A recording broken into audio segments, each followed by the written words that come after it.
Yes, I would say. So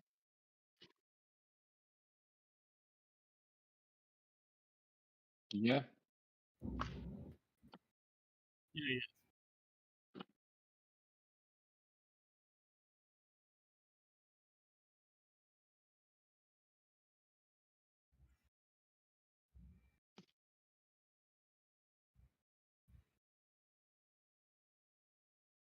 Okay.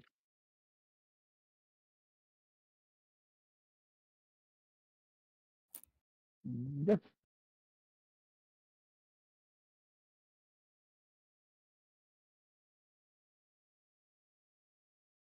Are you going to share the screen, or do we have to look at the streaming?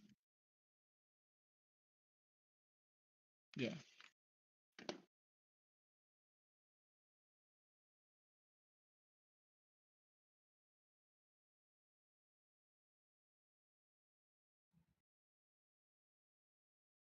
Perfect. Thank you.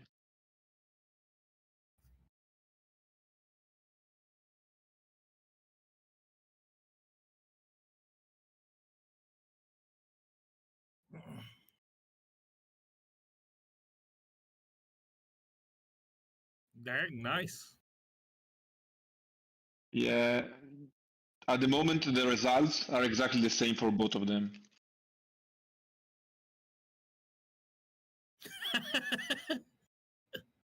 Oh yeah.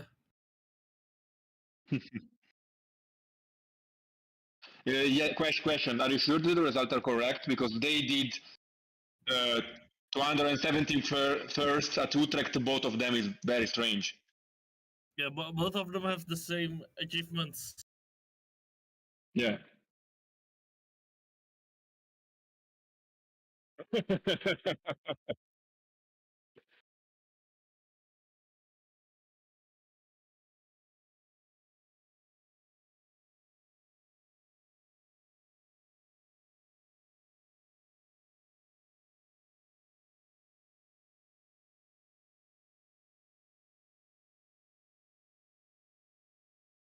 Mhm.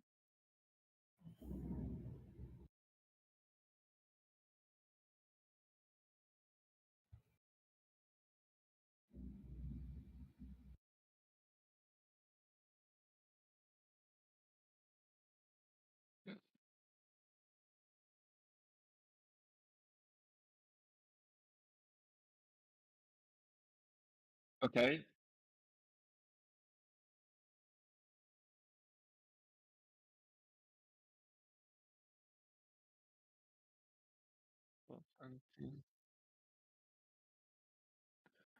Okay, but Dominic is the one that is playing Zamazenta Carrier Shadow. No? Okay. Yeah, if you do this, you have to change the months, no? Yeah.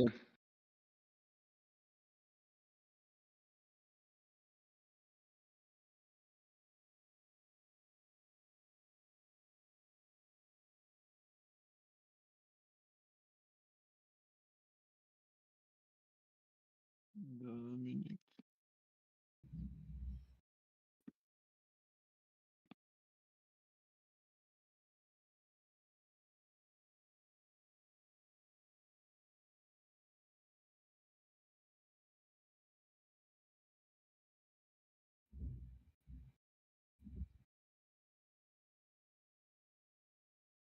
Okay, no worry.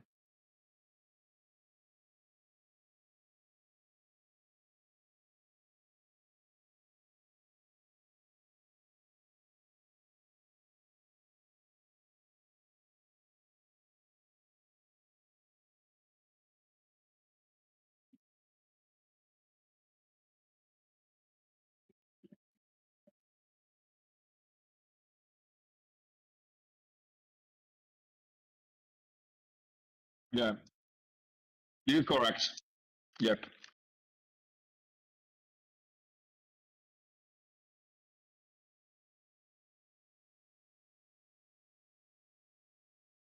Yeah, same for us.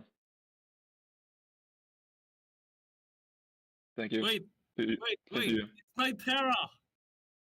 Nitara's casting round 1.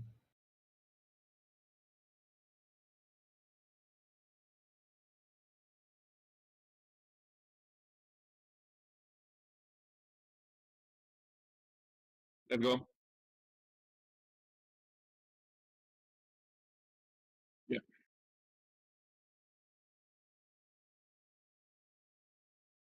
Okay, here we go.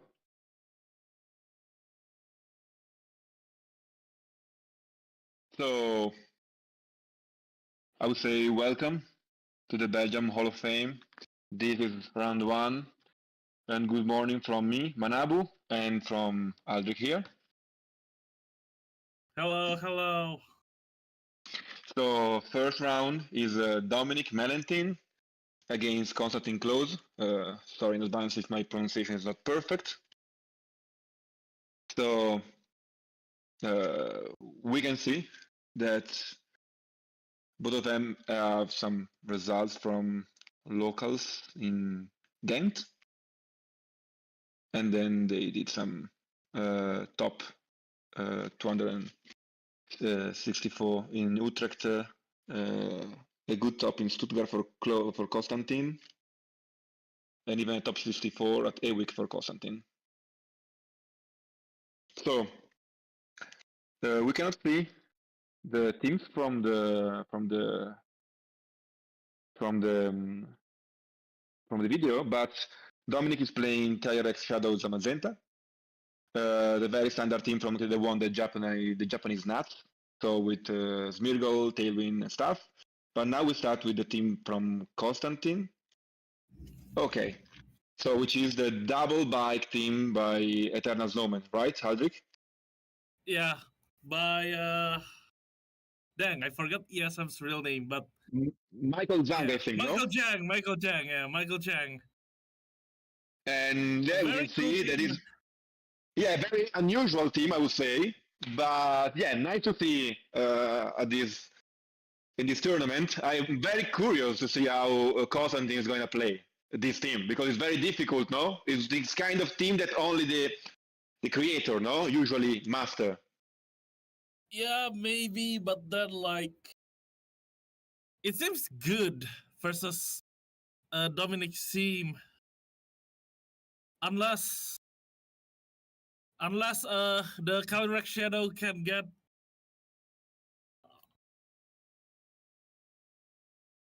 I mean, Scoville lane with spicy extract can be very annoying, and also Clefairy double redirection, triple redirection because there is also Indeedee. Is very annoying. So Koraidon and Miraidon have really a lot of opportunity with this triple redirection to make a lot of damage, even if there is Astral Barrage on the other side. No, so that doesn't really care about redirection at all. But there is Wygar on Chernov. So I mean, I'm very curious to see. White Guard is important, and Chestnut has the ability bulletproof, I think. Yeah. But also the Lich Seed, no? That makes very strong against Zamazenta. Basically, a non-restricted Zamazenta. Kind of, yeah. What matters might be also Smirgle. Yeah, Clefairy with Friend Guard. And then Indeedee to change terrains. True. Double terrains. Yeah. And most of the terras of Dominic is grass. So overhit also looks good against them. What I see is that Zamazenta is Terra Grass. That is not something that personally I really like without rain, because Zamazenta is by default weak to fire. So without rain, grass I do not really like. And on the other side we have Koraidon.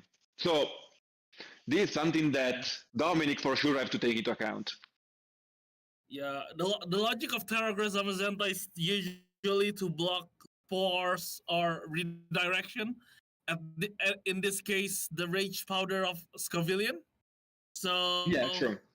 But I don't think it might matter too much here in this thing. I think the win for Dominic is Calyrex Shadow, but there's also White Guard and other factors.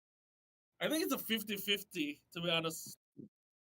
Yeah, it depends if Dominic really managed to get rid of the Wygar user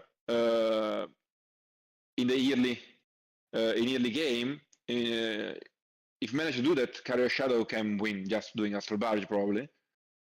So I was saying the Tornadoes. Of course, Blackwing Storm is very strong against. Wait, what's the name? What's the name of this Pokemon that nobody uses? Chestnut, my friend. Yeah. Yeah, we are starting the game. Yeah. Let's see how Dominic and Constantine approach the game.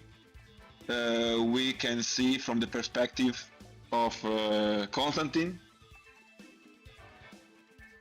So it's going to start with Miraidon Chestnut. So just to activate turn 1 the Electric Seed and having its own little Zamazenta. Yeah. That also, actually, never mind. I think I didn't see the item of the Choice Scarf Miraidon, so this might be very crucial for later on. While he has Tailwind, while Dominic has Tailwind, if they don't bring Tailwind, the speed is in favor of the. Yeah, true. Scarf Miraidon is strong against Shadow, Snarl, but also Volt, which Electro Drift at the right moment is very strong because it's faster. It's just faster. But yeah, on the other side, on the Shadow Zamazenta team, we have Tailwind. So let's see. Yeah, anyways, here we go. Yeah. We start Miraidon Chestnut. Yeah. Oh, sorry. Yeah. Smeargle and Carrier Shadow for Dominic. A very standard lead for this team, I would say. Yeah. A very default lead. You can like protect, decorate. Mm-hmm. Yeah. Okay, in fact, he's going for protect for Carrier Shadow. So the Snarl has no effect, but still breaks. Okay, yeah, breaks the sash on Smeargle, so this is still useful. Yeah, but decorates still. Okay, so now. Okay, turn 1. No Smeargle is always good news when you are playing against Smeargle, no? Yeah. To get rid of Smeargle as soon as possible is really a priority. Yeah. Smeargle is just really annoying. So getting rid of it is very nice. Yeah, but still one turn was enough, no? To decorate this Carrier Shadow. Yeah. And now there is still Snarl, but now we have Fake Out. Yeah, exactly. So yeah, but there is Wygar on the other side, no? Fake out. Yeah, true, but Fake Out, you can Fake Out the Wygarder or the Snarler, but one of the two is going to start. Yeah. So, +1 Astral Barge maybe is enough to KO the Miraidon. Okay, Snarl, especially in grassy terrain, is definitely not enough to KO the Carrier Shadow, but can mitigate the damage that the Astral Barge is going to do. You see the Fake Out into the Miraidon and the White Guard! Will he use Psychic? Or will he Astral? Oh, it is just a Psychic into the Chestnut and the Chestnut got KO'd! Exactly. And that's a boost.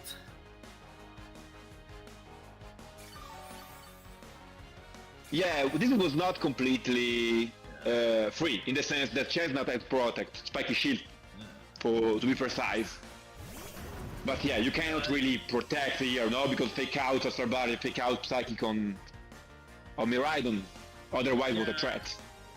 It was a call to either Snarl, Spiky Shield, and predict the Psychic, or get Astral Barrage in that position, yeah? Yeah, now I would say that this Kyler Shadow is too strong to be stopped.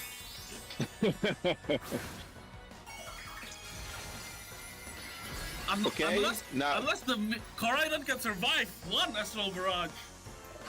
I don't think so. I don't think so. It's +3, right? It was Decorate +1 kill. It's +3. No, I don't know. I don't think this is gonna survive, no? Even an Incineroar could take something like 80% by this Astral Barrage.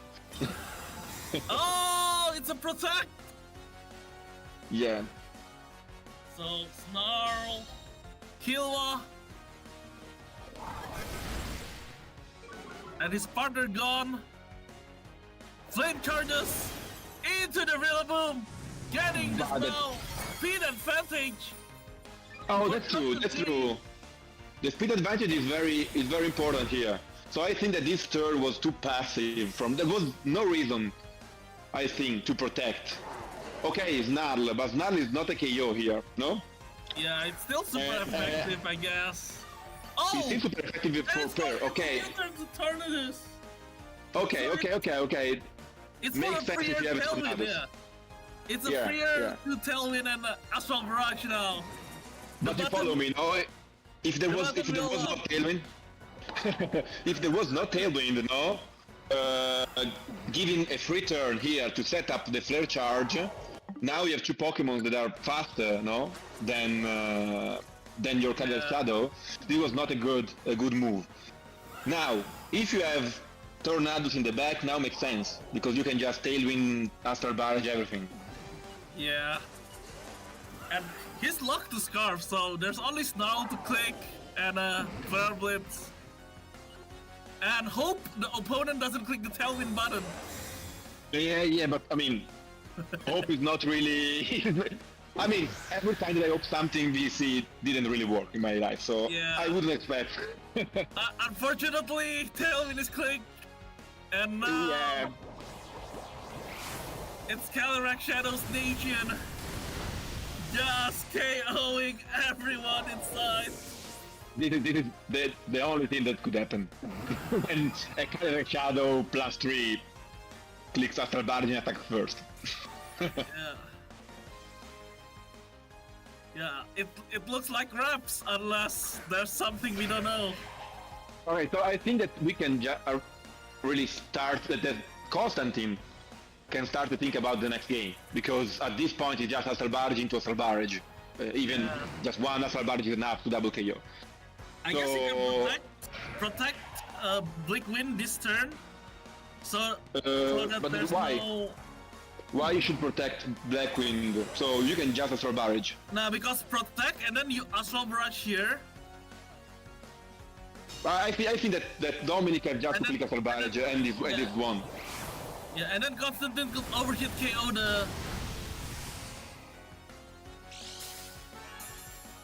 the Calyrex Shadow, so I think protect Blickwind is safer.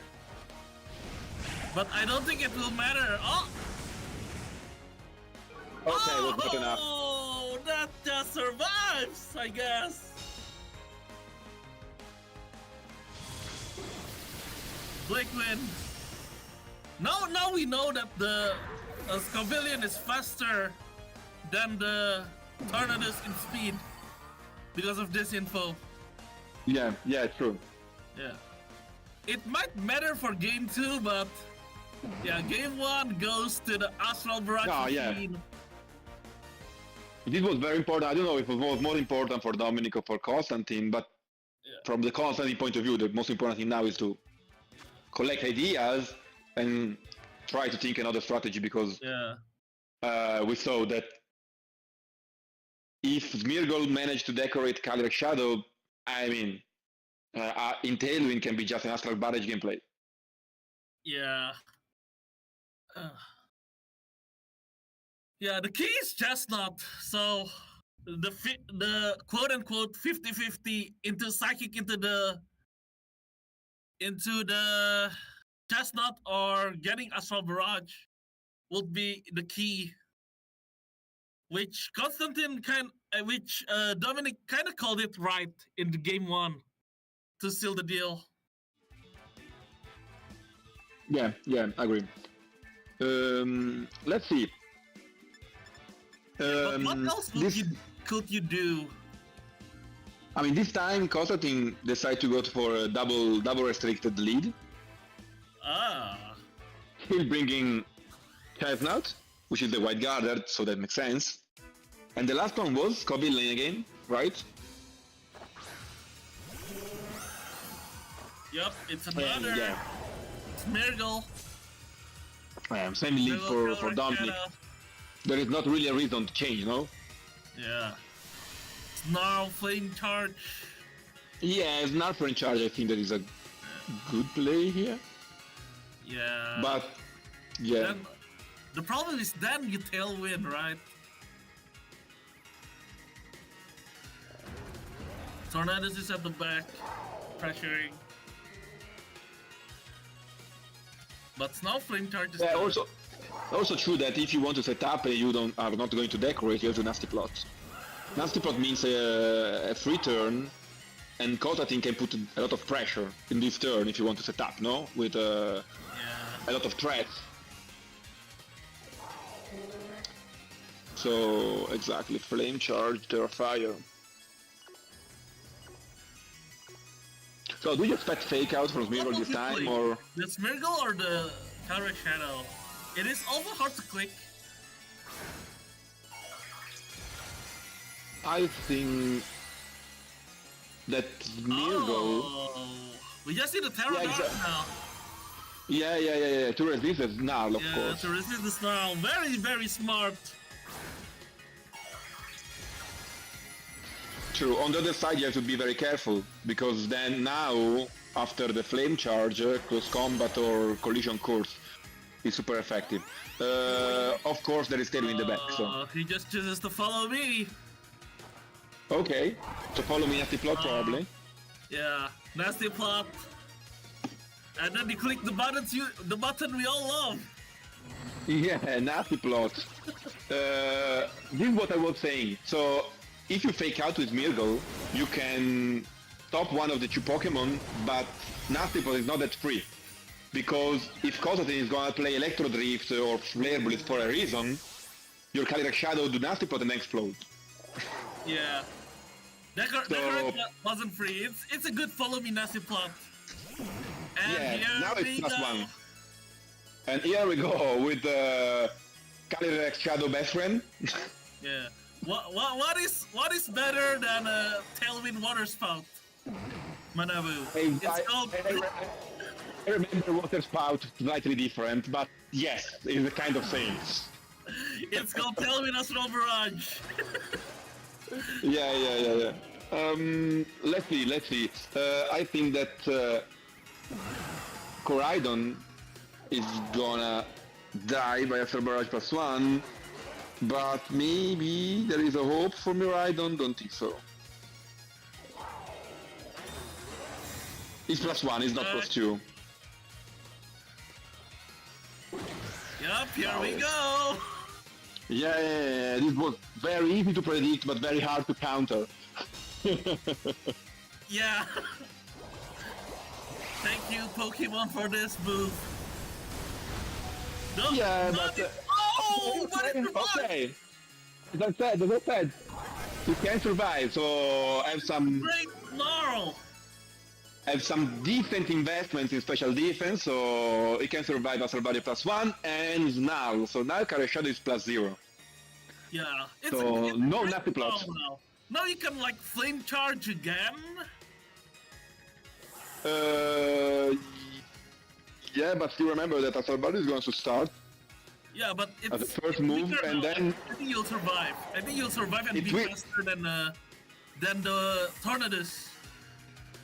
Yeah, but you're +1 with Coridon and Tornadoes in Tailwind, so I think that Blackwing will start first, still. I don't know. Maybe. We'll see. Maybe. Yeah, it depends on the spread on Tornadoes. Depends on how many investments in speed the Tornadoes has, essentially. But the priority is, of course, getting rid of the Cataract Shadow, which is not possible. Yeah. Okay, now Chestnut enter the game. +1 in physical defense, that is not really useful in this situation, but... What a great protect! And what a great Blackwing Storm, probably. No, Collision Curse starts first, okay, on the protect. Yeah, so it was a good... And Blackwing Storm, will it KO the Knuckle? Oh, it KOs the Knuckle! Yeah, I mean, 4 per effective +3, so, I mean... I don't know the crit better or not, but... I don't think so. Fight grass, 4 per super effective. What a Chestnut can do in his life. More than this. So. Yeah. That is a hard...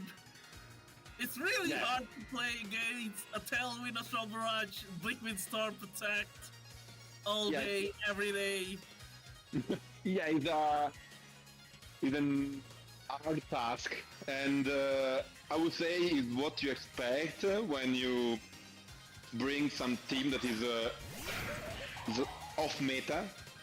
So yeah, if we see a game very careful. If we see a game 3, at least we know like +1 Coridon is faster than his Tornadus, I guess. Yeah, that's true. That's important, but I don't know if it will be useful for game 2. Let's see. Maybe Constantine have a plan that I don't see. I think there's this plan called dodging Blackwing Storm. Yeah, this is always a plan, but dodging after body is more complicated. Oh, Okay. So let's see now the Spicy Extract. Extract. My god. It's own Smeargle. And Flame Charge, it is very nice Flame Charge. Very nice flame. Yeah, because it's getting rid of Tornadoes that is not going to set Tailwind again a second time, and at the same time to get some speed advantage. So now, how many turns of Tailwind do we have now? Yeah, I think it's 2 or 1, but this is a double protect turn. Yeah, if it's just one, we can simply double protect and then Cataract Shadow is pinned. With a protect, we stop the turn of Tailwind and also fake out. Yeah, and Constantine also has a Choice Scarf Miraidon at the back. Yeah, true. So if Tailwind stops and Tornadoes now is gone, we can see a comeback from Constantine, even if I think that this Coridon can be in range of Grassy Glide. Even if it's fire. Maybe with the tick of the Grassy Terrain not. Yeah. Now is the question of, do you want to switch in Miraidon, or do you believe in your Coridon to survive? Because it's a fire type and it's against a gas type. That's also true. You can switch in Miraidon, change the terrain, so Grassy Glide is not any more priority, and go Collision Course. So this is a possibility, right. It comes to this call. Oh, and Sun is out too, so... Okay, but I think it's going to be enough, any case, on Dark Cataract Shadow, so... Maybe Sun is more problem for overreach on Rillaboom, but we'll see. Yeah, it's either protect, Grassy Glide, KO, or... yeah, this could be... Or Grassy Glide survive, and you win. So... We are going to see in a couple of seconds the overreach and flare charge. Okay, maybe predict... going for a predict for a protect, but Dominic decided to do not protect. Yeah, but he also chooses to not Grassy Glide. True.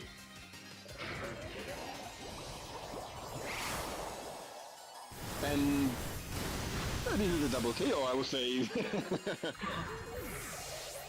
Unless Electro Drift cannot KO the Counter Shadow, then that's a comeback again by Dominic. I mean, Dominic lost it, and Constantine predicting the protect. True, but Constantine gets rid of Virgol turn 1 or not. So, Carrier Shadow is the last Pokemon by Dominic. Yeah, so I mean, now it's just a finger cross and Electro Drift. Electro Drift Should be enough. Should be enough. And it is indeed. We're going to game 3. Game 3. I guess clicking Tailwind Astral Barrage doesn't always win you games. Yeah. Very nice job. Very nice job by Constantine. Honestly, I was missing the line to win this game too, but Constantine not, and this is the reason why Constantine is there playing and mind casting. So nice to see. Yeah. Or just make the opponent overthink and not click the buttons to the Astral Barrage button, and you click the Astral Barrage and pray. Yeah. We see that essentially for Constantine cannot deny the tailwind, right?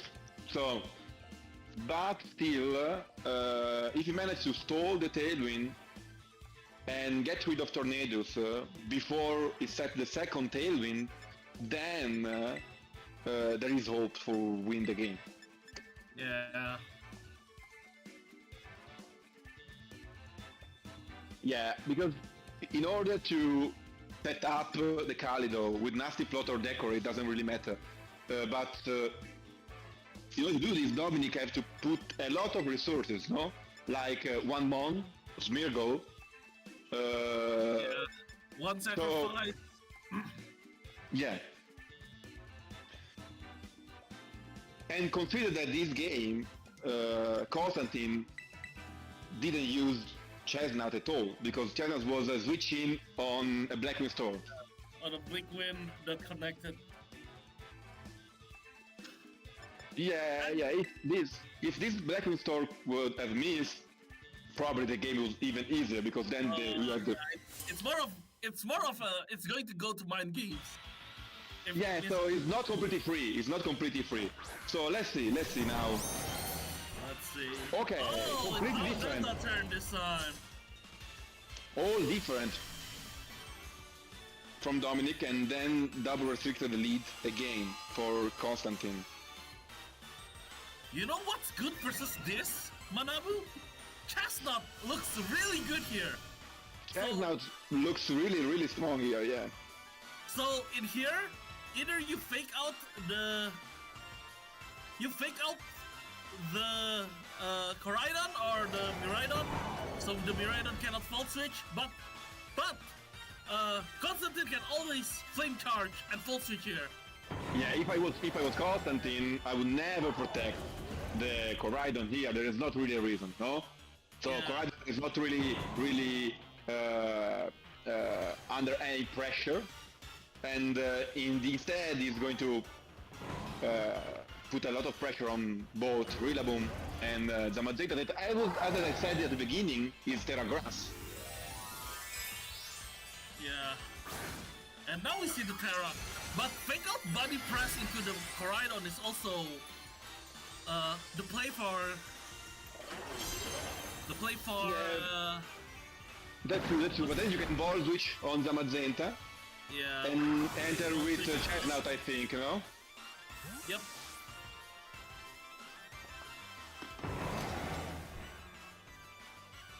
No Chestnut here. Okay, so we have the Scoville lane. Yeah. Yeah, also true that Scoville here is very strong as well, so... Body press. Oh, it is into the true that Miraidon slot. was on Miraidon slot, but okay, what I was thinking is that Scoville lane was strong because there is chlorophyll and overheat on the left, on the right doesn't really matter. But now it's in range of Grassy Glide, so or Codadin going to switch in Miraidon to get rid of Grassy Glide, or probably these Scoville. I don't see what is going to do because I don't think getting rid of Grassy Glide now is important because it's if you can still protect and you can flame charge in this turn. I think the freer flame charge is to the Rillaboom, but if the Zamazenta doesn't protect, it will be very good position for... Yeah, it's also true that you can still overeat.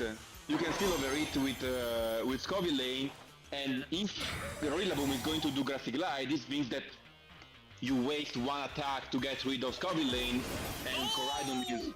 And okay, let's see. Charge into the not-protected Zamazenta!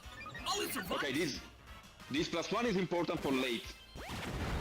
Body press! And U-turn! Okay, no Grassy Glide, U-turn instead. And what now? Tornadus, Carrier Shadow, let's see. Tornadus, yeah. Okay, so remember that we saw that Scoville was faster. Yeah. Than Tornadus. Yeah, Scovillian and Coridon is faster than the Tornadus. So it is a call of who to body press and if you're going to protect or not. Yeah. For sure. Constantine.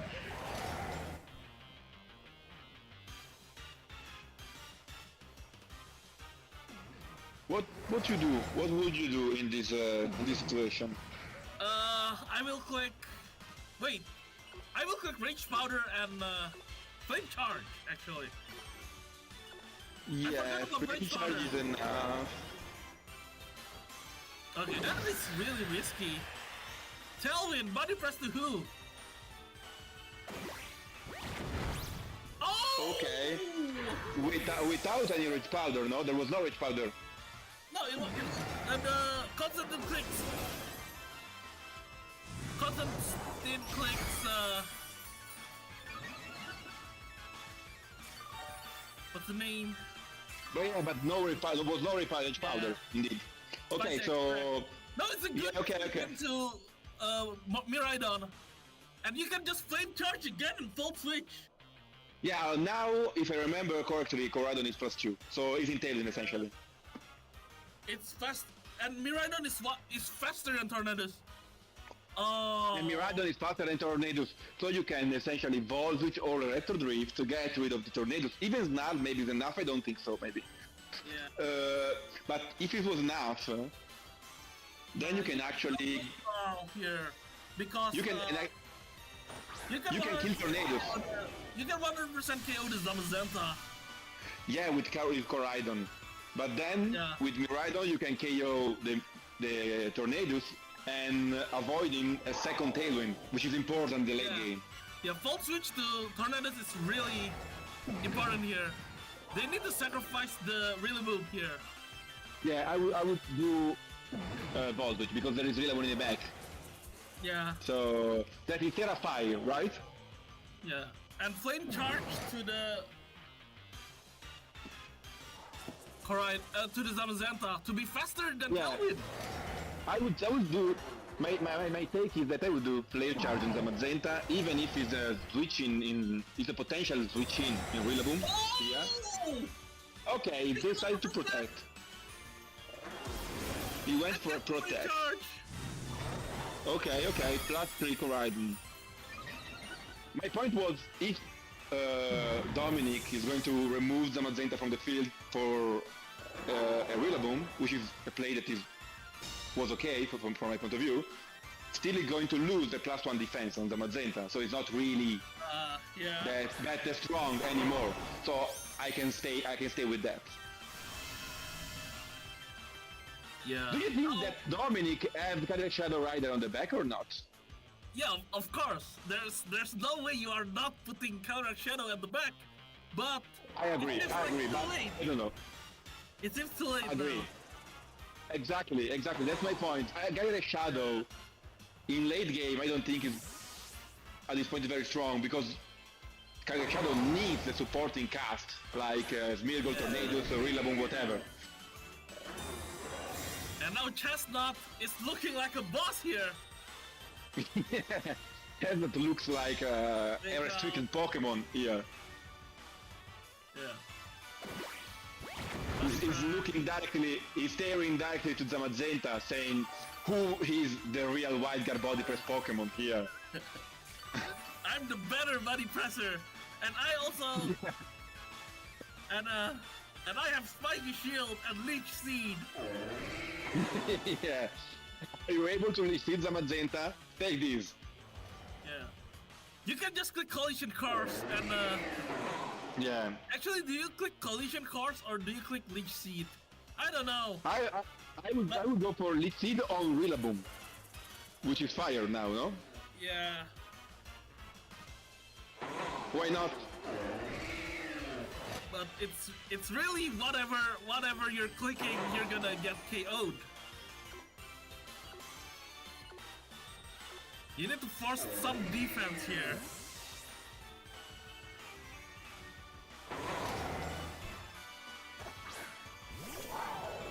Okay, so Yeah. now we're on switch in.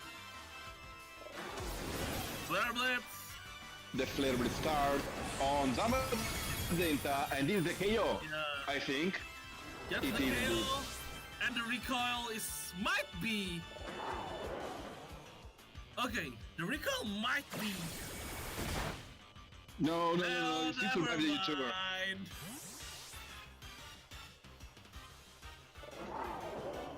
It's still. I mean, too usually much.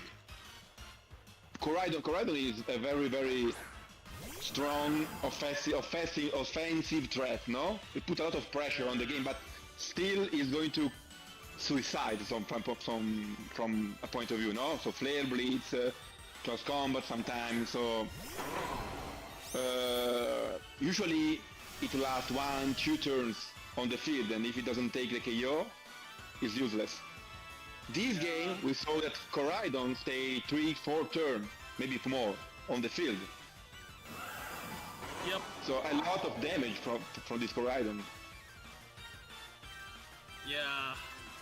And now you click Fake Out Astral Barrage, but might be too late for that. Yeah, because Fake Out is gonna stop only one of the Out. Pokemon. Flare Exactly. Blitz. And Flare Blitz is going his job. KO? Oh! Not really. That's a KO! Because we are not in the sun anymore, right? Yeah! And the recall! KO! Okay, so... Okay, but now Astral Barrier is not enough, even if it's single target. Yeah. But And then... you don't really can KO. Oh, never mind! Wait. Single target! Single target, I think it's a yellow script. Is a critical hit or not? No, it's not. It's a single target, life arm, Astral Barrage. The button Okay. off is still OP.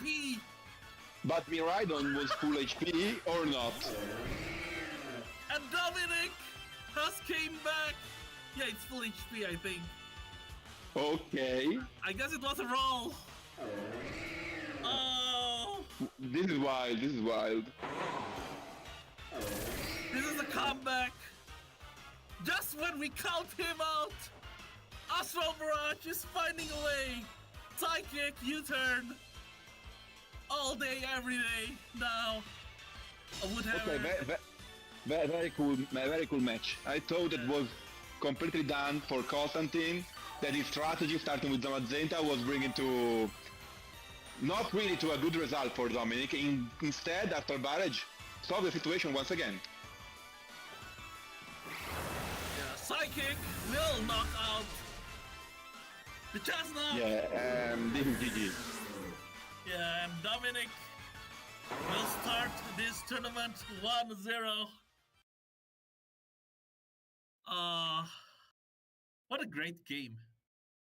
Yeah, yeah, very, very nice game. So a matchup that it was not really common, no, because on one side we have a team that is super common, the team that won the national in Japan, so it's super common. On the other one, I think that you don't really want to face. I don't know you, Aldrich, but I'm very scared when I find this kind of team. Yeah. Stalling Because out the sun so that you can survive the flare blitz is a well played, well positioned, and yeah. At that point, you thought you're gonna KO the Calyrex with the flare blitz, but it's not, and that costed yes, him Flare the Blitz set. was not enough because there was no sun anymore. So when I was saying this Coridon stayed on the field for 4 or 5 turns, okay, that's true, but since it never switch out, the sun is going to end at some point. Yeah, and now we will uh go back to the desk. Come on, take it.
Okay, perfect.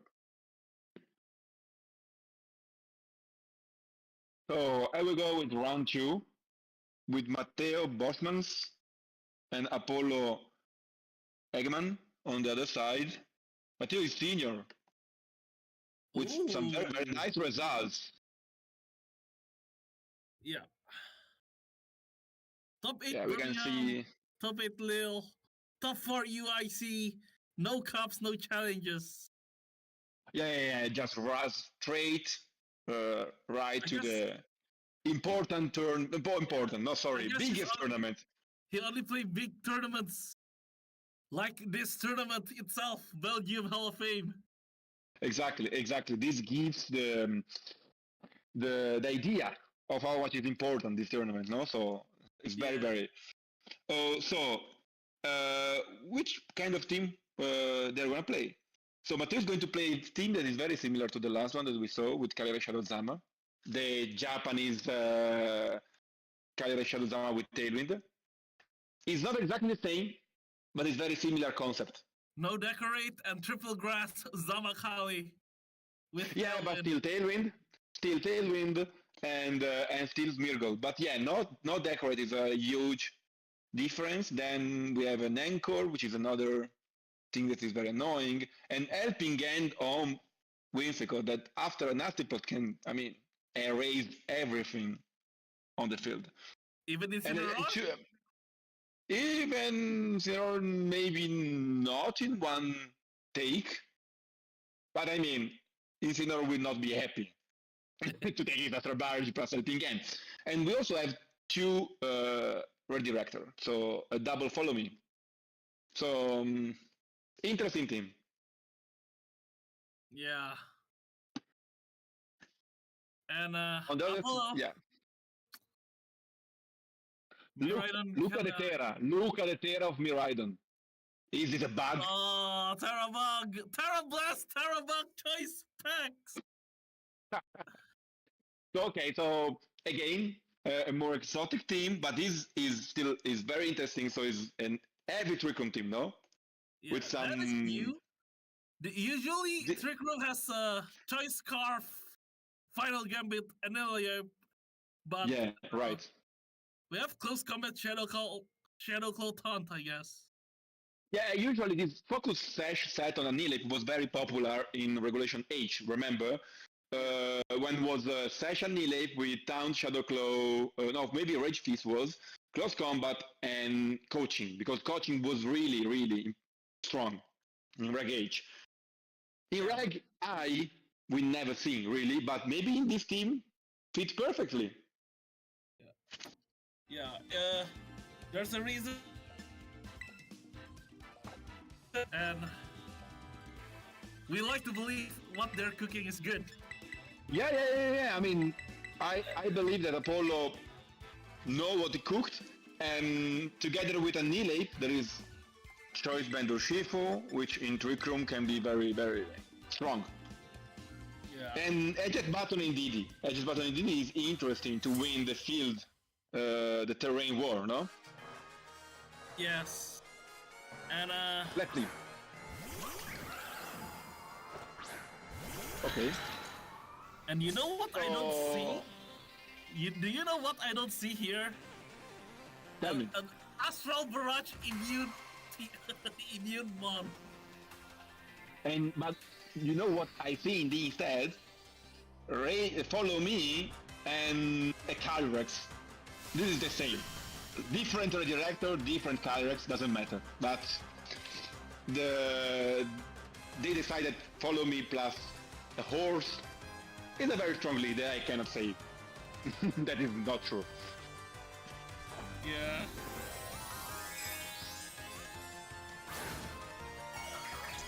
So here we go. Terastalization turn 1 for Calyrex Ice. That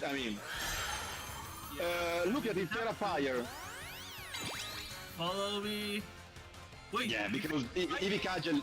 Did the psychic and oh, never mind. Nasty plot. No. Matteo preferred to. And Taunt. And Taunt Auger Point. This I didn't see from the from the list, from the sheet. Trick Very room. nice. But Trick Room. Okay. So now, Matteo, I think I have to stall the Trick Room and try to maintain the Calyrex on the field because we want to preserve the nasty plot. If not, the turn one was completely useless, no? If you remove the Calyrex. Yeah. But the item of Indeedee is eject button, so the play would be better if you are psychic and top the Calyrex eyes. In my opinion. But what's over? And now you just click the button. Okay, Zamazenta. So you protect. Oh, you don't protect! And Glacial Lance! No protect. Dazzling Gleam! But Dazzling Gleam is not enough, definitely. And Psychic. Psychic into the Calyrex Shadow! The Calyrex Shadow! The Calyrex Ice, sorry! Gets knocked out! Wow. This is very important. Now Zamazenta. Okay, there is still Torkoal. Okay, pay attention. Torkoal in Trick Room can be almost restricted in a good in the right spot. Yeah, but not against Zamazenta, Manabu. Because That's true. There's this thing called White Guard. A White Guard, yeah. But it also can be mind games, right? Yeah, I mean, there are mind games because indeed you have Dazzling Gleam. If Indeed had Alluring Voice on another single target move, here was single target move from Indeed to Calyrex Shadow and Weather Ball on Zamazenta. This was free. Oh, Terra Dragon! Yeah, okay. Nice defensive Terra on Zamazenta for Matteo. Not into the Calyrex Shadow! Predicting the protect, that is fail! Yeah, but also no Wyguard. No Wyguard, so... no Wyguard, no Protect was very bold move for Matteo, honestly. Oh, he does not click White Guard. Yeah, because this Calyrex Shadow was in range of everything, even of a Dazzling Gleam by Indeedee. So... Okay, now Rillaboom entered the game, free fake out, no grassy terrain anymore. Look, this Indeedee have not been touched yet, so the edge button is useless to this point. And fake out on Torkoal is free. Yep. What's the item of Torkoal? His choice item or something else? No, it's charcoal. It's charcoal, so he can protect still.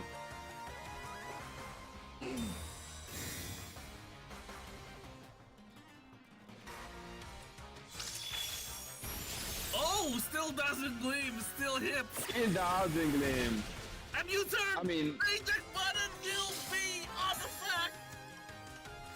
Okay, now we see Edged Button in action. When this Indeedee was one of the most important damage dealer of the team at the moment. Low-key the MVP. Yeah. Unironically. And body press on Torkoal that protects. Okay. So, still Trick Room, so Torkoal is going to attack first, and Weather Ball on the Rillaboom is very tempting, no? For Apollo to just Weather Ball Rillaboom. Yeah, it is the freest because it's Assault Fast in Sun, Charcoal, no Eruption, but still, it's a Torkoal in Trick Room. Yeah, Eruption now is not really an option anymore, so it's right. less than 50%, but... One more thing in the back. Talia! Who is Talia? Is Ogerpon. Ogerpon Protect? Okay, so we have Protect for Zamazenta and Weather Ball on Rillaboom. That now is an Ogerpon. Creeps that is completely useless, so sturdy. What is survived there? Yeah, he's sturdy. So Electro Drift in the same slot to cover. This is a very nice play because this was considering the switching of Ogerpon, so that is a kill now. But if Rillaboom was staying on the terrain, Weather Ball was a kill, and Electro Drift on the Magenta. But now, Graphite Terrain and Fake Out are an option for Matteo, a very good option. Yeah. Electro Drift into the Zamazenta now. Yeah, but Fake Out body press is super free, but now okay, indeed. So Fake Out is not... Let's see if Matteo clicks Fake Out. No. Oh, now we have a good info that body press, Zamazenta is faster than the Miraidon here.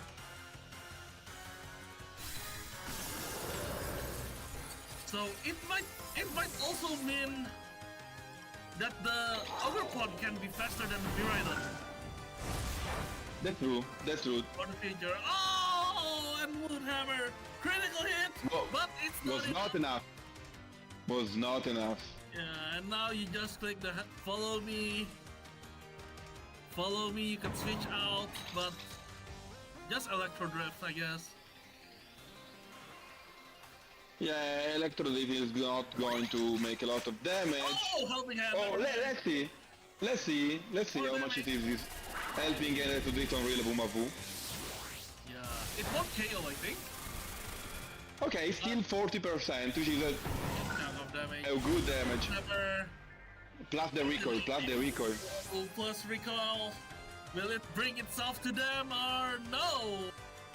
Yeah, but there is no grassy terrain, so no grassy glide priority. The sunlight fades and the sunlight rises again. Yeah, Apollo really wants to the sun on this for this battle. But yeah, Rillaboom have no spread move, 2 Pokemon on the side for Apollo, so this game is over. Let's think about game 2. Yeah. Okay, so interesting match. So Kyrex Ice didn't really play a strong role in this match. Was more Torkoal and Didi and definitely Miraidon, right? For Apollo. Matteo played it quite risky and Yeah. Not guarding could cost him just now if he clicks Psychic into the Torkoal. No White Guard, no Protect in Trick Room with a Kyrex Shadow that used turn 1 to Nasty Plot, so was definitely a target, no? Yeah. For Apollo. He doesn't account well. When the better play would be weatherballing the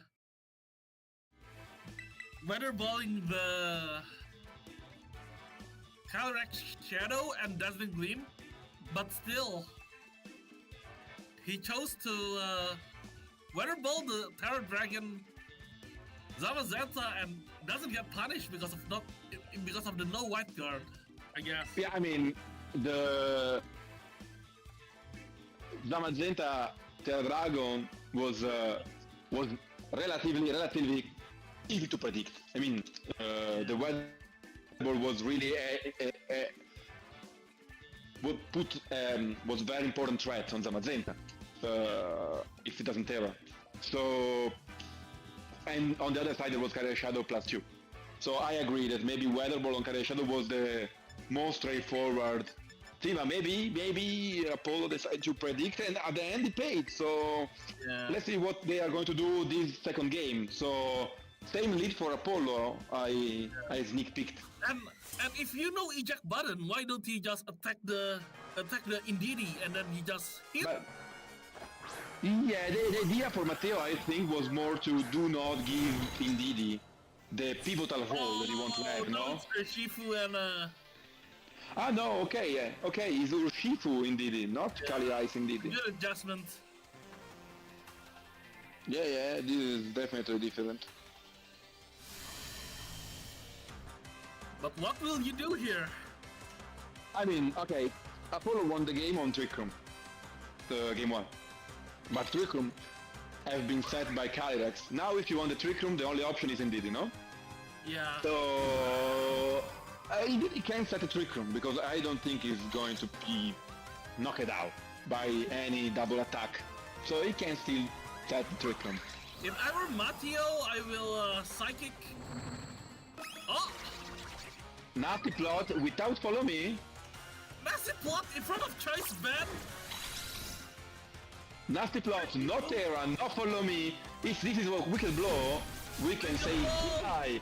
Bobby! No! Oh my god! Oh, okay, this was crazy. This play was crazy. And that's the dream! Chaos!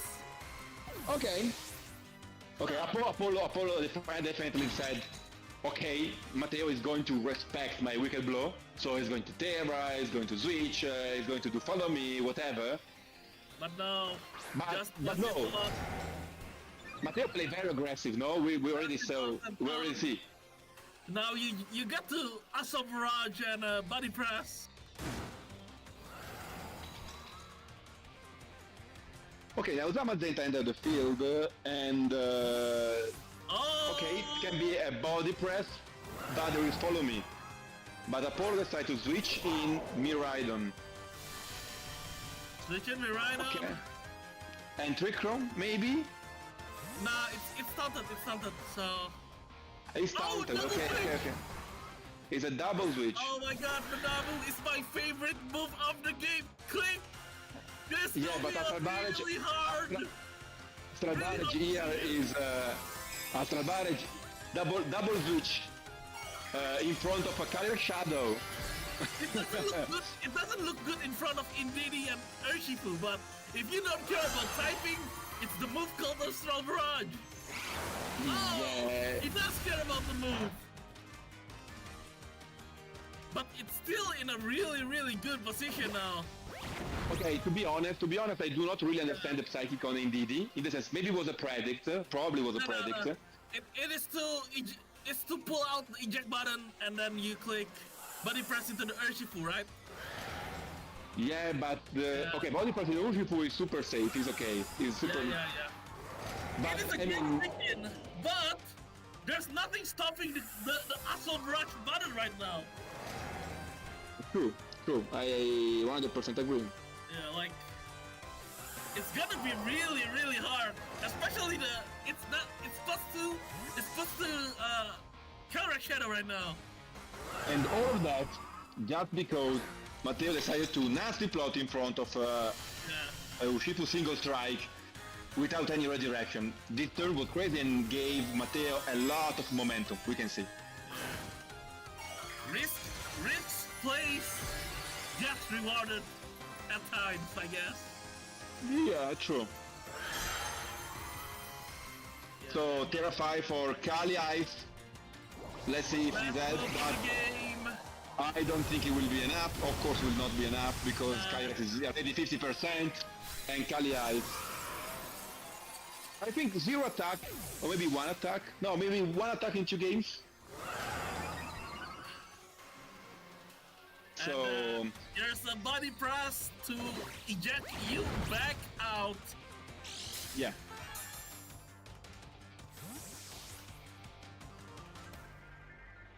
The point is that here you can reshuffle your Pokemon with edged buttons, switch whatever, but nothing going to stop Astral Barrage body press, Astral Barrage body press, Astral Barrage body press.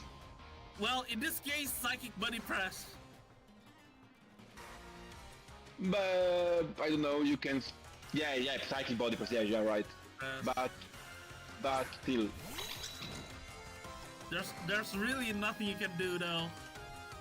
Nothing to stop it.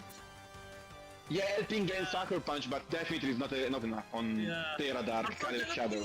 It's not the ghost psychic type that we know and but love. There is the psychic terrain that you put yourself with Indeedee, so even helping get Sucker Punch is not an option. I forgot about that. So helping get no. Would be funny. Yeah, I don't know. Maybe Apollo see a very niche line, but I feel like we are going to game 3. Let's see. Okay, but now you can change the field because you have also Miraidon and Sucker Punch. But maybe Sucker Punch crits. I don't think that even the crit will be enough. Yeah, it does not enough. And this Astral Barrage, can it KO a full HP Dark Earth Yeah. Infernal? Oh Yeah, my god. Broken Pokemon using the button wheel off. Only DD is immune. And yeah, that's game. Yeah, the point is that indeed is immune to Assault Barrage. Indeed is immune to Assault Barrage. He can set the Trick Room, no? She's the most important threat that indeed he can offer to Apollo. But he needs another Pokemon on his side to deal damage, like Kai Eyes, Miraidon, Urshifu, or Torkoal. So it's useless. What a Now turn it's completely one. useless. Yeah, what a turn one. This is a nice example of how a turn one completed wild can compromise the whole game.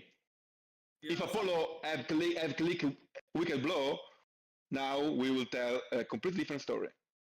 yeah, I guess sometimes you just play with the risk and pray. VGC is a two-player game after all. Sometimes you just need opponents to throw.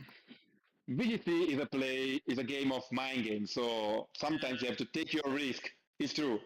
Honestly, I think that the stronger player are the one that quantifies when it's time to take the risk and when there is a play that is safe and you don't need actually to make a very aggressive and strong read.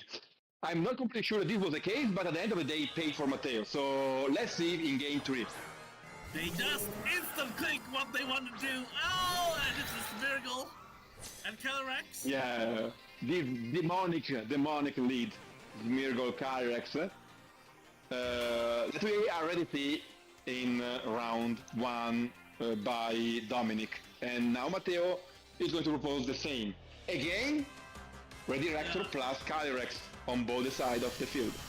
So, there's a lot of mind games coming here.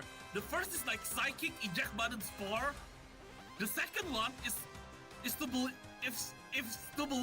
the Fake Out and then you Nasty Plot. Fake Out Calyrex Eyes. Nasty Plot, if switch in, Miraidon, right? Wait.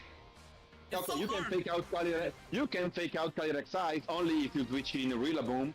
Yeah, if you believe in switching in, all right. Oh, it didn't come back. Miraidon. And Miraidon enter the field. Listen. That doesn't Spore. Yeah, this is for Spore. That is good play. Yeah, it depends on what Matteo did, because if he is Spore on one of the two Pokemon, this is very nice, and Smeargle will completely waste a turn. But if he predicts a Fake Out in the Calyrex Eyes and Nasty Plot, it's over. Probably, yeah, I think so. Oh, Astral Barrage. Okay. And probably Spore. And probably Spore, yeah. Yeah. Okay. So nice read for Apollo. Nice play. Now Trick Room is set, and Kali Ice is the faster Pokemon on the field. But remember, let's see Moody. Okay, not really useful, but remember that these Miracle have not Decorate, but have Wild Guard. Exactly, my friend. And Follow Me. Follow Me is also free here. Follow Me Barrage.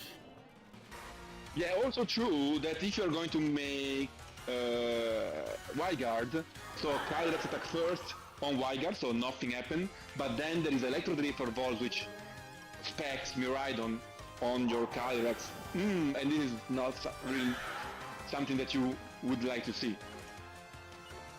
Yeah.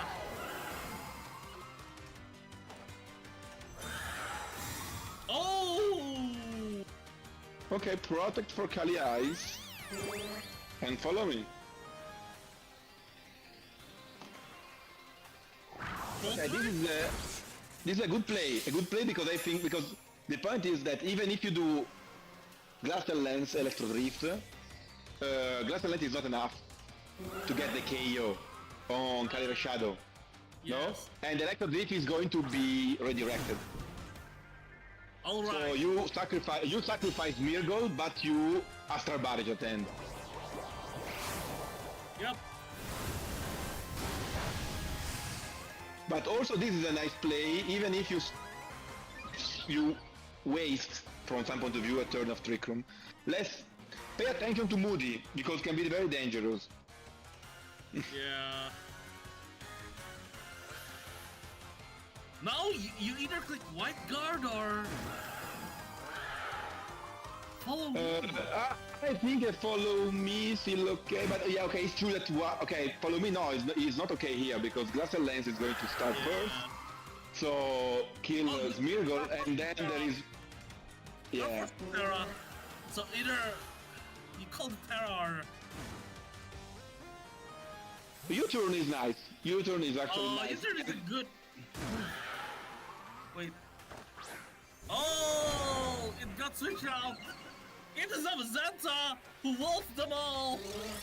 Yeah, Zamazenta is relatively safe here, no? Against Urshifu and Kali Ice. That's a very good switch out. And U-turn has been done on Zamazenta, I think. Because it was on Smeargle, it was very nice, but yeah, it was on Calyrex because he originally wanted to get rid of Calyrex in case of maybe a Terra Dark. Yeah. Now it's a free high horsepower Electro Drift. Well, not so free, I guess, because it's Terra Dragon.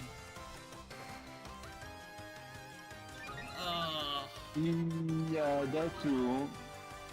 Terra Dragon is still an option, but remember, and then later... Okay, you have 2 Wygar on the field. So Glacial Lens is very, very risky. But Apollo doesn't really care, apparently. Okay, no, he decided to go for Iron Power on Mirgo's slot. Yeah, you have to respect White Guard this time around. Yeah, I agree. One of the 2 is probably going to make Wygar, but not. Power connects. It's not the case. Yeah, exactly. Iron Power connects and get the kill on Mirgo. Body press. And Jack's bottom. Exactly. Let's see who is make Oh, it's Urshifu. Exactly, it's Urshifu. Trick Room is still active. Oh! Okay, now this is another mind game.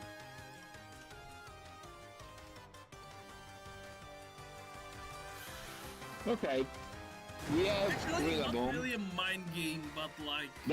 That is different, no? Because the previous games we didn't have any Rillaboom, right? Yeah, White Guard U-turn is good for Matteo. Matteo is in really good position at the moment. Yeah, the game is very open, I would say. Yeah.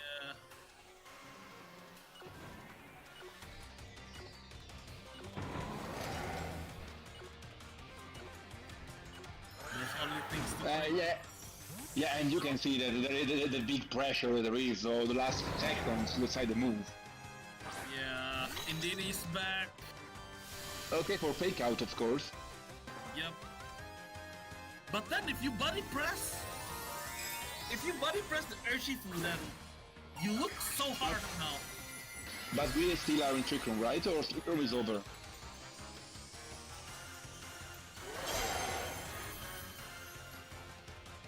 Okay, fake out, fails. We still are in Trick Room because Urshifu attacks first.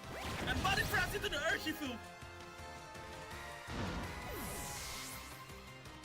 Okay, Terra, Dragon, Zamazenta now is weak to Glacial Lens. Which is... Oh, it's back to Terra, it's back to normal. Back to normal. And Zamazenta is faster than Miraidon. This is important because if not, Miraidon can Draco Meteor Zamazenta. Yeah. Miraidon was not full HP. It's a free Trick Room, I think. Because of follow me.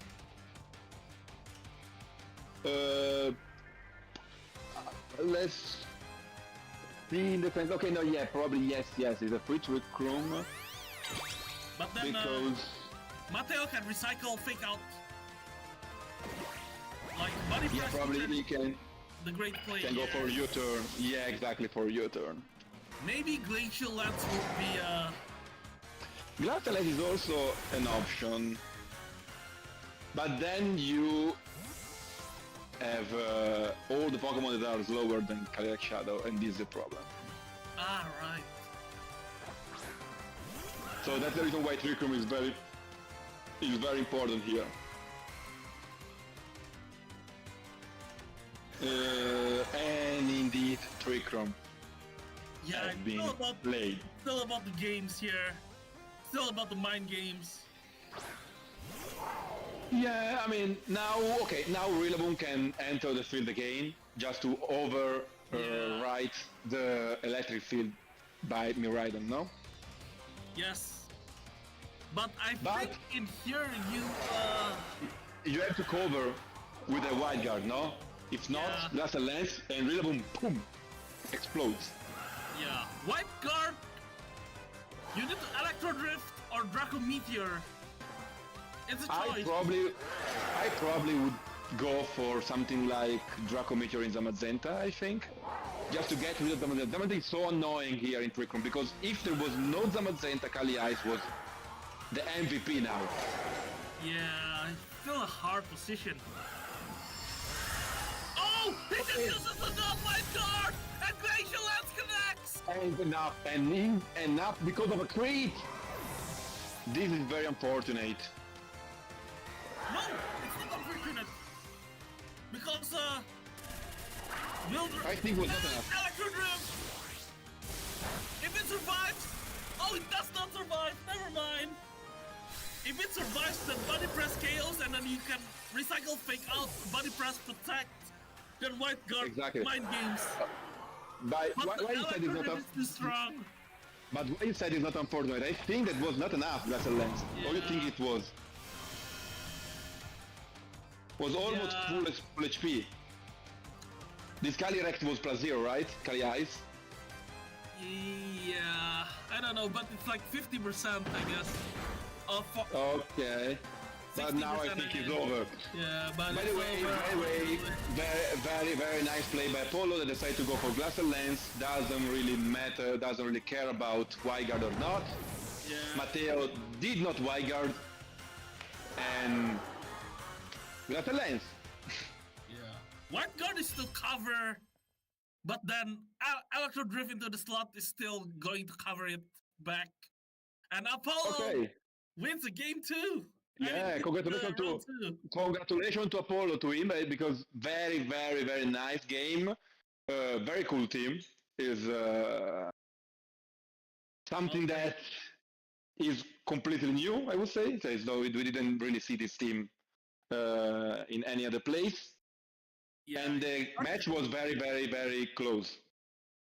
Yeah. A good match to watch. So many things could have been done better, but in the end, it doesn't matter. It was very hard. It was very hard to take the decision. You saw that all the players were very last seconds, no, to decide the move, because it was very hard. Yeah, it's a lot of mind games, I guess. Yeah. So I'm very curious to see the next matches and how this tournament will evolve, because these first two matches were very interesting. So yeah, nice.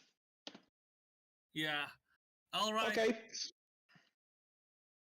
And that's it for this round. We'll be right back.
Okay.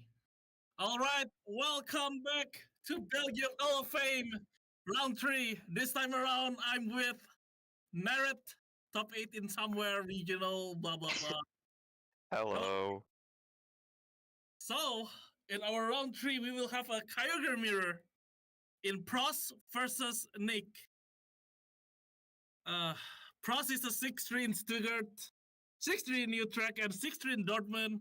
Meanwhile, Nick, well, there's no achievements here, but I guess 2-0 in Belgium's Hall of Fame. Well, I mean, a couple of challenges wins do Yeah. definitely Boom and count. Okay, so let's dive into Pros Learman's team. I'm actually sorry if I mispronounced this, but basically, this is like a hyper offense swordfish team, sacred organization with Terra Fairies, so this is just and sort of ruin from Champao, so this is just basically full on damage. Yeah. Yeah, we have Ice Beam, Origin plus Water Spout Kyogre, so this is not the Hydro Pump variant. We also have Ape, which is quite interesting. I wonder how much it's gonna be able to do, and like, obviously the Tornadoes for Tailwind, and the Ogerpon Cornerstone. I'm not sure what yet for, it's probably... I mean, it is there for a reason. Provides redirection. Maybe Mungus is very annoying actually for the team. Yeah. Alric, do you have anything else to add? Oh, okay, this is rapid. Yeah. Okay, on the other side we have Nick with a kinda similar looking team, but it plays very differently. It's also an Ogre team, this time with the Hydro Pump and Thunder instead of Ice Beam and Origin Pools. But it's probably gonna be a lot more bulky with a readable Among Us support, with the Trick Room mode in Calyrex Ice Rider. The Calyrex Ice Rider also has the Leech Seed for potential Zamazentas, probably. Yeah, and the rest is Choice Band Earthly. Oh, I completely missed that earlier. So this is just gonna be like extremely big damage, and then the last one is Jagulis for another form of control. So here we have a Tail Room team, and it seems like we're gonna be starting soon. Yeah. Oh, all right.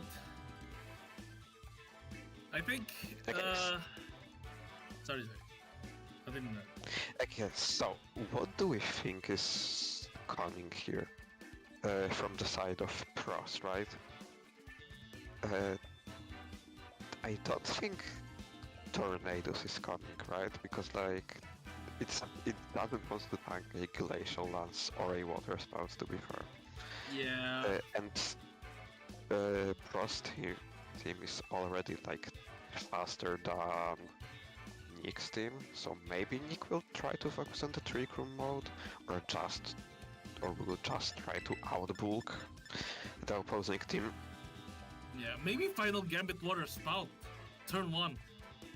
Trick 1 for 1. I mean, yeah, that's true. Because like, Nick's Kyogre is probably slower based on the team composition. Yeah. So like, slower Water Spout is actually gonna be quite annoying because like, well, it simply deals less damage because it's coming off of a less base power, if that makes sense. But it has Thunder, so it might have more advantage, if not Terra, in the mirror. And here we go. Okay, what are the leads? So it's Tornado again. Okay. Oh, this is such a great lead for Pros, yeah? Yeah. There's a lot of things you can do here. You can taunt, you can Blink Wind and Water Spout all day. What's the counterplay to Bleak Wind and the Water Spout? Surviving and Trick Room. Protect Trick Room, I guess. But do you survive? Like you have Terra Grass, so you either take a ton of damage from water spout, or you become Yeah. weak to liquid. This is actually really tough. Maybe Terra Water or Among Us could do something.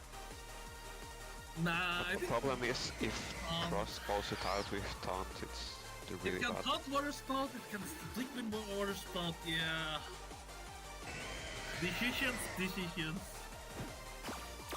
Oh, okay, he Once just it comes out into the Among Us, we see no Terra, so water spout is really gonna hurt. Ow! This deals how much is that? Like Oh, and 75%? Quick Room is here. Okay, so now that the situation is like kinda reversed because Glacial Lance will threaten a KO on Tornadoes and you can heal up your Calyrex with Born Puff. So the situation is like, well, Yeah, he it's can reversed now. dealt with it quite, I mean, as best as he probably could have. The decision to not Terra is so good by Yeah. Nick, I guess. Calling the taunt. Okay, Zacian comes out, so now Pross has 2 Glacial Lance resists on the team. On the field, that is. Okay, Glacial Lance comes out, but the question is, will another water... Oh, that's so much damage. Yeah, Oh, that's agreed. that's a career, that's why. This might mean Where's the Pross? water spout doesn't KO here. Well, honestly, it probably wouldn't have KO'd anyways, right? But like... I don't think so, but like, it's really hard still. The pressure of opposing Kyler is still too many. And Yeah, and it's fronted, so you can always D-Blade and Origin Pulse. yeah. Pros is actually managing the trick room very well here. Yeah. And since this is a Leech Seed Calyrex instead of the Oh, Morph or instead Hyper of Horsepower. Power, yeah, you have to really deal with Station that he's doing. So now... Origin Pulse misses. Origin Pulse, oh, it misses the important part! And B-Blade into the Among Us. Among Us. Okay, so the problem now is that there are how many? More, I think 2 more turns of Trick Room. And Urshit is here. Yeah. It seems like a wrap. The... 2 more turns, but like, how does anything tank a Choice One Earthful Surging Yeah, Strikes? nothing's tanking it, unfortunately. That Origin Pulse miss really hurts. And once again, if there wasn't that Karita on turn 1 or 2 of Trick Room, Turn 2. then the Glacial Lance probably wouldn't pick up the KO. Or does it survive? Okay. Oh, it does! Okay, this is... Oh! It's Kyogre is faster! slower? Yeah, I So mean, it's faster. Kyogre is slower. Yeah. That's so crazy. Now it's, I mean, the positions have completely switched. Because... Okay, now is the last turn of Trick Room. It really depends on what... On the speed of the Kyogre. Yeah. If it's faster... Okay, since this is the last turn of Trick Room, if Pross has something that could survive a surging... Oh, this is the... Yeah, it's This is the Tornado. Tornadoes. Is this Terra Water? No. It's not, it's Terra Dark. I think that's all Okay. she wrote. So... Yeah, it's just gonna come down to which Kyogre is faster out of the 2. Yeah. I would probably bet... Oh, God. it's Ross. Okay, but this is still fine, I think. Because now the Tailwind ends. It's over already. I mean, not Tailwind, the Trick Room ends. Yeah. Water Spout deals so much though. Oh! Oh. But it's a great information for the next game, I guess. That Pross Kyogre is slower Yeah. than Nyx. Okay, so if this is Ogre Bomb, Wait, there's another mon? There's Yeah. another mon! okay, so I forgot now about this! this has to be Terra, but do 2 IV Cudgels KO?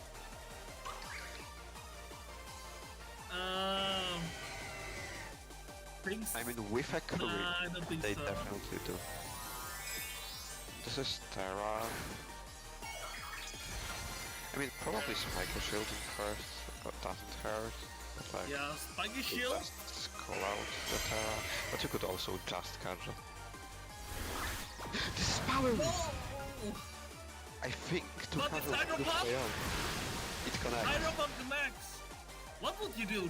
Would you Water Spout instead? I guess you now you Terra and IP Cudgel, yeah? Terra, IP Cudgel. Do you have Terra? Yeah, you still Yeah, have you do. Terra there. Wait, I mean Terra or Pikachu definitely picks up Yeah. KO, surely.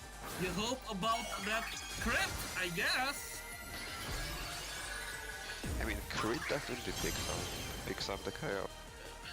But let's Still see. not over, but we will see. Dust KO. And IP other Cudgel. goes for the Pikachu. And deals how much? Oh, we forgot the crit! We will never know if it would have KO'd without it. You just believe in the heart of the Pokemon and sometimes it rewards you. That is how you... Well... What a game one! Yeah, I mean it felt like it was over like multiple times. Yeah. I mean the Roller lead was coaster. completely great for pros, right?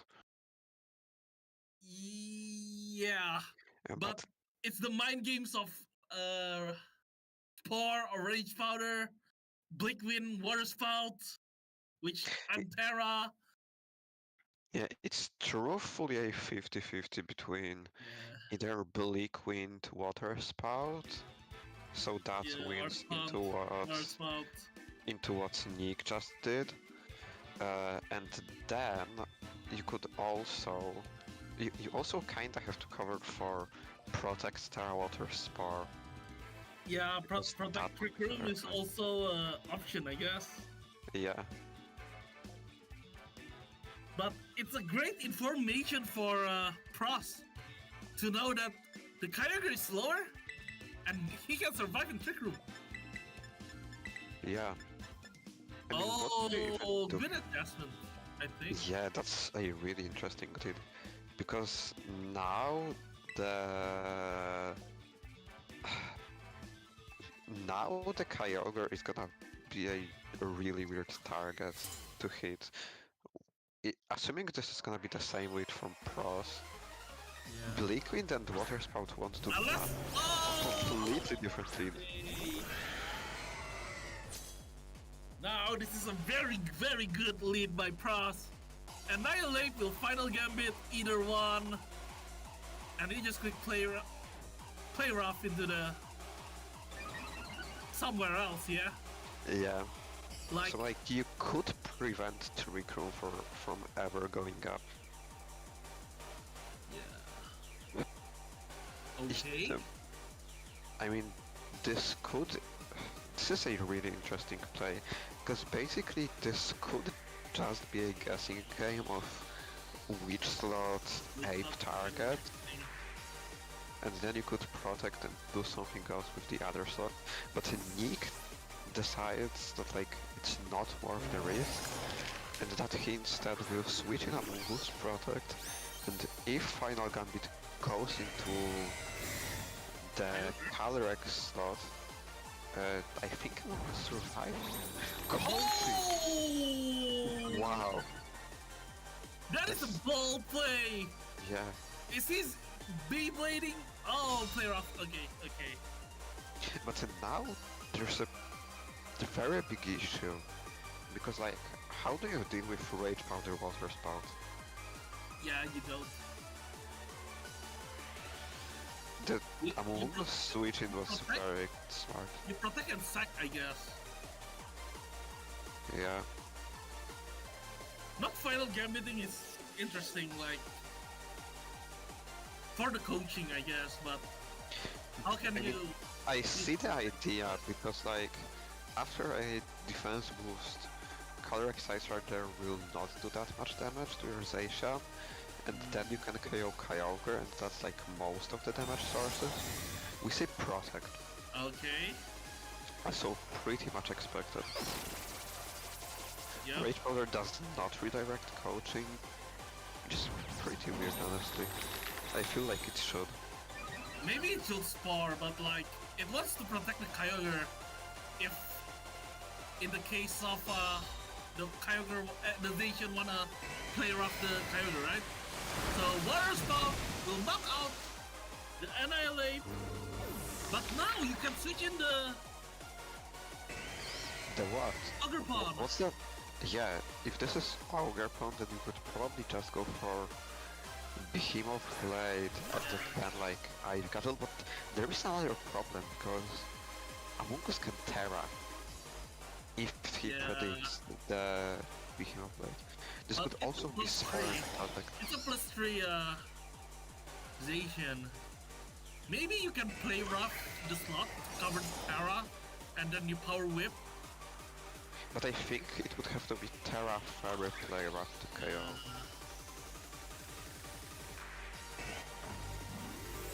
I think the safest is to V-Blade the Among Us and then just... Yeah. I think We see the Hydro. Terra coming out. This is Terra Grass, so no Terra on Cross side, which is pretty expected. Let's see, Rage Powder comes out. Rage Powder. Behemoth Blade. Okay. Nice play, this should easily pick up the Among Us. But now the question will be... the Ogre is definitely faster, we saw that game 1. But basically... Power Whip! Oh, it Oh, misses! that's so good for Nick! Water Spout! Will it pick the KO? It does! Ouch! That hurts! I mean, that's honestly an interesting approach from Pros, because like Ivy Cudgel No worries, felt a lot safer. But now Pros is in a really bad position. Aquajet will just pick up the KO. Yeah. And from game 1 we also know that the Kyogre is faster. So you click Aqua Jet and Thunder here. Yeah. And this looks kinda over. I mean, it's maybe winnable because you still have the Terra, but I have no idea what would have to happen. We'll see, we'll see. Imagine if it's Pitai actually. Again, Oh, it's that's- not what we're supposed to do, so Ow. damage. That hurts. Origin miss. I mean, doesn't really matter at this point, Yeah. right? Yeah, kinda. You just click Aqua Jet into your own Kyogre, it's all fine. And Water Spout. Nah, you click Thunder for the fight. Oh, okay. Yeah, you either click Water Spout or Thunder. Like, it's still safe. Water Spout will still Yeah. get a lot. This is fake. I think this is impossible to lose. Yeah, let's Pros disconnect.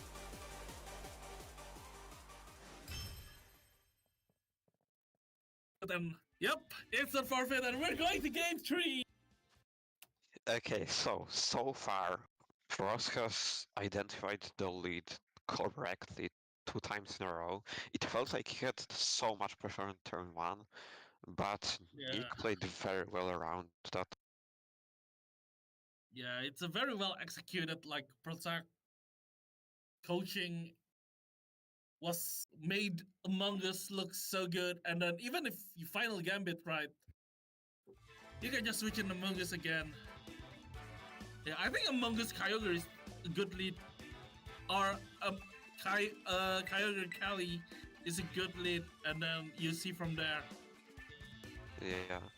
Okay, honestly, regarding like that power we play, I the more I think about it, the more I feel it was actually quite a nice idea, because it covers for both terras. If Amungus terras to water, then you get the KO on Kyogre.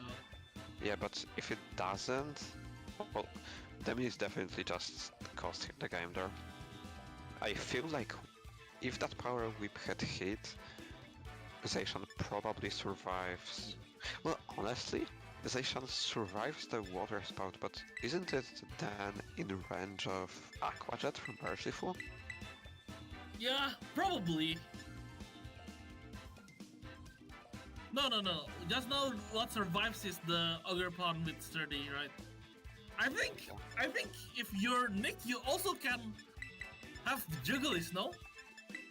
I mean, you could try that since your mons are faster. Yeah. But like, you don't wanna lead Jugulis into Zacian. Truthful. Okay, oh, water. Oh! You know what this lead means? It means Final Gambit and then like Power Whip or... Well, it honestly also could be coaching Terra Rock Casual, because that just straight up KOs something. It seems too greedy to Terra Rock Casual. Yeah, that's true. This is protect on the Calyrex. But, Is it switch to Mungo? Okay, if this play goes through and Pros actually goes for coaching again, this is an absurdly good position. Because like does +2 IV Casual KO after Targas? Okay, this is just a double protect. Yeah, to see if it's Gambiting or coaching. Coaching would Regardless, actually it will be really good position. Okay, it's just the final Gambit.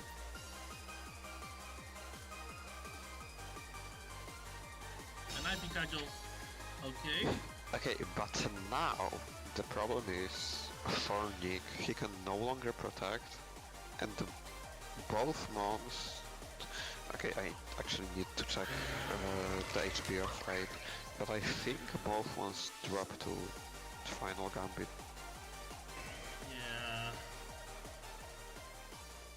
Yeah, cause Ape's max HP is 217, so Amungus will survive a final Gambit at 2 HP if it comes down to it. Oh! Final Gambit to the Calyrex size! And now, will we see the Ivy Cudgel to predict the Terra or Switch, or is it still gonna be the Power Whip? I think you will Cudgel, yeah?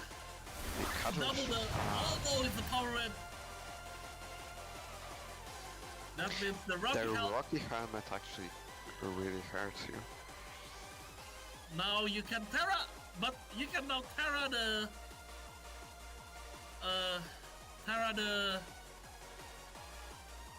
Ogerpon now, because you don't need the Sturdy no more. No. Rage Powder will be annoying. Okay, so both Kyogres come out. So what do you do here? This has to be Terra Grass. Will we see a Power Whip into the Kyogre again? I don't think after 2 times you see him instant Terra, you're gonna... I think you're better off Spiky Shield first. And Scout, no? Yeah. Okay, Spiky Shield is very hard here. Okay, just double protect. Very safe play. And so now you can comfortably just Ivy Casual the Kyogre slot. Yeah, and Terra Grass, the Kyogre and Ice Beam. Yeah. Or you could probably even just go for Ivy Cudgel and then Origin Pulse. Because I think that should pick up the KO on Kyogre. But then it obviously depends on what you have in the back and if that thing can deal with Urshifu. This is looking very interesting. This turn probably decides the game. Yeah, it looks good for Pros more, I think. Yeah. It's really important for Kyogre to go down for Pros here. We see that Terra. You get the Terra Rock? No, it's Terra Grass. I mean, it makes sense to cover for the Spore. But now, this is really important. Is this gonna be Ice Beam or Origin Pulse? And I think It's true. Okay. Hey, Origin Pulse will not pick up the KO. Waterfall does not KO. I think the game is over. And I Beam! Into the Amogus! I don't think it matters much now. Like... Yeah, you just click Cudgel and Ice Beam again. Yeah, I mean, the only way Pros has to win this game is to like sack Amogus, then lock himself into Aqua Jet, KO the Ogerpon, and then go for Thunder Power. Yeah, it's looking really tough. Yeah, it's looking Waterfall so just good. did not deal enough damage here. Okay, he chose to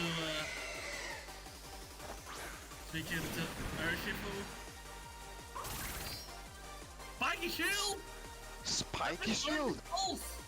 Wait, is this... Okay, protect! Oh, is it all protecting? It is! Wait, this is surely a choke though. Okay, Oh, the rain stop!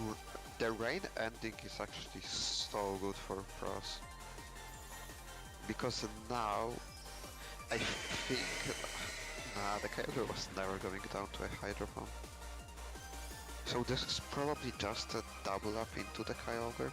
It really depends on what Pros has in the back. Yeah... It's optimization. I mean, it could also be Tornadoes. Like, Yeah. Tornadoes looks super good into like double grass type and Urshifu and like double grass Terra. Okay, Kyogre chooses to leave the battlefield. So the question now is, will Amogus survive the ice? Because if it will, then the Urshifu can switch out and choose a new move later. Ice Beam comes out, and this is really fun. Oh! Amogus survives! That's so huge. Yeah, but you still need to switch it out. Yeah. So now, how do you deal with this?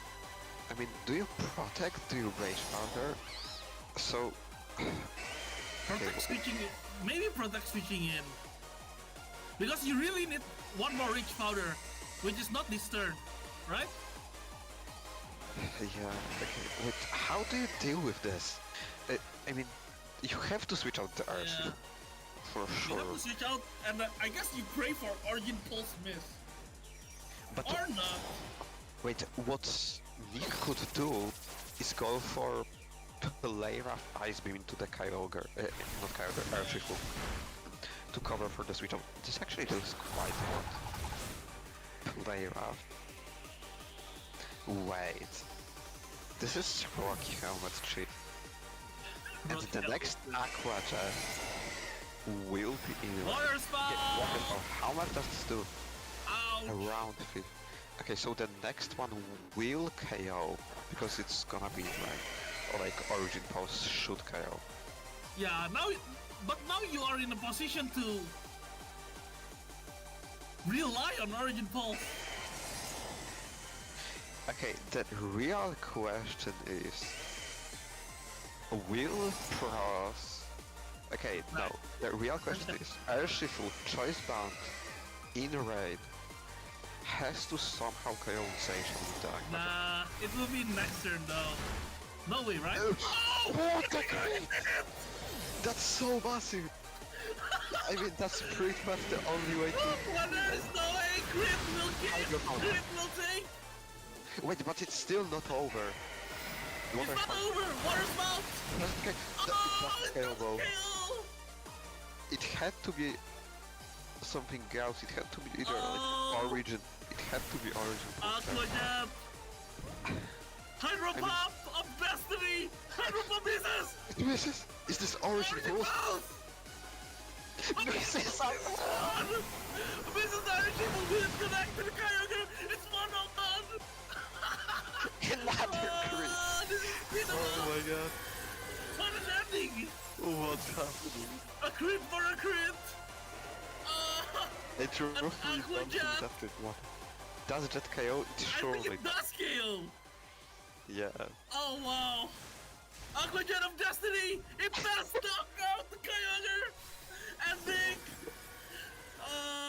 escape a victory with the jaws of defeat.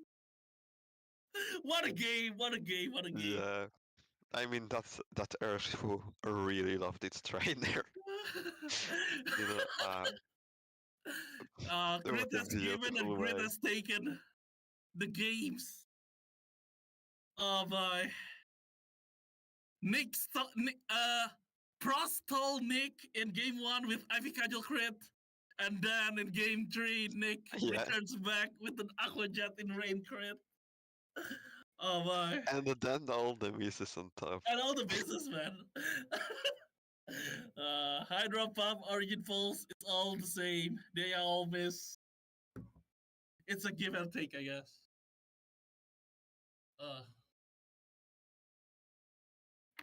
And now, we will be right back.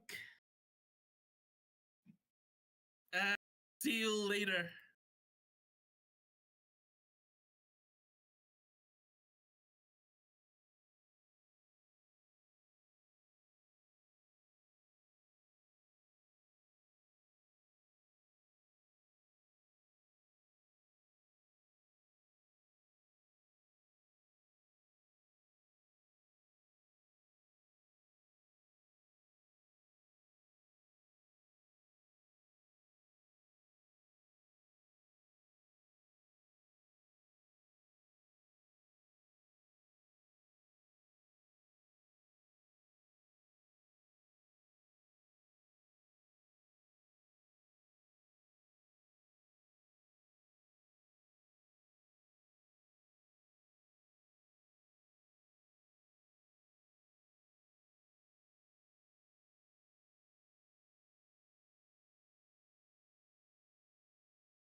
Okay, so Okay. hello, Narret here. We're gonna cast the round 4. I'm here with Kun. Bro, my name is Koen, but yeah, hello, my name is Koen? Koen. I'm here Okay. to also cast and Cool. yeah, speak. And so basically, Okay. it's round 4 of the Of the Belgium's Hall of Fame tour. And we most got epic tournament Niels of the year. Hoffman against Marius Wells, or Vels. I'm not actually sure. So, I just want to point out Marius Vels is the best Belgian player, was the best Belgian player at Stockholm Regionals this year, which is And that's the really only impressive. regional, and that's also yeah, that's a really important regional because a lot of good players went there. So that's a really Yeah. impressive achievement. And Okay. also Niels Hofman. Just let's look at the achievements he has. 2 times He top has a 4 in a cup. couple. That's Okay. very He has a solid. challenge win, which are like pretty cool. Hmm. And Marius Wells, no idea, has two Won cup with wins. Weaver, bro. He won with Weaver. With Go Weaver. ahead. And he also won with Clive's team. I don't exactly know what Clive's team is, but Me neither. But sounds cool. surely it's something. Yeah, it's something. He also won Genk and Boom. And So I think he yeah, also played at the Lille Regionals, so that's also quite impressive. yeah, yeah. I mean, I didn't, Okay, so he has that let's on me. get into the teams. Okay, so Marius is running a very interesting take on the Galarian Weezing Koraidon Cataracts team. So the mods are pretty basic, but then you look at the sets and you're like, okay, ability shield Korai, okay, that's fair. Life for Walking Wake, this is standard. And then you look at the Weezing and you're like, they're a dragon, okay, that's cool. And then you look at the Kelly Shadow and you're like, okay, this That's guy's committed. very innovative. This guy likes clicking his button. This guy is like, okay, I don't care if I lose the speed tie. I will just win the speed tie, or I will just not play the mirror and I will just spam Terra, Ghost, Astral Barrage. And you also have the Helping Hand Instant. So you can do really funny things like Helping Hand, Terra, Ghost, Choice Specs, Astral Barrage. Like, what is switching into that? And also, I just want to say, he made a really interesting choice in the builder because he put a core of 4 hyper offense mons with Specs Shadow Rider, Life Orb, Walking Wake, and Mhm. Coridon, and then he put double fake out to make it more balancy, which probably Yeah, helps into Caldex Ice Rider teams. You know, yeah, probably this is gonna because be very interesting. yeah, I think they're really important because I think without Rilla Instant, if you're like out of position for 1 second against Shadow Rider, you kind of insta lose. So I really like that team building choice on his end. And yeah, Will-O-Wisp Galarian Weezing is also fair. But let's get it. Whoa. Okay. Oh, okay, great. Okay. Nice, nice, nice. Niels Okay, so Hoffman. So let's look at let me cook Neil's on team. this. Let me cook on this. So this is basically Life Orb Rhydon. A very interesting choice. I haven't seen that before. It's really interesting because it gives you the ability to switch the moves, switch up the moves. You don't deal as much damage as Specs and you aren't as fast as Scarf, but you can always Vault switch out if you're in danger. Yeah, So that's exactly. like Volt Switch is the kind best of move fun. ever. So that's really Okay, important. then you have like kind of a standard balance score of Among Us, Earthful, Insane, Calyrex, Ice Rider. This time with the Clear Amulet and high horsepower. Hmm. And we have Ursaluna, uh, not the Blood Moon variant with Flame Orb. It's just as a Trick Room Sweeper. So this Yeah, team looks this very Trick Room centered. Yeah, I agree. I think it's like it reminds me of the MDB team, but then the only difference is you have Ursaluna for a stronger Trick Room mode and the Life of Miraidon, as we said. Yeah, I think it's really important on this team because in Trick Room, if you have Scarf Miraidon, if you like bring it in Trick Room, and it's ever in Trick Room, it's just like really out of position, and with like yeah. Protect, you can still like pivot out and stuff, pivot out and protect and like stall a bit. And it also Okay, forces like some mind games. one last thing I want to point out before we get into team preview. That Glacier plushie is so really cool on the Niels Hoffman's side. Bro, yeah, I just saw it, bro. That's absolute peak. Goated. Damn, bro, yeah, bro, I gotta Okay. get something like that. The monster are locked in. Is this ever just gonna be Terra Ghost, Astral Barrage lead, and Prey? I think it might. The only problem is like he can switch to Ursaluna and he has AV Instant. So maybe you can like work around it with maybe. Okay, so I think either the line is just spamming Astral Barrage, or you can just like soften everything up with like Koraidon and stuff, and then end game with Astral Barrage. But I think Kelly Shadow is like the most important piece. So yeah, it will be interesting on how he's able to position it. And from Neil's side, I think he really needs to get up Trick Room. So like Instant Ice Ride or something like that seems really solid here. So okay, let's get into the leads. Okay. Okay, is this ever gonna be? Okay, this is Okay. Color. Wolves Incineroar, bro. Let's go. Cataracts Incineroar against Cataracts Incineroar. Okay. How hard would Helping and Terra Ghost Astral Barrage go here? I think helping and Terra Ghost Asperage, like I think it actually KOs Cataracts unironically. And it is like 45-50% to instant, I would assume. So I think helping and Terra Ghost Asperage is a really strong play. Like, sure, he could yeah, sure. Oh yeah, also because Neil's instant is faster. So if he just helping at Tergos after Rush, we're gonna see it immediately. I think this play is really smart because even if Neil's like goes for protect and knockoff, then you still get like a lot of damage on instant. No, surely not, because then you get a lot of damage on instant, and yeah, you can like then barrage knockoff and then like reposition and stuff. So okay, this is AV instant, so this should tank it relatively. This is Protex from Calyrex Ice Rider. Yeah, I think you're right. I think the game is kinda lost on turn 1. Nah. Like the play was very brave from Mario. Yeah, but I respect it. I respect the hell out of it. Yeah. So surely you just crit and then you're in a good position again. Do you ever leave a knockoff? This is at -1. Oh yeah, knockoff. And Terra Ghost, you do survive knockoff. Yeah, bro, it's -1. This is not that bad. No, okay, you know, it could have objectively been worse. That's true. What's the Terra? I like this play, but I don't see how. I think it's Terra Water, if I recall correctly. I like the Weezing swap, kind of, but like I think if you're Niels, you can just very freely just knock off again Terra and like trick him or something. Or honestly, even or like, just U-turn into U-turn trick room. And the reason why I like the Weezing switch so much is because it covers for both options. Because if he knockoffs, it does no damage into Weezing, and if he U-turns into Ursaluna, it doesn't have guts anymore, so it's burned for it's burnt on the field and doesn't do really much. That's smart. Yeah.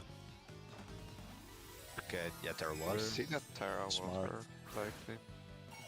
Bro, imagine if Cataracts got like a ghost type version of Hyper Beam.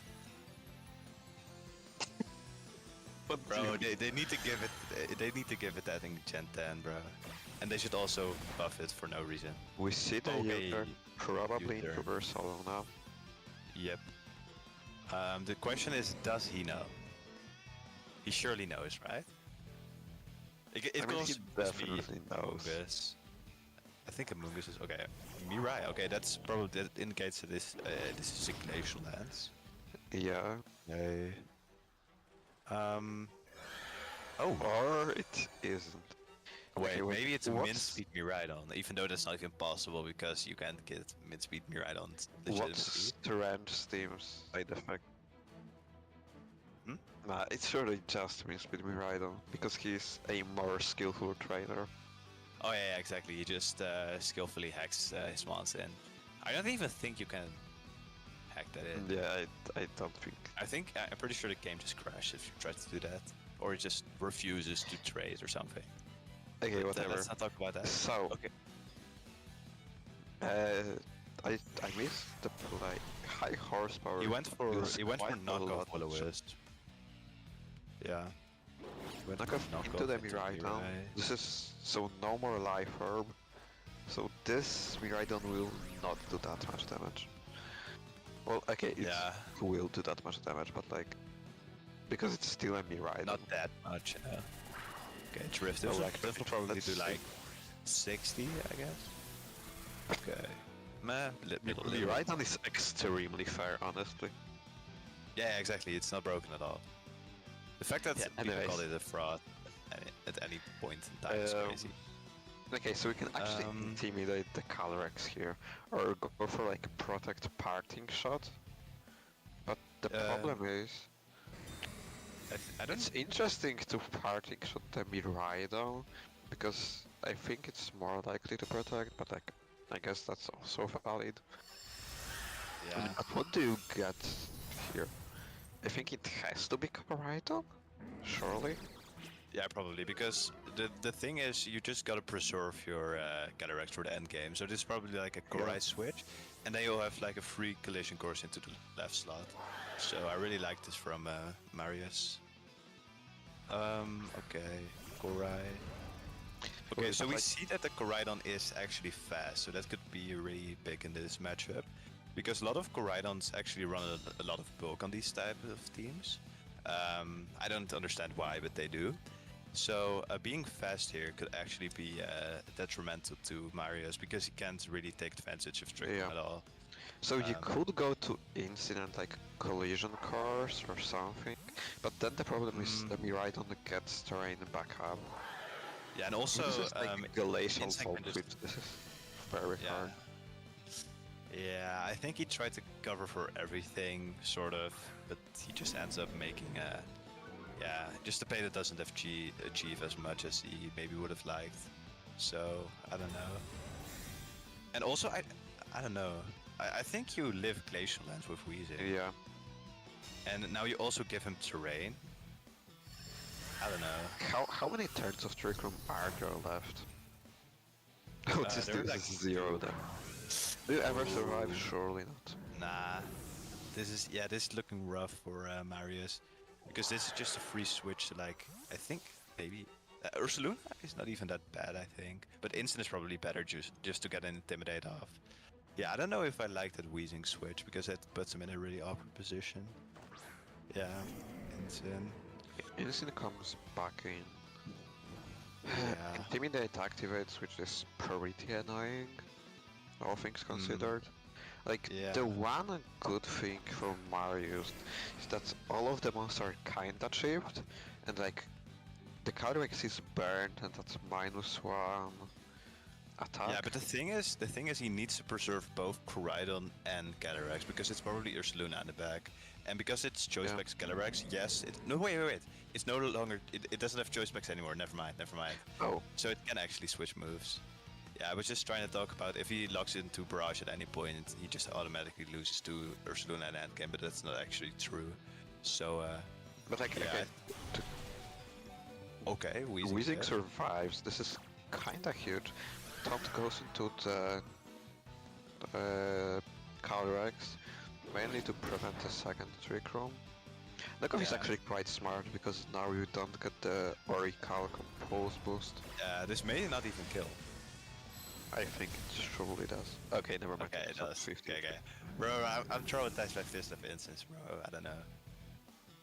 Okay. Yeah, so Do I you think... know how many turns of Trick Room are left? I'm pretty sure this was the last turn, yeah. Yeah. This is actually looking quite good for Marius. The problem is he still has Miraidon, so he can just pressure Draco into the one shot. But the thing is, he can just Strange Steam, and it kind of comes down to a 50-50 here. If you either drift the Weezing or you Draco the Korai. Because No, you but just like- want to put the Mirai in range of Barrage, and then you probably just win the game.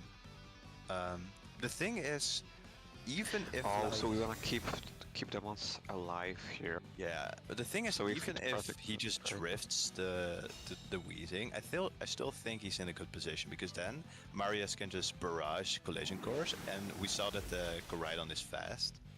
So okay, confusion. I don't think it mattered, but it's funny. Okay, he goes for Glacial. yeah, this just KOs. If it doesn't KO, it's actually really bad for Marius, but it definitely Yeah, but does. surely it KOs. Yeah, of course. Yeah.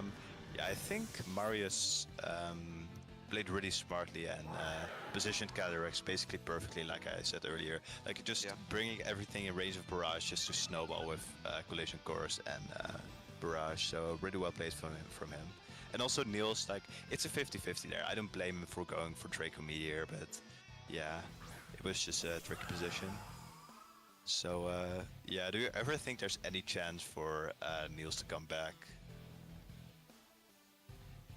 I mean, what would have to happen? Are there any mons in the back that could help? Not Urshifu, not Among Us. Well, Barrage just kills both. Like the only thing, the only way I see him, okay, he just sucks both ones. Like the only way he maybe could have won is if he like switches me right on to Ursaluna, Calyrex somehow lifts Barrage, and Collision Course to get targeted into Cali Ice. Then you can maybe win if it's somehow a speed tie. And well, you could actually maybe win if you go for like Protect on the Miraidon, then switch to Ursaluna on the no, because he Barrage doubled and... that slot. He doubled that slot with Collision Course. If he barraged and Collision Coursed into the Miraidon, then that would maybe be winning if he survived Collision Course.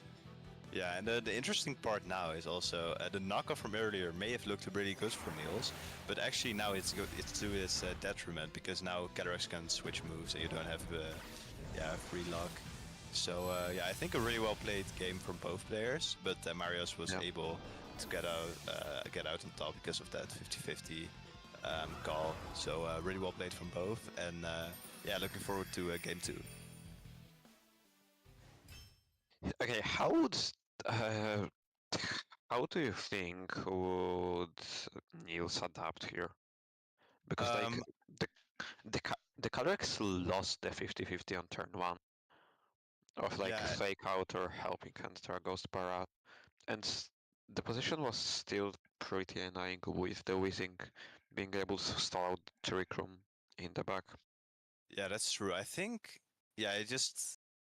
I think you maybe bring a Mungus instead of Miraidon, because sure, Miraidon was able to pressure the Korai and stuff, but I think you need to like really pressure everything in Trick Room, and there's really no better mon to do that than a Mungus, and it's Rocky Helmet Instant, right? On Neil's side? Yeah, it is. No, so I think it's AV on Neil's side. Oh yeah, I mean I meant on the Marius side. Yeah. Okay. Yeah. I think Among Us is the adjustment just to be able to pressure more in Trick Room. And maybe if you're Marius, maybe you think, okay, so what if I lead Weezing just to prevent Trick Room altogether? So I could see him going for like Koraidon Weezing this time with instant Kelly in the back. But he could also just like go for the same thing because it's really strong into Neil's team. So yeah. Like, I'm genuinely wondering how Niels could remove Weezing, because it's the main amount that causes trouble for the team. Yeah. Is it the same we are going to see from the Niels? But Mario is actually going to switch it up with Koraidon and Weezing lead. This is what we were talking about earlier. Out. Yeah. Do you think Marius Terras here, his Koraidon, or do you think he just goes for Taunt Protect? Yeah, he could also go for Will-O-Wisp because it's actually Terra Water on the Calyrex. I think he could also, if he like brought Miraidon in the back, I think it's a pretty free fake out Korai switch to Mirai. I think that's pretty free here. But like I said, maybe he brought the Mungus this time, so that would be really bad. Then this position is like really awful, but it's not unplayable, I would say. You just gotta position a bit. Maybe you can like protect Kelly, switch instant to a Mungus, and a Rage Powder Trick Room and then play from there or something. I think that's like a line that could work. But the problem then is no, then you can like Terra Water Mungus. Yeah, I think that could work. But let's see what I am not following your line of thought at all, but I'm vibing low-key.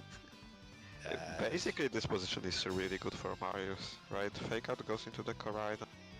Yeah, I think this is probably like If Dawn's we don't heroic. hit, Oh, yeah, this is huge. This is massive, Yeah. as some would say. so basically now your ways of dealing with Weezing are very limited, Yeah. right? Yeah, I I mean, don't. okay, this is Maybe you Terra. brought him right on, but okay, that did literally nothing. That's like Okay, this is all Terra weird thing. Grass and the Incineroar. I think his like last his last thing he could try to do is go for like Terra Grass Flare Blade onto the Weezing to try to KO it, but then it obviously leaves a huge hole for the Koraidon to exploit. Yeah, that's With true. daily everything being with the Flare Blitz or Collision Course except the Miraidon. Yeah, this is extremely rare. Okay, so we're not gonna see any Terras at all from Neil's side, which is surprising. And actually, Incineroar is just gonna go down. So probably like going in on the read of maybe he was scared if he went for Terra Grass that Marius would just go for Flare, but because he's up a game, so he can make those kind of risks. But yeah, actually he's just gonna collision course, and yeah, I think this is a really tough position for Niels. I don't really see how he comes back from this unless Miraidon is able to do some magic here. But I mean, Miraidon will survive a collision core yeah, that's true. But and will probably KO back with Draco. But like, how do you deal with the Calyrex Shadow in the back? yeah, I don't really see anymore how you ever do that. Okay, he did bring the Miraidon, so yeah, I think that's the first step in coming back from this. Oh, but he brought Rillaboom. Yeah, smart. But I think Lance will still do like some decent damage into Rillaboom, probably like 50-60%. So yeah, this may actually be kind of a mistake maybe, but I don't know. Like, okay, so the Calyrex still has the Terra, it can... Well, Yeah, but the problem is if you Terra How Water, you lose the Wood Hammer. okay, can't you just ever go for fake out the Calyrex collision course, the Miraidon, and then if your like Rilla dies, then you just go into then you sack Rilla and then you just go into Calyrex Shadow and win. Yeah, okay, so he goes for Terra Electric on the Miraidon. So that's maybe an indication that he's actually dim at max speed. But he also doesn't know the spread, so yeah. Yeah. But Marius is just gonna go for the Protect. This could be huge. Okay, okay, he goes for Electro Drift into the Rilla bomb. Okay, that's interesting. This is life orb. How much damage is this gonna do? Quite Okay, a that lot, actually does a lot. Maybe if Lance gets a high roll and it's not really bulky Rilla, maybe it KOs. It probably needs a okay, never mind. Oh, high horsepower. Yeah.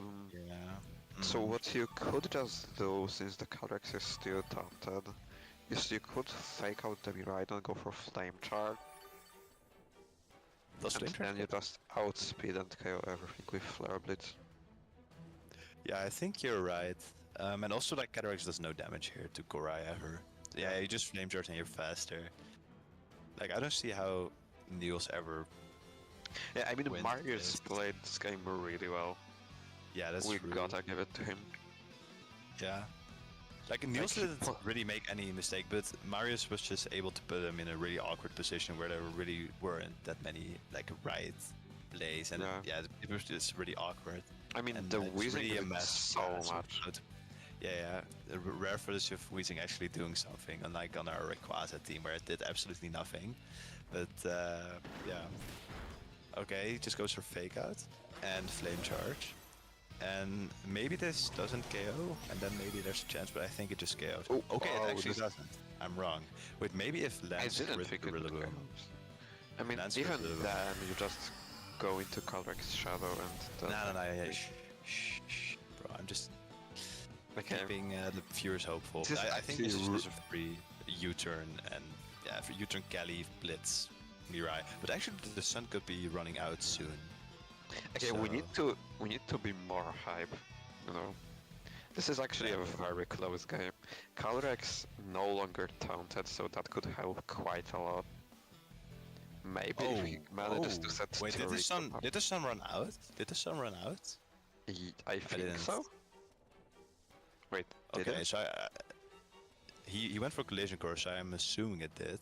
Oh no, Oh, it no. didn't.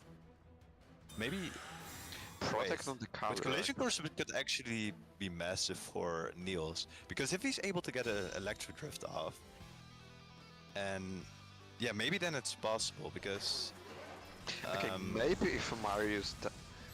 Wait, it could be winnable if Niels gets Marius down to Old his switch. last 2 months, and Into then Rillaboom. has Ursaluna in the back.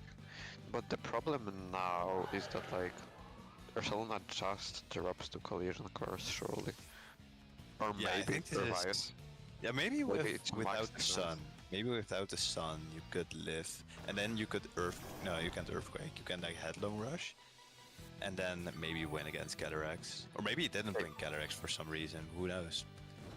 I think he did. Another Maybe. problem for Niels is that Marius doesn't even have to lock into Barrage anymore.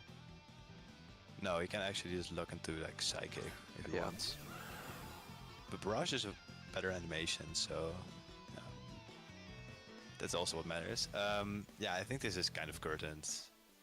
Okay, so the very important thing here is, will Collision Course KO Ursaluna? If it somehow survives, it could actually be pretty bad. Yeah, maybe you could force a 50-50 on like who Strange Team misses on. I don't know. Maybe that could work. Yeah, I mean, we saw that all out can happen in the last game. Yeah, exactly. Okay, he's actually just not gonna go for any protects at all, which makes sense. Collision Course is gonna be able to pick up the KO. No! Close. Sadly it doesn't. It's close, but it's not enough. And Calyrex is able to go for the Psychic, pick up the KO on the Calyrex, and this should be wrapped up for Marius. Very well played. Well, unless like... Okay, Bro, it seems like they should have... Surely it's Maybe. over, right? There's actually no way. Maybe he tries to be funny and self-targets, and then if he self-targets, it's still winnable. Okay, Bro, no, but they can be right on if genuinely Marius just just really nice goes to for sell protect his self-psychic. Yeah, oh, that doesn't even work. Ah, he's fake. Yeah. Boo. Okay, collision course Yeah. able to pick up the Will KO it on survive? the Rhydon.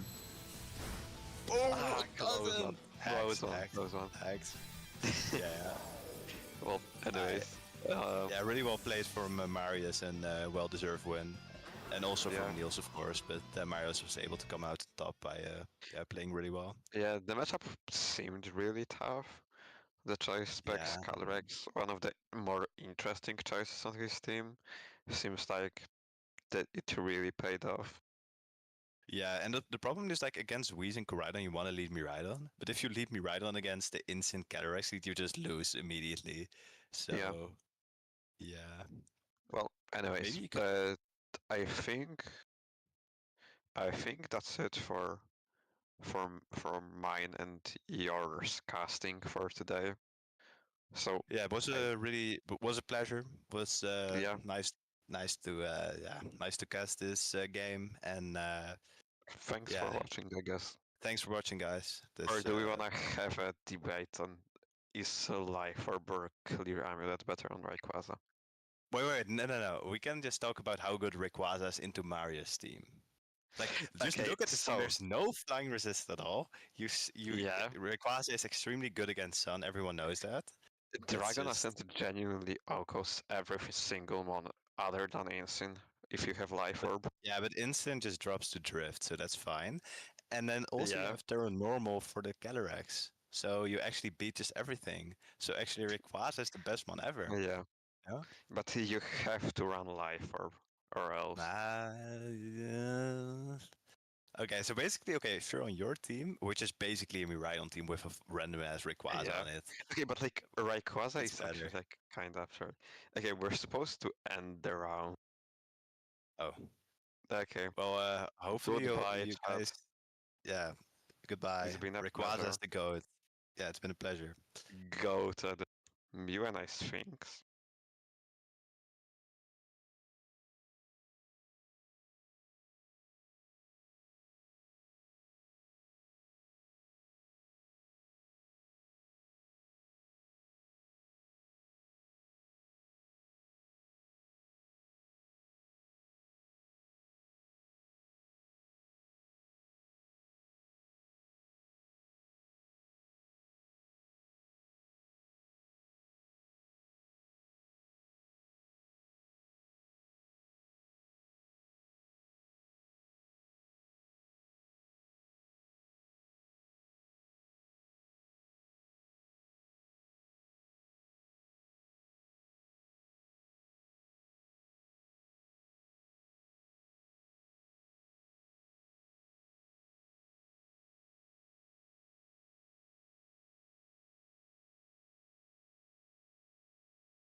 No, we're not yet online.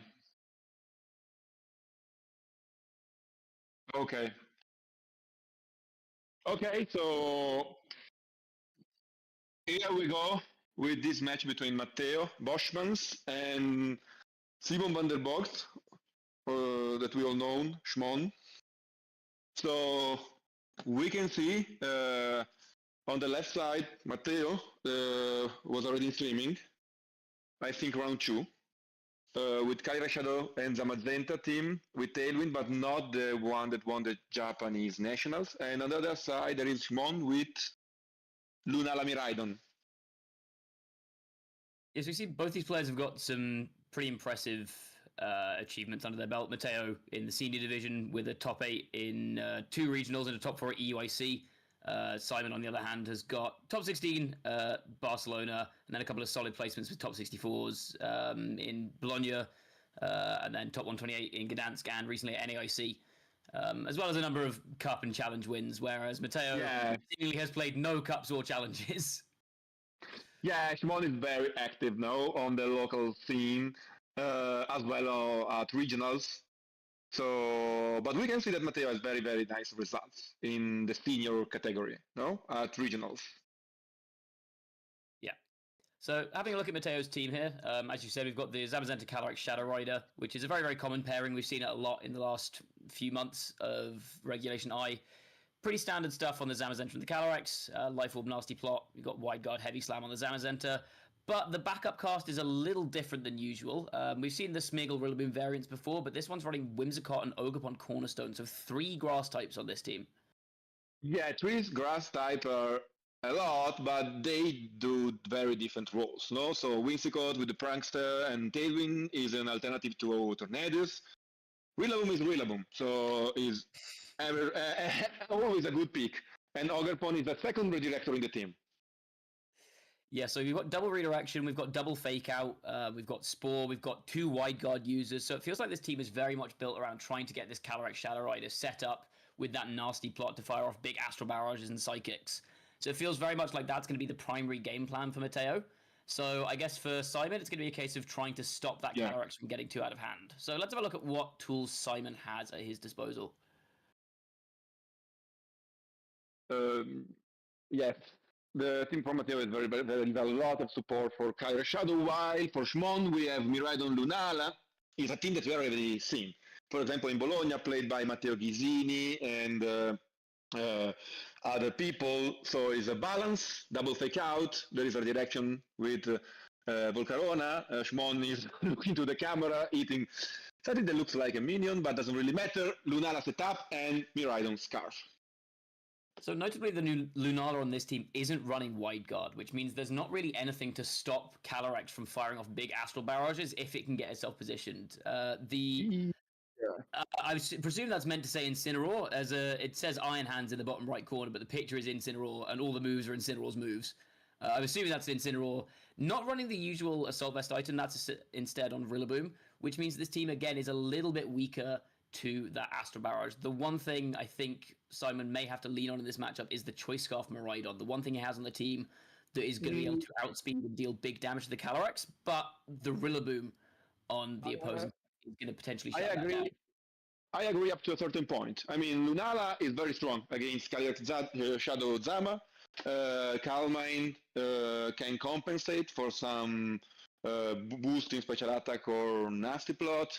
And also, you need the time to make nasty plot that I'm not really sure Matteo will have, because Lunala put a lot of pressure with Astro with Mungus Beam.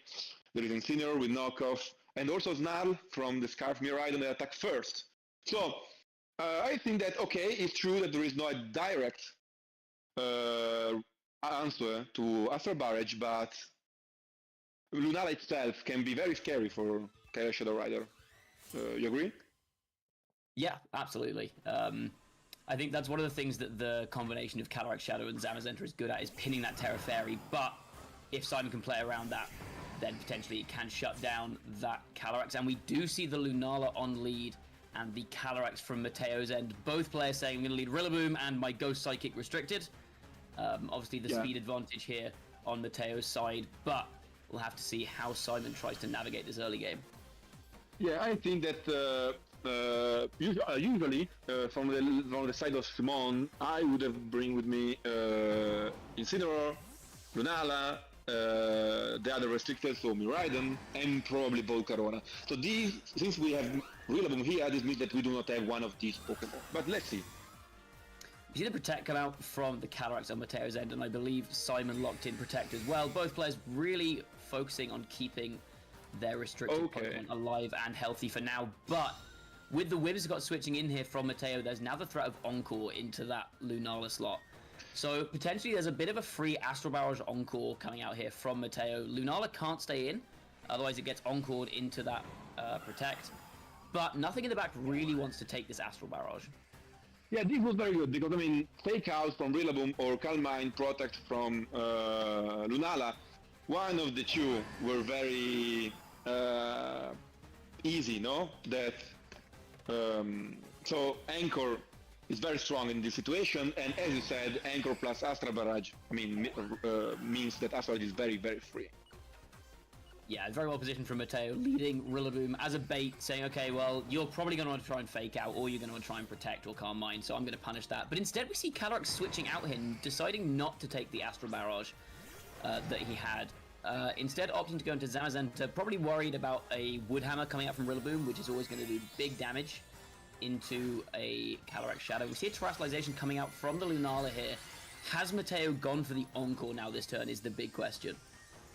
Yeah, this Whimsicott is, of course, Cover Clock, so Fake Out is not possible, also it's turn 2, so maybe, okay, Anchor, exactly, makes Lunala completely locked into the Protect, and maybe a U-turn?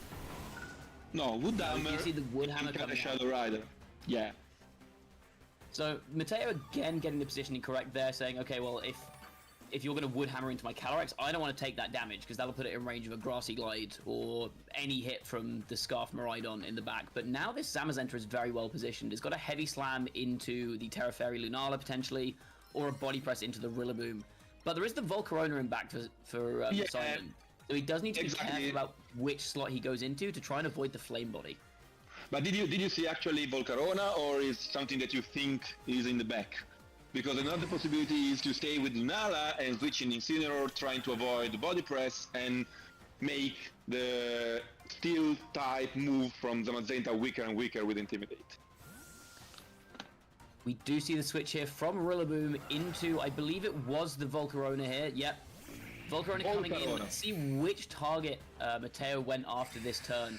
But either way, we see the Protect coming out from Lunala, so that's pretty obvious. That was forced. We do see the body press into Volcarona. Do we get the Flame Body activation? We see Rocky Helmet coming out, a bit of chip damage, and no Flame Body. So now this position, again, is very much in favor of Mateo. This Calyrex is free now, again, to fire off that big Astral Barrage.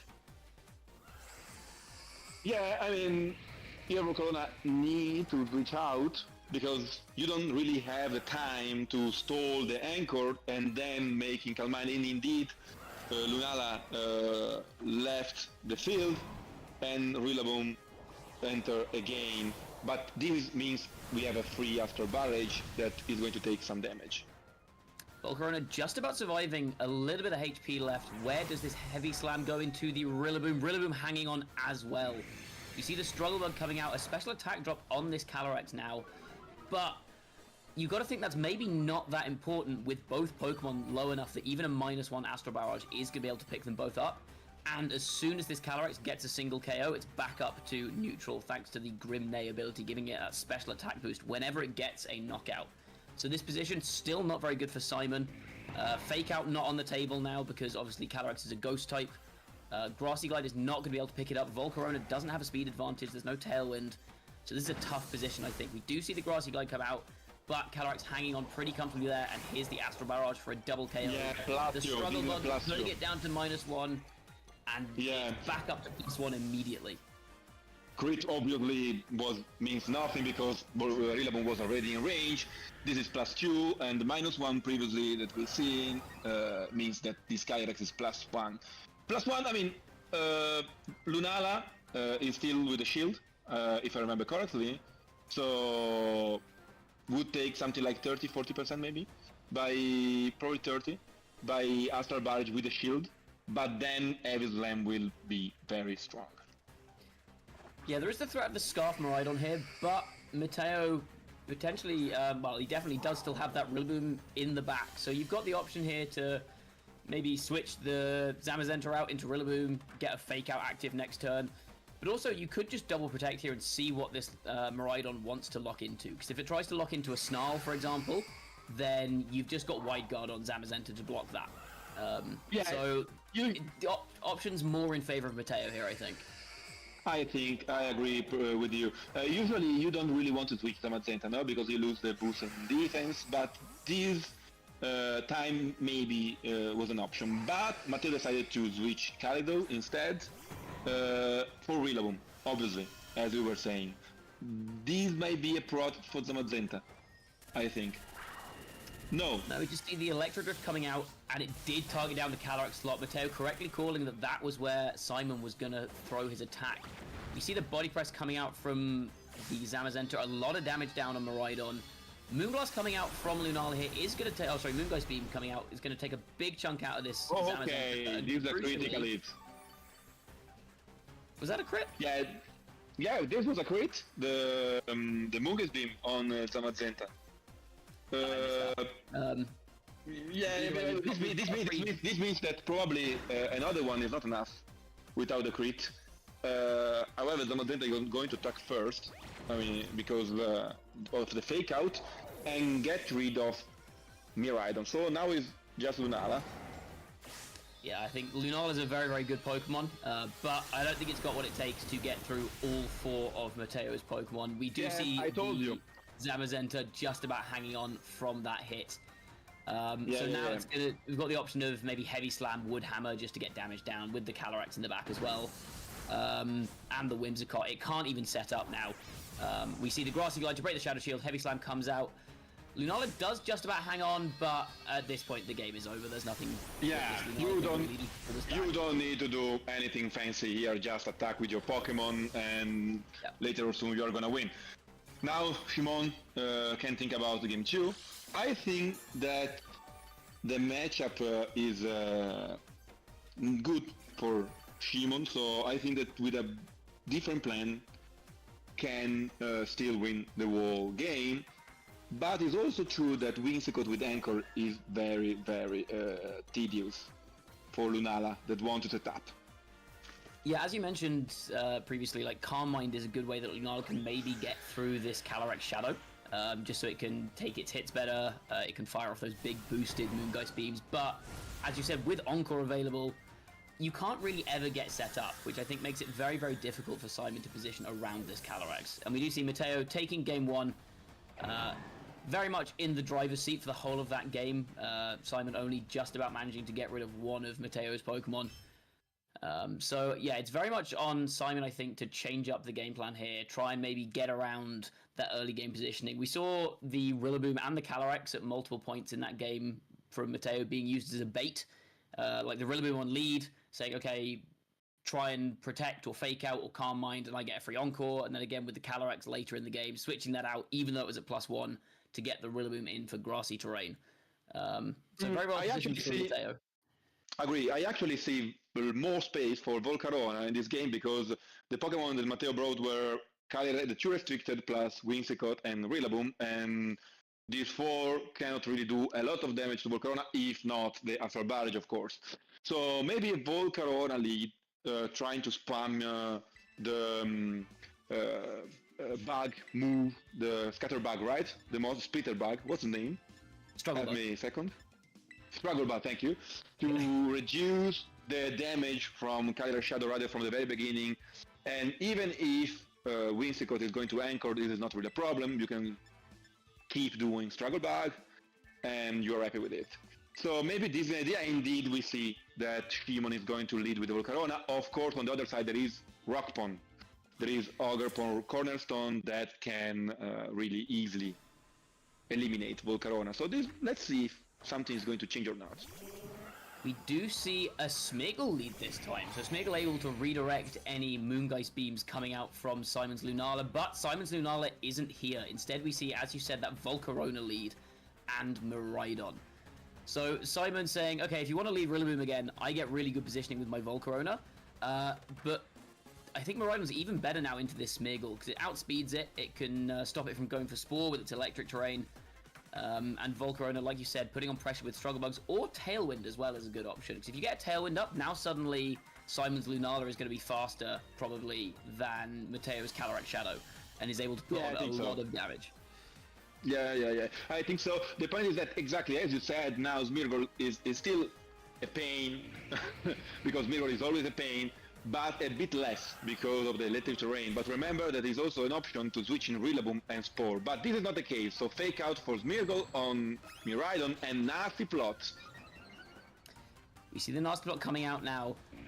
There's a bit of a guessing game, I think, coming up on this next turn, right? Because there's options for... I mean, Calyrex doesn't really want to go for a Terra Dark here in front of Struggle Bug. But if it doesn't go for that Terra Dark, there's the option for Snarl from the Miraidon. But if Miraidon goes for Snarl, and there's a Wide Guard from the Smeagol not running Decorate, it's got Wide Guard instead, then suddenly Calyrex is in trouble. But then if Miraidon just goes for an Electro Drift, then Wide Guard doesn't do anything to help.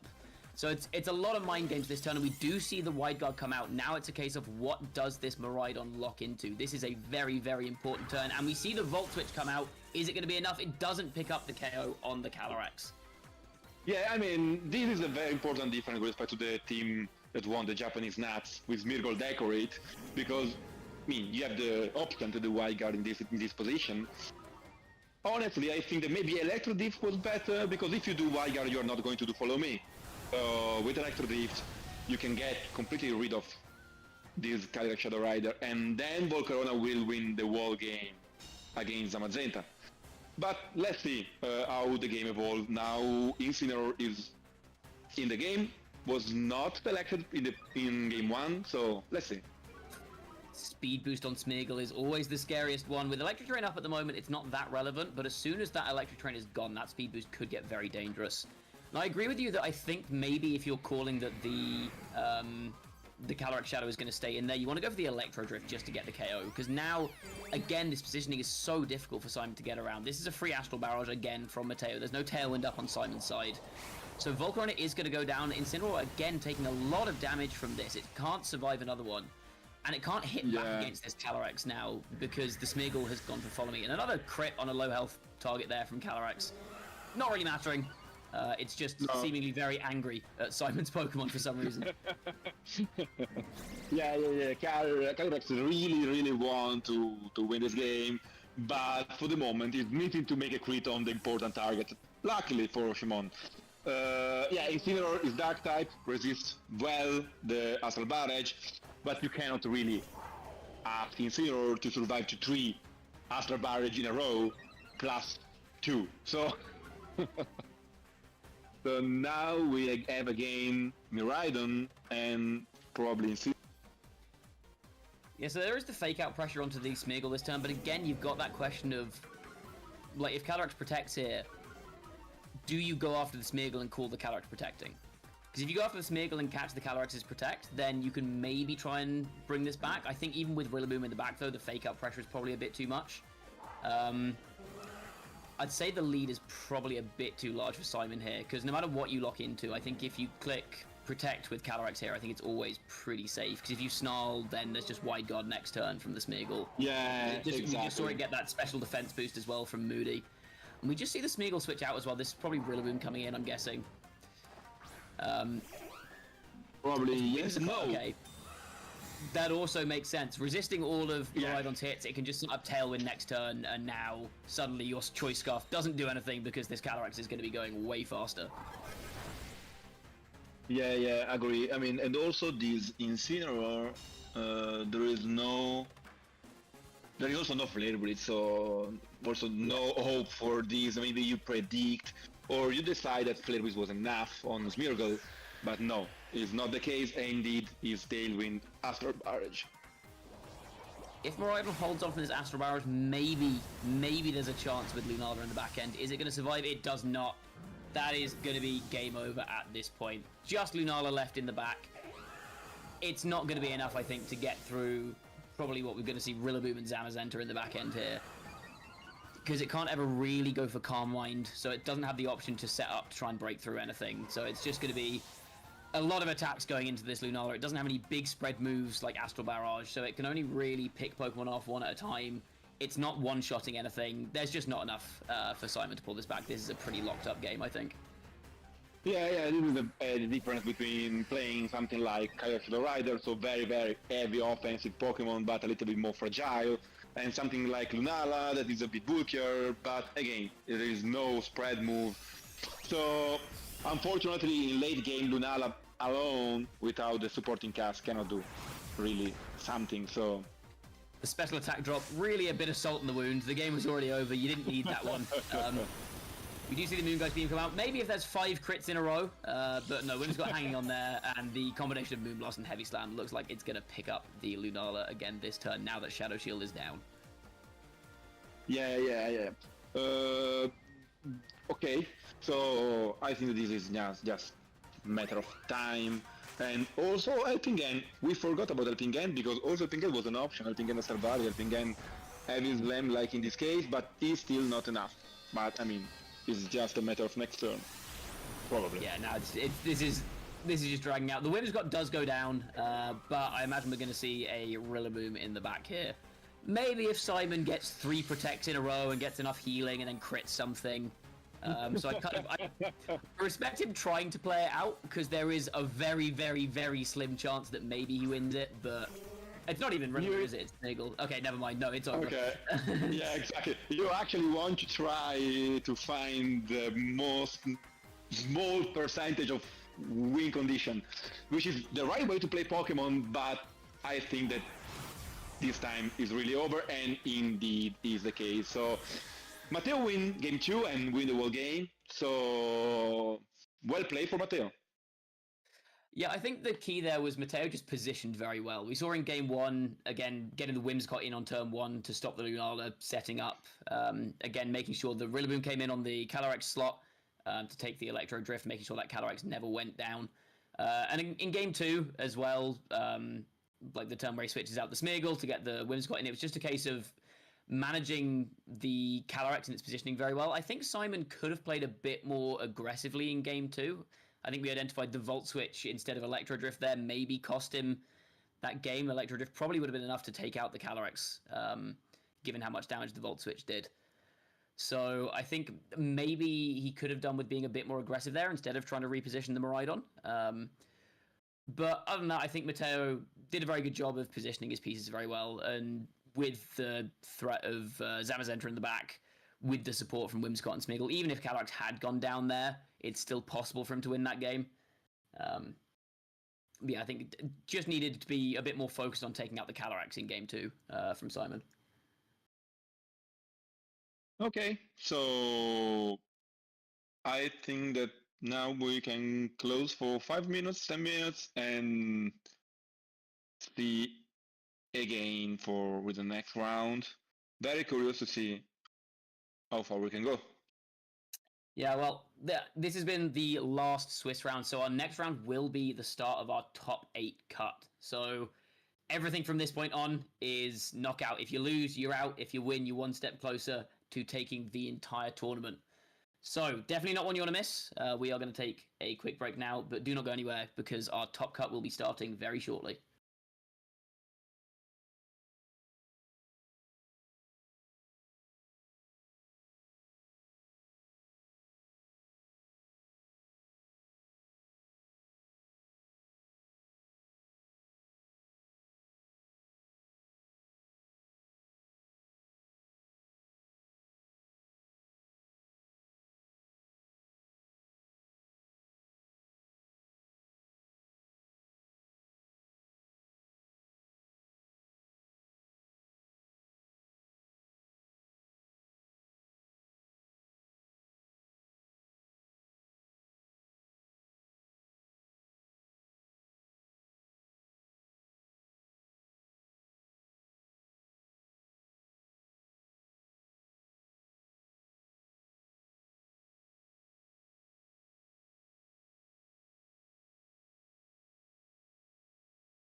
Welcome back, everybody. I hope everybody's having a fantastic day. I know we are, because we have some fantastic games and had some beautiful matches displayed up to this point. Aldrich, what do you say about it? You were already here earlier. What do you think? What do you think this is going to give us? Yeah, it's going to be epic. Bjorn is, I think, for just on stream today, but we have saw Niels today. Yeah, Niels. I know Niels personally. A person that when Niels just started from the bottom and now he's here, just doing his best, fighting through opponent and opponent, never giving up, always putting in his everything. So I'm really excited to see what Niels has here. Also, Niels bringing one of my personal favorite combinations of double restricted here. Look at these beautiful Pokemon. We're going to talk about the teams later. Let's first talk about the achievements. So we have top 4 in the Gent Cup twice from Niels' side. Also, a few challenge top 4, so not too bad here. So basically, knowing the locals, knowing what's going on, knowing how to play against everyone basically here. And yeah, what do we have on Bjorn's side? And Bjorn has an epic Dondozo Weezing team that is like Carson Confer, popularize it, 45 mice, top 16 with it, but this time instead of the other non-restricted, the restricted is Koraidon. We love to see it. We love to see it. Yeah, let's just jump right into the teams. I saw some top 4 there as well in the local scene as well. They're so consistently on top of the local scene as well. So Koraidon, as you already mentioned, this is like a typical Koraidon set, right? Ability shield next to Weezing, you want that item. But what I see here, what's really new is the U-turn Sucker Punch and close combat Weezing. That might not be that might actually. That is a airship. I think that is a miss.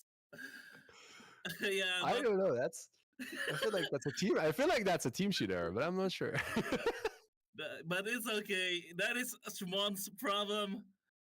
But it's product, poison gas, toxic spikes, and strange theme.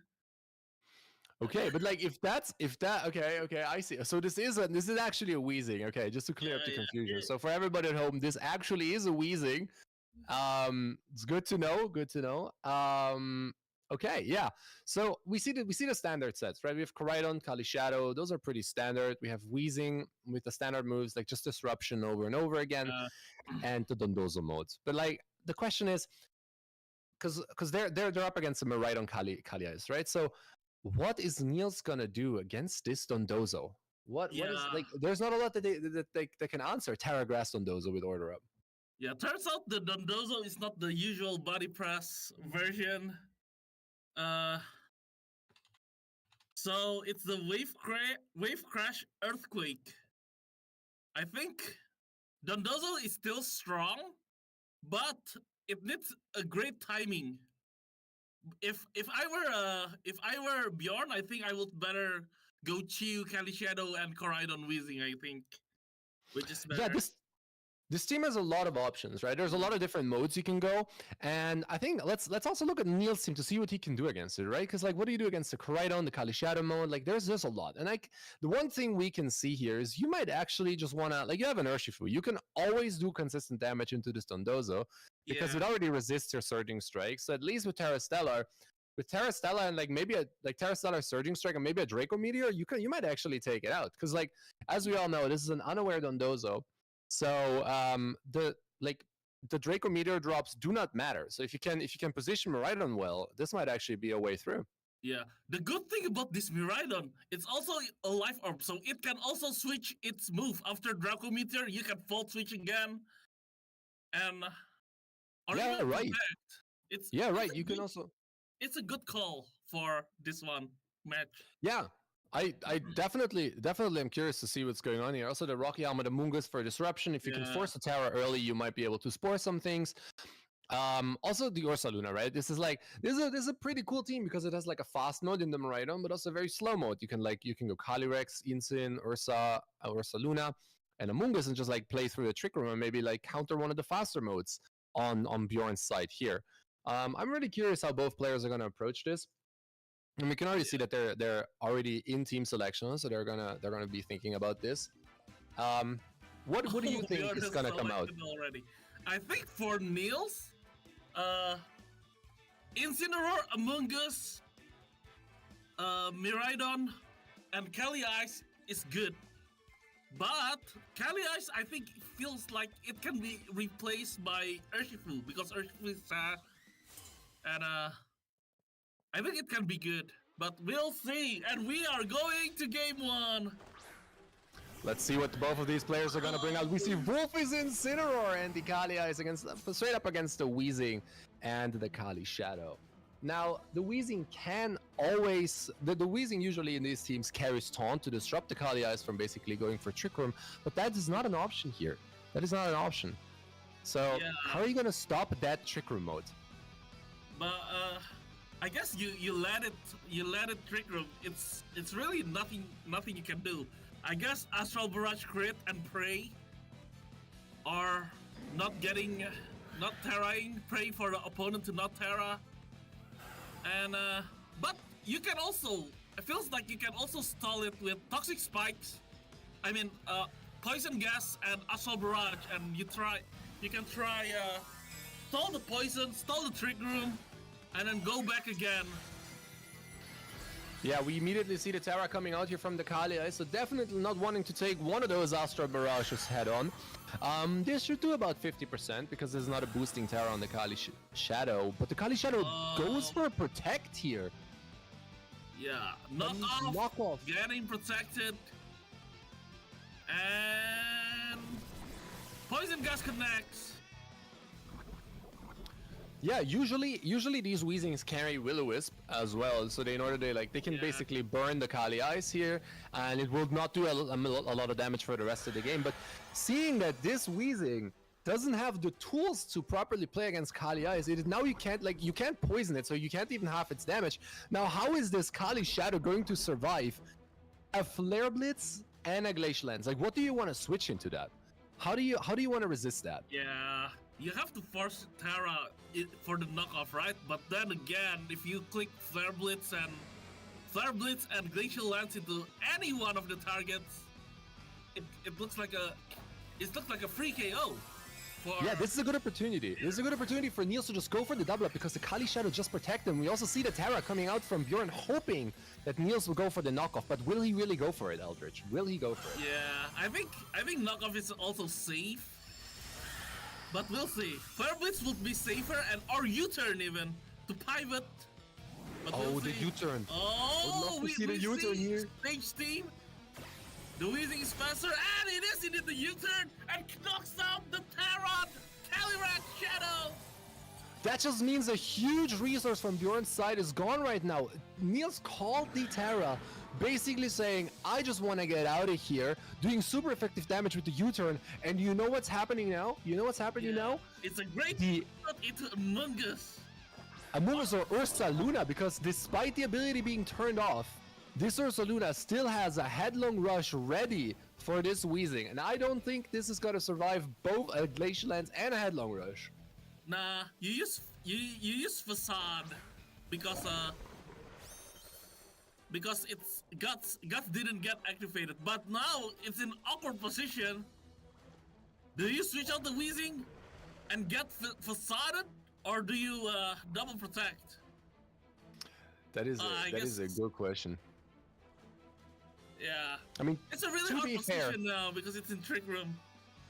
Yeah, to be fair, Niels also has the disadvantage that both of his Pokemon are slowly losing health. Like, the Calyrex is losing health through the poison, the Ursaluna is losing health because of the Flame Orb, and we've only seen Incineroar. We don't even know what the last Pokemon is, but if that last Pokemon maybe is a Miraidon, or an Among Us, this game suddenly looks very good for Niels. We just gotta see how he's gonna position himself to actually get these Pokemon onto the field, right? We see the Tatsu switching in instead of the Weezing, so Bjorn decides we're gonna play a 2v1 now. The question is just how good is this Dondozo gonna hold up against these two massive threats on the field? Yeah, if someone that can come back from damage over times, it will be the Dondozo, and we see the Facade into the Dondozo slot. 20% high horsepower into the Weezing, which got switched in, and Wave Crash by the Dondozo. Wave Crash takes out your Ursaluna in one shot. Wave Crash takes out your Saloon in one shot, but this also means the amount of recoil. The amount of recoil is just way too much. How are you gonna recover from this? I mean, yeah, you can protect one turn, but there's an Incineroar that can switch in. The Incineroar can fake out, can intimidate. We still don't know what the last Pokemon for Niels is. If the last Pokemon is anything, is maybe like a Miraidon, or is like we'll see. We still don't know if it's like an Urshifu, if it's a Miraidon. This is gonna look very, very dangerous. Yeah, and the Incineroar now can click, knock off, protect. How many more turns is Trick Room? I think it's 2 more turns in Trick Room because the game has been so fast paced. I don't know. I don't remember the turns, but it looks like it's still in the advantage position of Niels right now. Yeah, it really comes down to what that last Pokemon is. Because if this is like, if this last Pokemon is something that can take out this Dondozo, then with like, Calyrex still has a lot of health left. Like, this Calyrex is only taking the poison damage, nothing else, because the Trick Room was set up and because Kali Shadow protected turn 1, right? So still above half health, so not even Tatsu can probably knock it out here. Maybe with like a Draco, but it's gonna get very close. But here, what is Niels gonna do? Trick Room is expiring very soon. The question is like, how is he gonna get around this Dondozo now? Yeah, you really need something for the Dondozo, and it's a high horsepower. Okay, and to knock off. Okay, Dondozo is still surviving. Dondozo is still surviving, so this Pokemon is very bulky. Yeah, this Pokemon is very bulky. We see the Earthquake coming out. Oh, taking out the Incineroar. But maybe this was Niels' plan all along. Because, hear me out. What if now, let's say a Miraidon switches in, okay? Let's say Miraidon switches in, knocks out the Dondozo, clicks Trick Room. That might be the play. Yeah, it might be the play. I think, okay, hear me out. There's a way this Dondozo can still come back. Because if this Dondozo clicks Protect now, and Niels sets Trick Room, high horsepower might not knock it out. No, he didn't protect on the last turn, right? But Niels just goes for it. An Electro Drift into the non-protected Dondozo. What will the Kelly Eyes do? Will you Glacial Lance or will you Trick Room here? I think calling the attack, I would just go for the Glacial Lance, and we see Tatsugiri. Do you think this Tatsugiri survives it? It has Focus Sash. That's the Focus Sash, so it definitely gets to stand on 1 HP. But now what? How are you gonna get out of this situation? But now it's Wheezing and 1 HP Tatsugiri. They both can double protect here, and then they click Draco Meteor and Strange Steam the next turn. But I don't think the Strange Steam knocks out. I don't think Strange Steam knocks out the Miraidon. Well, we'll see. I think if I'm Bjorn right now, I will gamble with clicking Stage Steam is like must, and then Icy Wind. If I get the Icy Wind and he KOs the Wheezing, I will bet on Draco Meteor next turn. You might actually be right. I think Bjorn's turn here, Bjorn's play here was to actually gamble that this Miraidon is gonna attack the Tatsugiri, and you basically get in 1 Strange Steam, because that actually locks the game up 100%. Like right now you're basically putting yourself into 50-50 whether the Tatsugiri can double protect, because if it can't, then Strange Steam knocks out the Tatsu, then the game is over. Basically, you can Electro Drift. Into the Tatsugiri. I feel like that was enough. I feel like that was not even a roll with the 1 HP. Yeah. Tatsugiri gets taken out. But now it comes down to whether Strange Steam actually takes out the Miraidon. I don't think it will. Strange Steam. But it also can confuse. No confusion. Nothing coming out. Is the Electro Drift going to KO here? He takes it out! Knockout. Yeah. So that means the Miraidon gets to just take out all of the Pokemon. I think Bjorn needed to play a little safer here, protecting once or twice just to get rid of the electric terrain, maybe.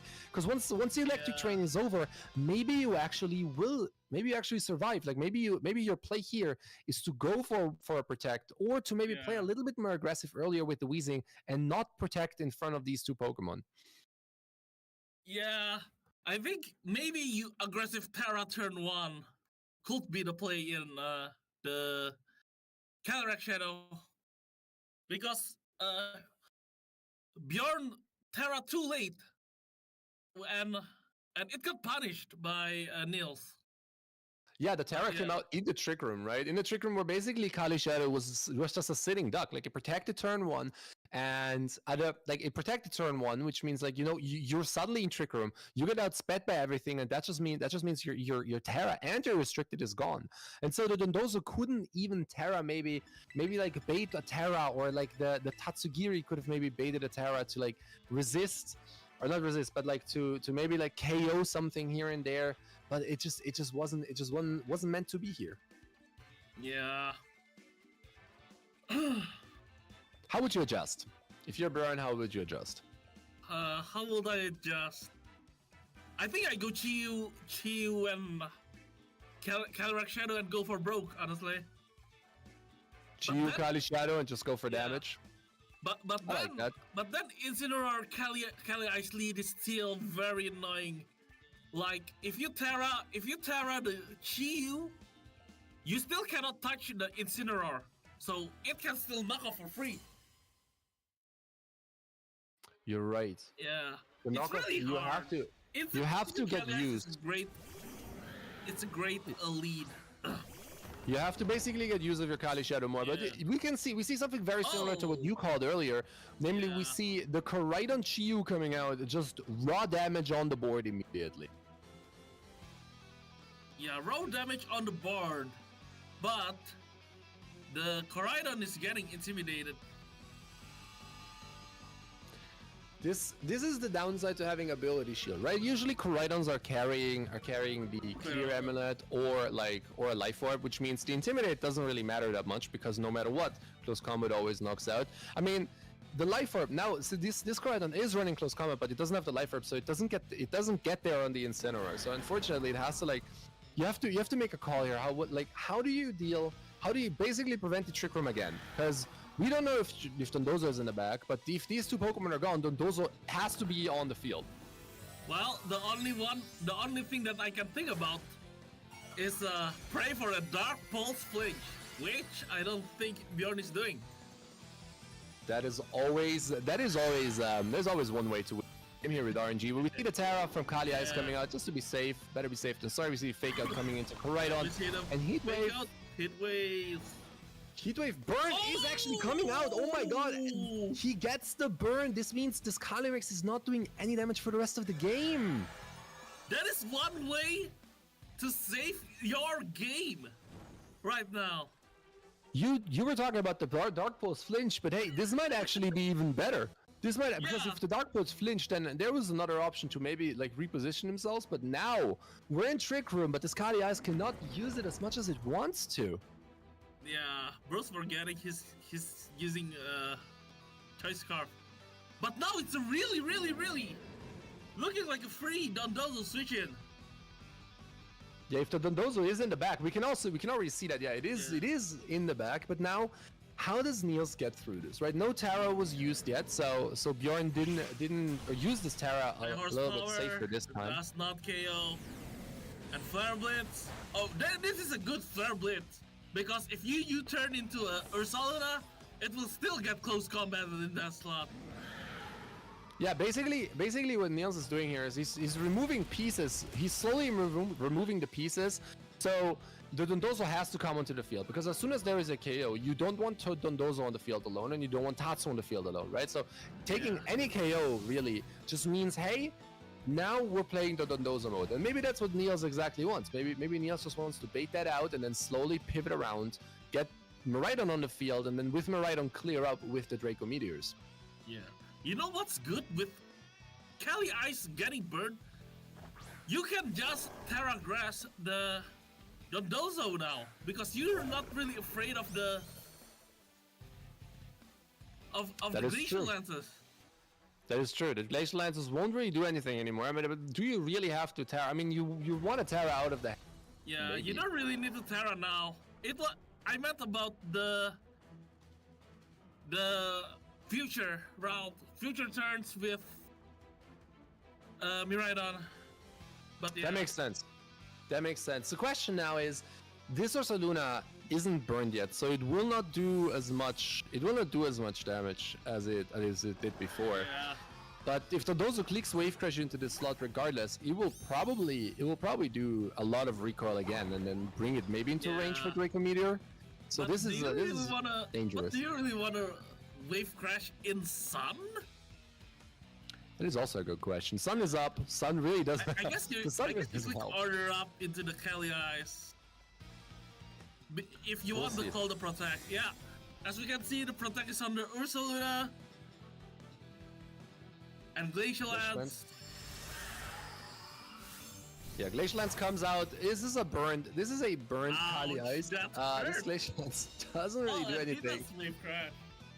Yeah, maybe one of the plays that Niels can do here. Maybe one of the plays that Niels can do here is aggressively call that this Dondozo is now gonna wave crash the Ursaluna and hard switching the Miraidon onto the Kali Ice slot. That way you basically save yourself a little bit of HP so you can set up Trick Room later again if you want to. And you have Miraidon positioned for outside of Trick Room, because then you can protect and then you can start Draco Meteoring. That might be a play that comes away here. Yeah, order up is generally the neutral good move to play. Unless if you want to go for the kill, yeah. You go for the wave crash into the protected Ursaluna slot. Yeah, this is a Which very can be called, yeah. this is a Okay, very aggressive so call here. Facade. Facade's Oh! coming out. Order goes He's into Kali. clicking Kali Trick Room. survives. He's clicking Trick Room again. Okay.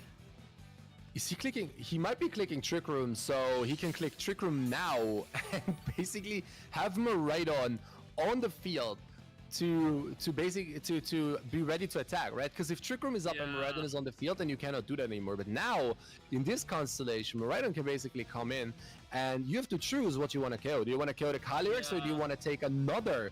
You can also take another Facade. Do you want an earthquake or do you want a wave crash? Wave crash And comes we'll out. see the wave crash instead. In Sun. That's a clean KO Still from Wave Crash KO. in the Sun. Yeah, +3. And This is a lot of damage. ouch.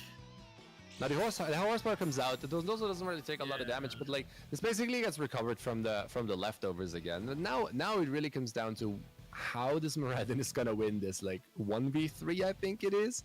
Yeah, But Tatsugiri is 1v3. yeah, And, but like okay.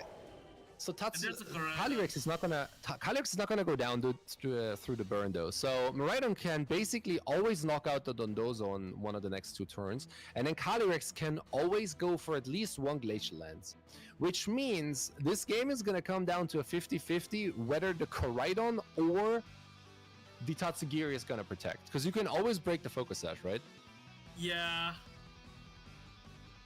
And also, if the Koraidon is faster or slower than the Miraidon, there's also that chance. Or Spitzai. Yeah, we can always see a speed up. We don't really know how these Pokemon are trained, right? This is a Life Orb Yeah. Miraidon, a thing that we haven't really seen so far. So it really comes down to like maybe there's also the option for Trick Room. Like if you want to call it, you could basically go for Draco Meteor or Electro Drift here, and then for a Trick Room. Meteor, Glacial Lance. Okay, I think Niels, if Niels really wants to, Niels could technically also just click Electro Drift into this Dondozo. Yeah. Yes, the Draco Meteor is scary, but you need to make sure that you actually survive the rest of the game as well. This is really scary because like if this Calyrex wasn't burnt, this game would be definitely on Niels' side, and now he has to kind of find a way through. Yeah, it's Earthquake of Destiny, to be honest.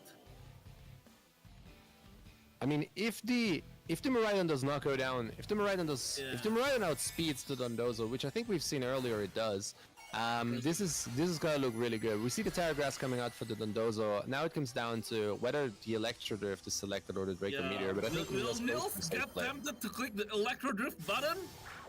He Oh, does he's going- not! And he completed the Draco Meteor! Connects the Draco Meteor, takes out the Dondozo. This now means the attack is reduced by 2 stages. Now the Tatsugiri will take some damage here.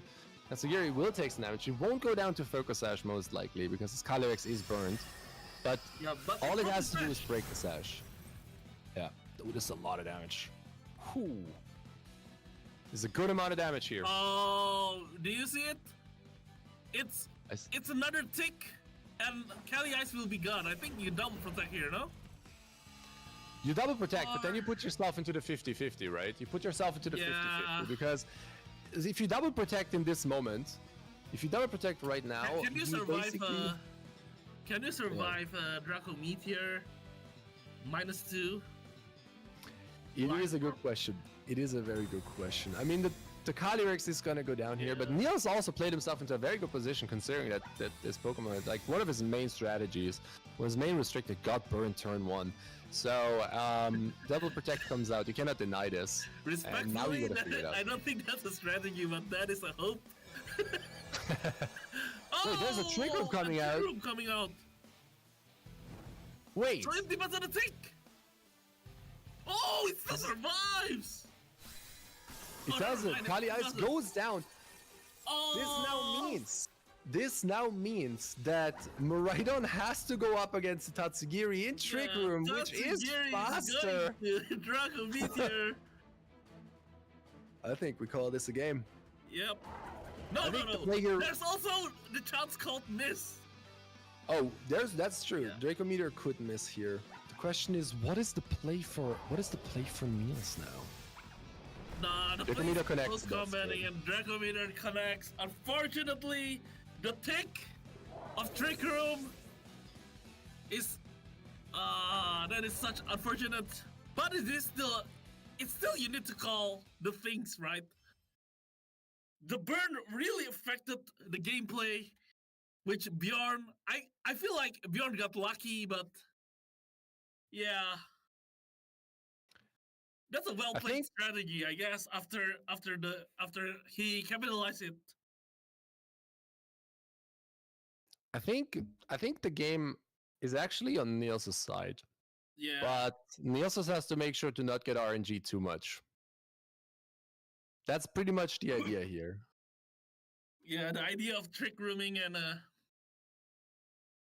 get the trick room and get Miraidon in good position.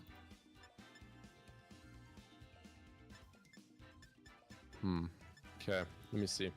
I'm wondering whether it's possible for Niels to just go for the same thing and just not get burned, and then the game is just completely in your favor.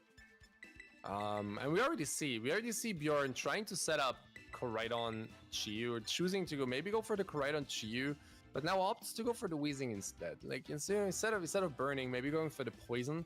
But the burn was actually really good. You can't guarantee it, right? So how do you because imagine we played the same game out again and the Calyrex doesn't get burned, right? Then suddenly the Calyrex just Then wins. Glacial right? Lance becomes more hurtful. I think.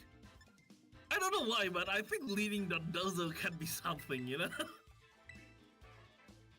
You mean directly going to the Ndozo mode, but then how do you? Yeah. That is a very threatening thing that could be done here, right? If you immediately Yeah, and lead then that, and then you go Calyrex Shadow, clean up. I can see that. Yeah, you chip a lot, and then but never mind. And then Trick Room will just win, I guess. Okay, we see Kali Ice coming out next to Wolf is Incineroar. I love that title so much. But now this is very similar to Game 1, right? In Game 1 we had this exactly. I think Nilly isn't switching up anything. Decides that this is actually the best course of action that he can go for here. I mean, it makes sense, right? If this Kali Shadow now maybe goes for like a barrage instead of a protect, then suddenly things look very different for Nilly, right? But like it really comes down to it looks like Bjorn is going for the same play again. It looks like Bjorn is trying to just Maybe he has new plans after this, like you protect, you poison gas, and then you switch in Dondozo. That can also be the play.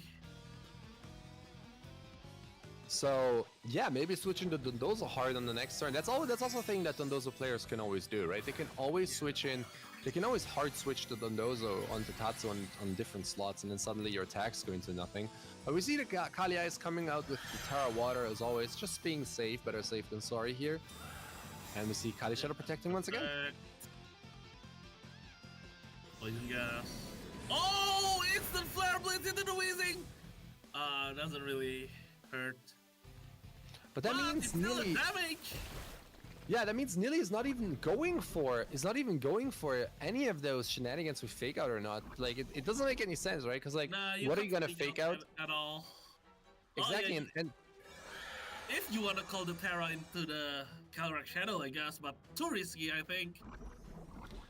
yeah, and now both these Pokemon are once again,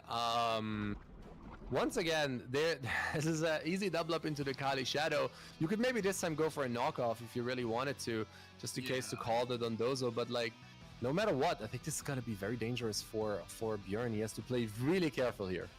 Oh, I see what's Bjorn doing. He's aiming to get the... Oh, he is aiming to stall with Toxic Spikes and Leftovers. Toxic Spike leftover stalled. True, but that only works as long as Incineroar actually... U-turn? Oh! He's getting onto it the field. survives after a critical hit! That means the Kali Shadow gets to stay on the field, but that means the Barrage also doesn't do damage into the incoming Ursaluna, right? This has to be the Ursaluna. Right. It has to be the Ursaluna, but it is a crucial Astral Barrage connecting. But now Bjorn is slowly stalling his own Trick Room. Watch out. Hear me out. So, Incin is in the back. Incin can always intimidate on Dondozo. So, as long as the Calyrex takes itself out because of that critical hit, right? But as long as we now have another KO coming up, this is actually really good for Niels. Because you cannot, the Facade is always going to do damage, right? The Facade is always going to do enough. And you have to, the only way you knock out your Saluna is with Wave Crash. Hear me out, Rio. Solo Dozo right now. It looks so good in Trick Room. You can just click Wave Crash and protect. Just solo Dozo actually looks good. I've never thought about that. I've actually never thought about it. Just leave the Dozo on the field, but then you have to tank the Facade as well. That might also be a thing. Right, I forgot about the Facade.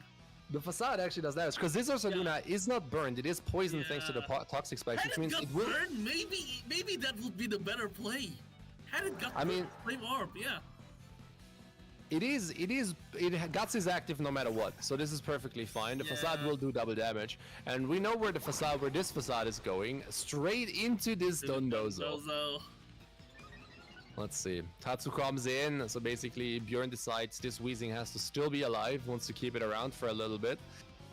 Now, with the boosted stats, we know Miraidon is waiting in the back, or we can be pretty sure Miraidon is waiting in the back. So this Facade doing a lot of damage. Ouch! And Glacial Lance coming out.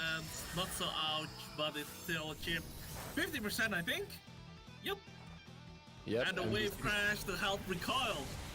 This has been playing out the same way 3 times now. So it really comes down to how Niels is going to deal with this Dondozo now, because I think Trick Room might be over soon.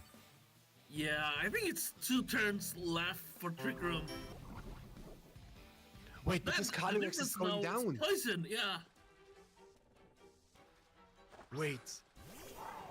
I think Niels has to make a call here. Yeah, I think Niels has to somehow get rid of Trick Room.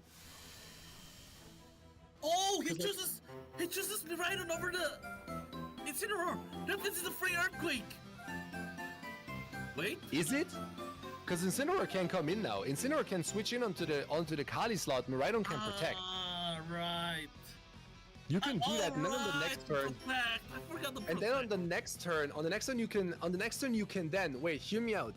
You can Draco Meteor the Dondozo, and then you can knock off the Tatsugiri.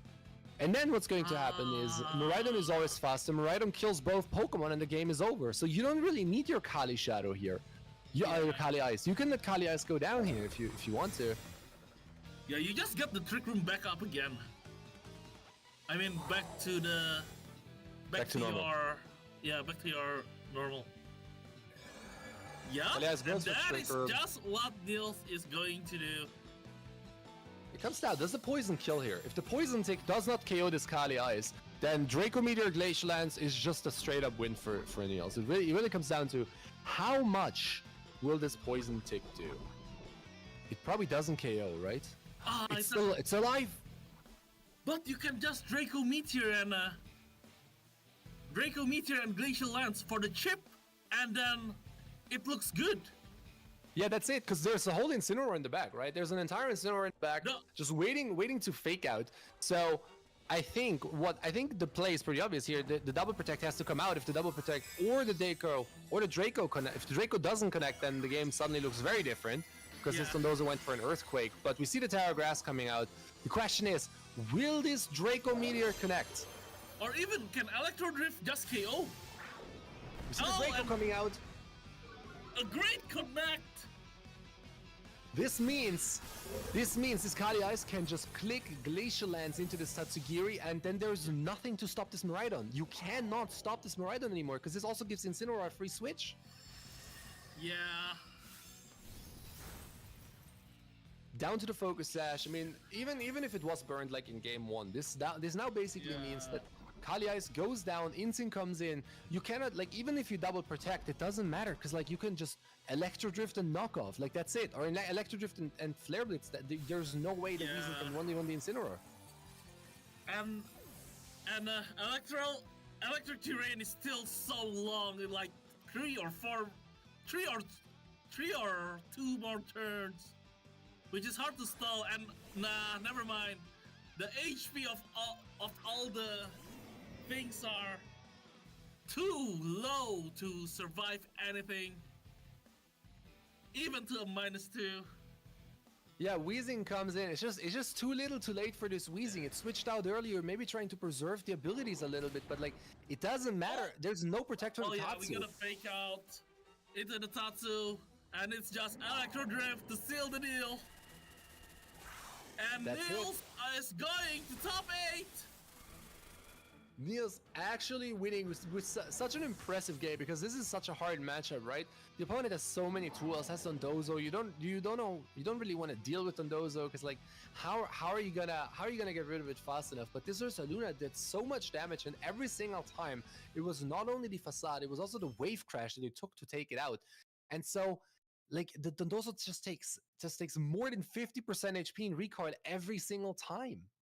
Yeah, it's really a hard Dondozo game, but I don't know what else you're gonna do, because there's also Among Us, which never came out, but it's still gonna be annoying if it comes out for the Koraidon.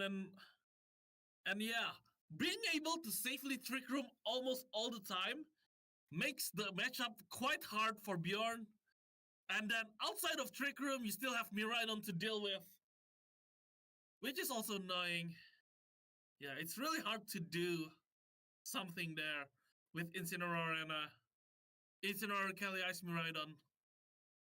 Yeah, and like, we've also seen, like, there was also the option to go for this Urshifu, maybe, you know, like this Urshifu in Trick Room would have also probably been like a good call, but Niels also decided to not even bring a Mungus to spore anything, because like Miraidon was so important. Just went for it, and made solid plays all the way through. Removed the Dondozo every time, had Miraidon in the back waiting when Trick Room was over. It's like, it was really well played. It was a really nice and impressive victory. Yeah.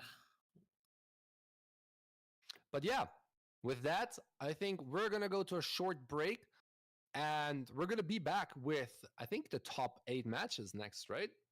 Yes. It's a top 8 match next. Okay. Then, Aldrich, it was a pleasure. I hope we get to do this again in the future. Thank you so much. Yeah, and thank you too, Rio. To everybody else, we'll be back in about 5 to 10 minutes. I think it might be 10 for the next match. So stay tuned and stick around.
everyone to the Belgium Hall of Fame tournament. We are here in our top 8 now. We're getting to the end of this bracket, and we have got Marius Wells against Nick Fenijn, who is actually from the Netherlands rather than Belgium. He's currently 5-0, so there's an invading force here that the Belgian players are trying to stop. So far, Nick is undefeated.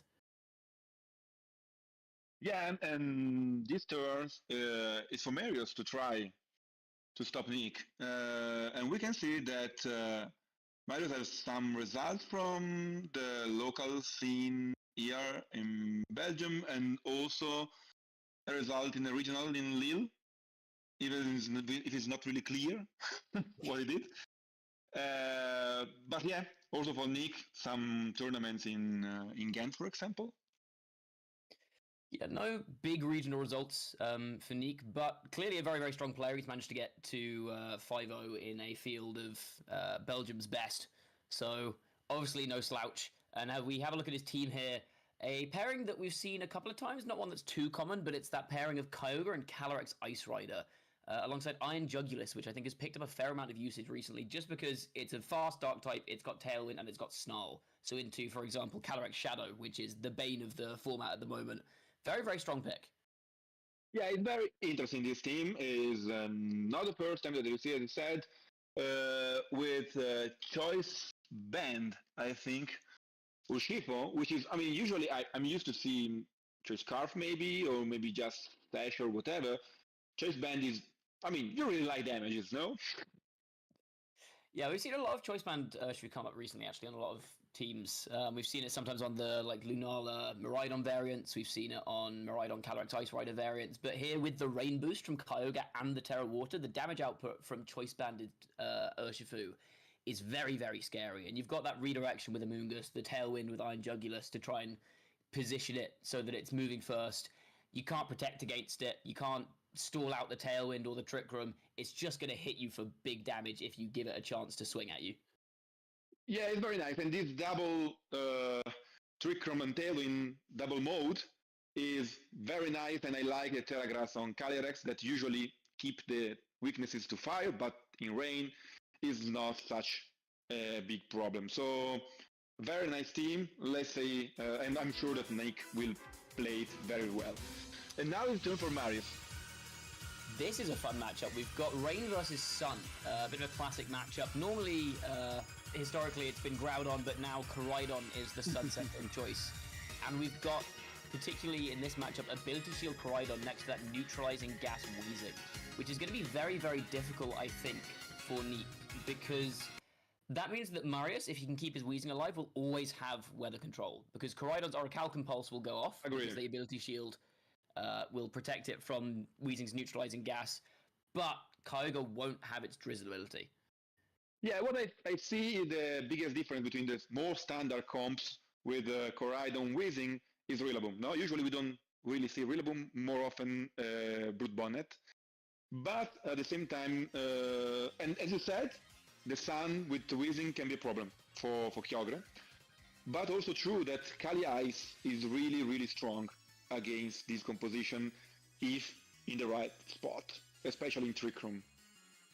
Yeah, it's interesting because Neek's Calyrex Ice it's Leech Seed, but it is Clear Amulet still, so it's not that scared of this Incineroar. So I wonder maybe, given how much there is on this team with the Rillaboom, the Walking Weight, the Koraidon, that really deals with Kyogre very well, I wonder if Kyogre doesn't even come to this matchup, and maybe instead we see a game plan built around Calyrex Ice Rider. As you said, there's no Ice Resist on this team apart from Incineroar. So there's always going to be something that's on the field that doesn't really want to take a Glacial Lance. It can't get intimidated. So I wonder if that's maybe the central piece of Neek's game plan in this matchup. Yeah, what you have to take into account, by the way, is that it's a Terra Grass on Kali Ice, no? Because, as I said, it's nice because of the rain, but here there may be no rain because of Weezing. But let's see. Yeah, that's a good point, actually. That Terra Grass may come back to bite Neek, I think. As you said, it's going to be very, very difficult to get this the rain up. And we see an Iron Jugulus and Urshifu lead into Incineroar and Calyrex Shadow. So this Urshifu is in a slightly strange position because there's the Fake Out pressure into it and an Astral Barrage, but if you let this Iron Jugulus go for a snarl here, Urshifu should be able to survive the Astral Barrage from Calyrex. It might survive anyway, honestly. And now, if that Urshifu can get in position under Tailwind, that's a lot of damage being threatened on Marius. Yeah, that's true. But also Psychic is a possibility, and also remember that it's a choice specs, Calyrex Shadow. So it really is going to make some damages, even if Anders now. We see the Fake Out come out into Iron Jugulus, clearly not wanting a Snarl or Tailwind to go out. We see Astral Barrage. Does Urshifu survive this? How bulky is the Urshifu? It hangs on with 3 HP. God. And here comes a Choice Banded Surging Strikes, and that will cleanly KO Calyrex on turn 1. That is a big threat down. Okay, you can see the end in the hair for Marius, because of course he was thinking that Astral Bite Specs was enough to get a KO on that Urshifu. But, as you said, it's very bulky. That's the thing with these kind of what we call tail room teams, with the Tailwind option and the Trick Room option. A lot of these banded Urshifus have... If Tailwind's up, they're still going to be faster than basically anything on the opposing team, but it also means they're very strong under Trick Room as well, because they're not fast enough that if there's no Tailwind up, they're still going to be slower than maybe Lunalas and stuff like that. And so that affords you a lot of bulk. There is the Kyogre here. With no Weezing on the field, that Rain is now up. Yeah, very, very, very nice, because as you said, it's interesting to see what's the role of Kyogre in this match because of Weezing, but since there is no Weezing, the switching of Kyogre was very, very free. And also we got a confusion because of the Hurricane that 100% of the time hits since we have the rain that is set up. Yeah, we do see the Koraidon go for the Flame Charge there, so it now should be fast in this Iron Jugulus. It depends on how they're trained, obviously, but it manages to just about survive that Hurricane, so maybe it's actually trained with more bulk. It might not be that fast. So the speed interaction next turn will be very interesting. We see Rillaboom come in here, so that's going to be threatening this Kyogre, and the Koraidon is also threatening Kyogre with big physical hits. But, as you said, that Confusion does throw a bit of a spanner in the works. It's not guaranteed that you'll actually be able to attack at all. Yeah, I agree. But let's see Fake Out, because here maybe we have just a double protect turn for Nick, and indeed is the case to stall the Fake Out. Yeah, we do see the Fake Out come out into the double protect. Koraidon probably going to swing at the opponent. It could go for a self-hit here, though, so it's still not a safe turn. That double protect gives them a chance, gives Nick a chance to get that self-hit. But Marius's Koraidon hitting through Confusion again into the protect. And now, again, I think this speed interaction between Iron Jugulus and Koraidon is going to be very, very important. Yeah, we didn't see yet, no? So I think we're going to discover this game and will be more important for the next game, even. So...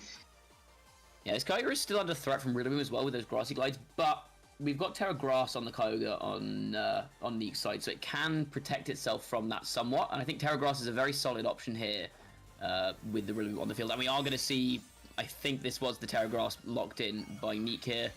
It is Kyogre going Terra Grass, saying, I don't want to get hit by that Grassy Glide. Strongly reducing this damage now. So even if Koraidon is faster than Iron Jugulus and manages to hit the Iron Jugulus and stop it setting Tailwind, this Kyogre is still going to be able to launch a Water Spout, and it does hit itself in Confusion, and it takes itself out. Yeah, I mean, Terra Grass, yeah, it's very unfortunate, but Terra Grass here for Kyogre was even stronger because of Koraidon at 1 HP, essentially. Because if he's not Koraidon 1 HP, you will become weak to Koraidon. But this is not the case, and now Kyogre is very, very strong in the position, but this was maybe a crit. Exactly. Ooh, okay, that's still a lot of damage down on Rillaboom, though, and now the Pokemon left on Marius' side are just this Incineroar and Rillaboom, two pieces that are normally seen as support Pokemon. And Incineroar, obviously going to be slower than Kyogre. Rillaboom can't really do that much damage to it. Grassy Glide's not going to be enough, so it comes down to, I think, can Kyogre hit its Hydro Pump into Incineroar is going to be big here. Because this Iron Jugulus is going to be pinning the Rillaboom.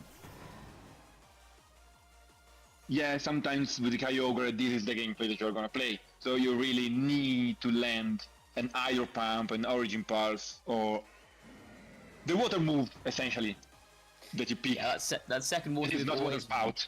Yeah, always unreliable on Kyogre. Water Spout obviously does very big damage, but once you've taken this much damage on your Kyogre on Neek's side, that Water Spout really not very strong, so you are going to have to go for a more inaccurate move. But we are going to see a double protect again with the threat of 2 fake outs in front of Neek, deciding, okay, well, I don't need to, use my Tailwind turns that much because you've got 2 slow Pokemon in front of me. So double protect, and we do see double fake out. Yeah, also because in this situation, Iron Jugulis can always set a second Tailwind, so even if you waste 1 turn of Tailwind, is not a tragedy, no? Yeah, exactly. So the question now is, does Neek have a way out of this without having to rely on hitting a Hydro Pump? Because this Rillaboom here is Terra Fire, so you could maybe go for just Hurricane into Rillaboom and Water Spout. That way, if the Rillaboom goes for a Terra Fire, the Water Spout probably should be enough to pick it up anyway, and the Incineroar's not enough of a threat to get through you. We do see a Terastallization here coming out from Marius, though. I'd guess probably... Oh no, it is the Rillaboom trying to get around that Hurricane. I guess he's playing for just the Hydro Pump miss. We'll see how this goes. Oh, we can see maybe, as you said, you went for... Or maybe you went for Helping Hand Grassy Glide on Rillaboom, hoping there was enough. It's not. And it's not the case. On. Yeah. At the same time, it's not enough Hurricane because of the Terastallization, but these Iron Jugulis really want to put some confusion on the Pokemon on the side of Mario. And the Hydro Pump land. Yeah, Hydro Pump landing there is going to seal this up. Marius doesn't really have a way out of this now, even with the rain down. Kyogre doesn't really need it to get the KO on Rillaboom here. You could switch out just to get your Hurricanes back, but we did see how well that Rillaboom took that Hurricane, though. It actually doesn't look like it would have needed the Terastallization to survive that, because Iron Jugulis is at -1 special attack, thanks to a parting shot from earlier, and Rillaboom with the Assault Vest, very, very bulky. I wonder if that tells us something about how the Iron Jugulis and the Rillaboom are both trained. Maybe this Rillaboom is trained for a lot more bulk. Maybe the Iron Jugulis is also bulky without much special attack investment.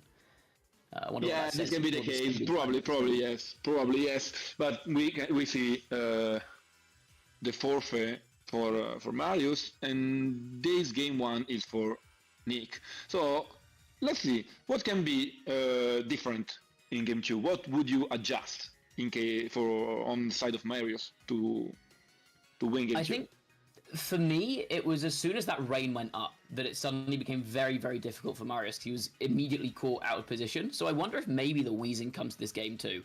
Because that means it stops the Iron Jugulis from getting its Quark Drive activated with the booster energy. It stops Kyogre from setting up the rain.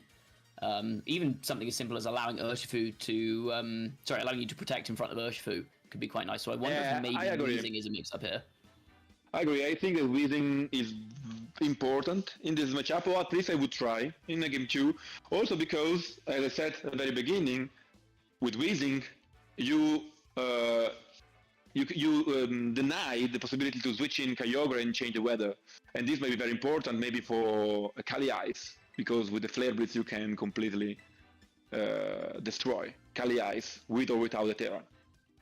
Yeah, it's interesting. We didn't see the 4th Pokemon. Did we see the 4th Pokemon? No, we didn't, did we? We just saw Urshifu, Iron Jugulis, and Kyogre. So... yeah, that's true. No, there was Kali Ice. It was Kali Ice. Okay. But yeah, it's interesting. If you can keep the sun up, then you're always threatening Flare Blitz, like you said, into that Terracross Calyrex Ice. It can't get out of that. Yeah, exactly. But for that, you need Wheezing.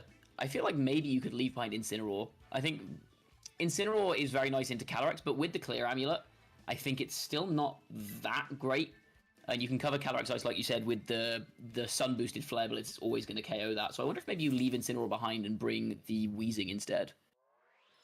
Yeah, this could be an option, but let's see how Marius interprets this game. And indeed, we have Incineroar, Calyrex, Shadow in lead. And once again, Iron Jugulis and Urshifu for Nick. Yeah, same lead again. I wonder if Marius may change up his game plan here and maybe go for a Psychic into the Urshifu. Or he could fake out the Urshifu and maybe go for an Astral Barrage to try and KO it that way. But the problem is, if you go for the fake out into Urshifu here, the Snarl could stop the Astral Barrage from KOing Urshifu. So I think I don't necessarily agree with sticking with the same lead on Marius' end. It feels like he's still in a very negative position. And we're going to see a Terastallization immediately on this Calyrex on Marius' side. It is Terra Ghost. Okay. I see. So same strategy, but now Terra Crystallization committed turn 1 because we want more damage. Yeah, we saw last game that Astral Barrow is just not quite enough to pick up the Urshifu, but with the Terastallization on board, this Urshifu is going to go down on turn 1. The problem here is, this Iron Jugulus is still faster than both of Marius's Pokemon. If it's a Kyogre coming in here, for example, this could be a real problem with the Water Spout, but if the Weezing is in the back now, there's a chance that you could just go for another Specs Terra Ghost plus 1 Astral Barrage before the Iron Jugulus is able to move. So I think now is the critical turn to see if Marius has brought the Weezing. That's a very good point, and this is possible because of the change that has been between interaction of photosynthesis or gluon drive, quark drive, sorry, and the ability of Weezing neutralizing gas.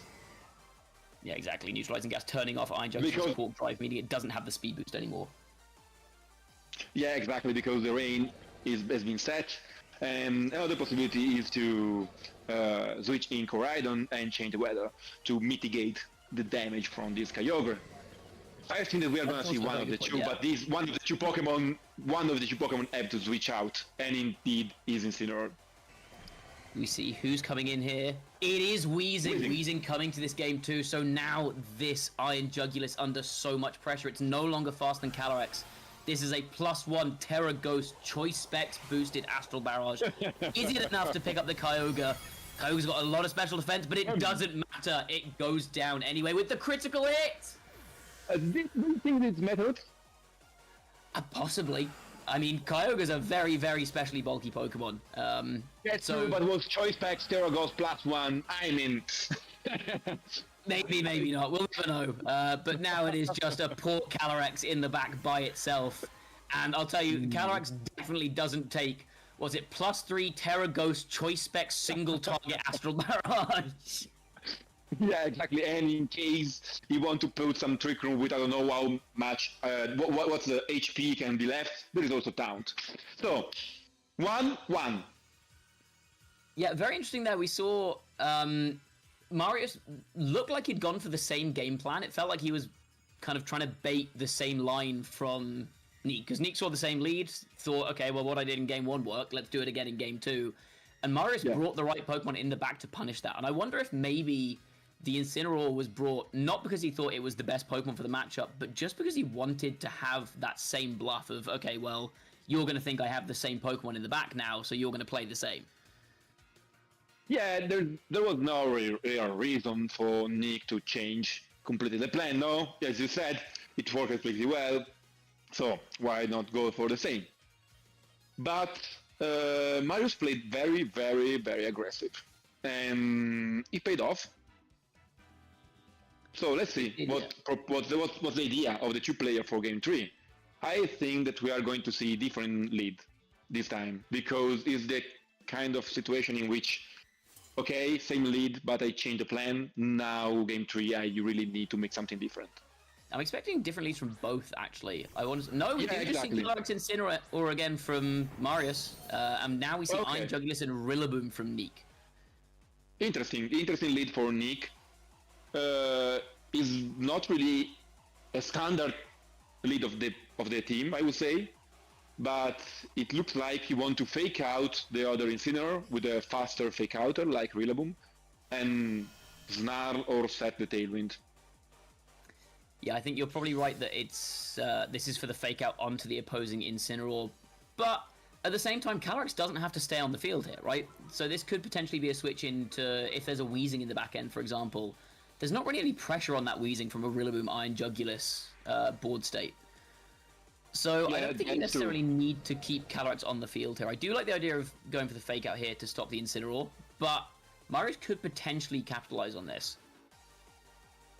Yeah, that's true. I agree. The point is that when you switch in Weezing inside, then you have a very passive composition because you have Weezing plus Incineroar. So you have to reshuffle a bit your Pokemon, but maybe this can be useful because you can stall some turn of Tailwind. Let's see what happens. If only Incineroar had a move that it could use to pivot into something in the back. Yeah, exactly. Would be a very, very strong Pokemon, no? Yeah, and we are going to see that Weezing come in. Like we said, that board state now, it's very passive from both ends. But I think importantly, Marius does have the slower of the two pivoting Pokemon, so he will have the advantage in terms of switching Pokemon around. We see a Snarl come out, no real damage to either Pokemon, special attack drop, not particularly relevant on either. It does make Weezing Strange Steam a little weaker, or it would if it wasn't Covert Cloak.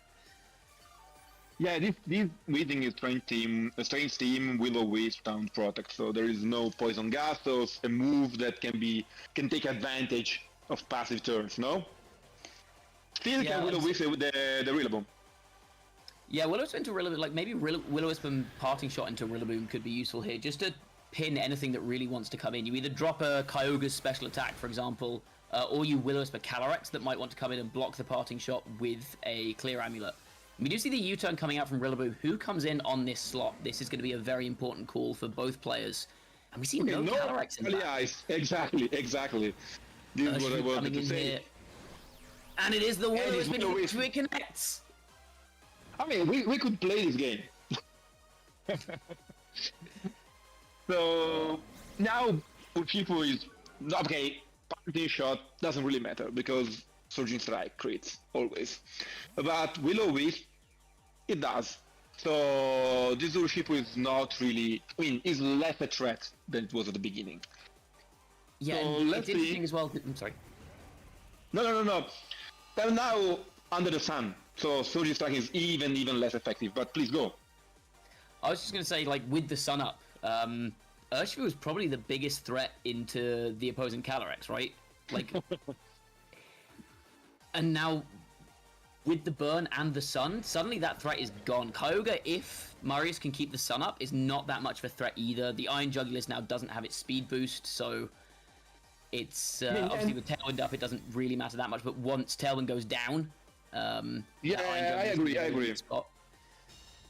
agree, and Hurricane, for example, could be a play on the Corridon, but in Sun, is a risky play, and you cannot switch in Kyogre to change the weather because of Weezing. So that's the strength of Weezing that we were saying in the previous game, no? Yeah, exactly. And we see an interaction you don't see very often, an Urshifu trying to hit a Pokemon and getting stopped by Protect. Not something you see often, but because of neutralizing gas, Urshifu's Unseen Fist ability turned off. It can't hit through Protect anymore, and we do see another confusion. This time, though, it's the Strange Steam getting the confusion on Iron Jugulus. I mean, this Pokemon really likes to put some secondary effort like confusion. It's the third time in 3 games. So now let's see. It's revenge time. You've confused us twice. It's my turn to confuse you. It does get the Hurricane. It's fair. Sun. Without the confusion, fortunately, luckily, but then there is a Surging Strike. That, okay, is in Sun, okay, is burn, enough? but probably is enough. No, it's not enough. It's not enough. What a crazy turn. Hurricane hitting through confusion and in Sun. So that's a 50% accuracy move through confusion. Urshifu getting the Surging Strike off, not getting the KO, and it survives the Strange Steam. We've seen that this is a very bulky Urshifu. But now Corridon can probably just protect out this last turn of Tailwind. And now Iron Jugulus, like we said before, doesn't have that speed boost, so Tailwind can't really go up again. And it's possible another turn of Grassy Terrain might actually put Corridon out of range of another one of those Surging Strikes. Yeah, you said right. You said something that in my head sounded very, very wrong, so it can protect, but there is Urshifu. Yeah, but there is also Weezing. So Yeah, exactly. It's very, very, very difficult to play against Weezing, no? You have to keep in mind all these interactions that changes because of Weezing. So now Urshifu, at this time. yeah, protect, and we have a Rillaboom in the field, in the place of Urshifu, and as you said, Corridon is going for a protect, because we have a Strange Team in the slot of Urshifu, that is going to do nothing on Rillaboom. Yeah, Marius getting that call correct. I think maybe didn't want to KO the Iron Jugulus this turn anyway, just because, as we said, it wants to, like Corridon now is faster with the Weezing on the field. It wanted to just keep it on the field for free KO next turn. But now there's a bit of pressure with this fake out, and we see Corridon is forced off the field, saving that ability to set the sun for later. We see Incineroar come in. And we're so used to seeing Urshifu hit through Protect, and we're so used to seeing Incineroar intimidate its opponents when it hits the field, but neither of those happening now, thanks to this Weezing. We do see a bit of Rocky Helmet damage chip onto this Rillaboom as it fakes out into the Incineroar, and Will-O-Wisp comes out, another Pokemon on Nick's side getting burned. Yeah. I mean, here Marius is saying, okay, you're going to attack first because of Tailwind. But if you are going to do no damage, I don't care. No? Yeah, exactly. It's like, I think Marius is happy to leave the... Knowing that Iron Jugulus can get another Tailwind up 100% of the time, happy to just leave the Iron Jugulus on the field and say, okay, fine, you can get your Tailwind, but I'm just not going to give you free positioning. So instead, I'm going to just reduce all the damage on your side. And we see the Rillaboom going out now. It's burned. There's potentially a Fake Out coming in. We do see Kyogre, but it can't get its Rain up. There is no Sun up at the moment, is worth noting. But if we see maybe a parting shot from Incineroar here, the Sun could potentially go up again. Okay, now that Kyogre is in the field, I think that Weezing can also be removed, because then the ability of Kyogre will activate, and then Koraidon can overwrite the Rain with his Sun. So I mean, you see, Weezing is such a Pokemon that is stronger if remains a lot of turns in the field. This is a clear example of it. Yeah, we see that Koraidon coming back in. So Kyogre will be faster than it because of the Tailwind that's up, but I have a feeling this Koraidon probably won't be sticking around for very long. I think this is on the field just to get the Sun up and then get out again so it can get Sun up again at a later time. We will see if Marius does decide to try and keep this Koraidon around, because he could get value out of getting a free switch into something in the back.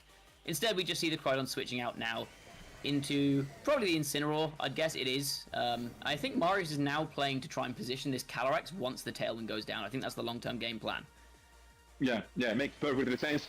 And also keep in mind that this Kyogre, the third move, is not Ace Beam because of Calyrex Ice in the team, so that makes a lot of sense. It's Thunder, which is another move together with Hurricane that doesn't really like to be in the sun, no? Yeah, exactly. That's a lot of low accuracy moves here, and we do see that turn the Hurricane missing. Hurricane's accuracy reduced to just 50% when the sun is up. And Weezing and Incineroar both taking very minimal damage that turn. We saw another Iron Jugulus Protect here, wanting to keep that threat around so it can set Tailwind up later in the game. But again, I think we're just going to see Mario say, okay, you can KO my Incineroar here, I don't really care. I'm just going to bring in something very fast next turn that can get a KO on your Pokemon. This is just free positioning now. And we see the Strange Team, a little bit of chip damage into Kyogre. Another Confusion, maybe? Nope, we avoid the Confusion this time, but it feels to me like this might be the Calyrex time. Here it is. The perfect time. Tailwind turn off. So I think that we are going to see one of the most old Terra Ghost Astral Barrage. It might be Astral Barrage. I think you're right. Yeah. Kyogre already at half HP. It might be able to take the hit. It might not. Probably not if they go Terra Ghost. But even then, like, what are you doing back? You've got a sun-reduced Hydro Pump. Yeah, exactly. Water Spat's not going to do any damage. Thunder, you could maybe click Thunder and pray for a Paralysis. Might be your only out in this situation. Okay, Thunder Paralysis will be wild. Will be wilder and will be probably the best play, probably, because in Sun, as you said, is going to do no damage with a water move, probably. Yeah, exactly. You've got to do something here, and I think getting a Paralysis is maybe the only way to get out of this. We are going to see the Terra here, almost certainly going to be the Terra Ghost on this Calyrex, saying, you know what, Specs Astral Barrage is not enough damage. I want more. I want more damage. But this is the way he won Game 2, so I think let's see how much it takes the Kyogre. It's interesting, because last game was not fair, no? It was +1 Terra Ghost Specs. Yeah. Now it's not full HP. Okay, it's enough. Doesn't matter. It's Kyogre's got 150 base special defense, or not 130 base special defense? Yeah, something like that. It's very bulky. But it doesn't matter when you're facing down a Terra Ghost Choice Specs Calyrex Shadow clicking Astral Barrage. And now there's no opportunity to fake it out. You can't Grassy Glide it because Rillaboom won't get its grassy terrain up.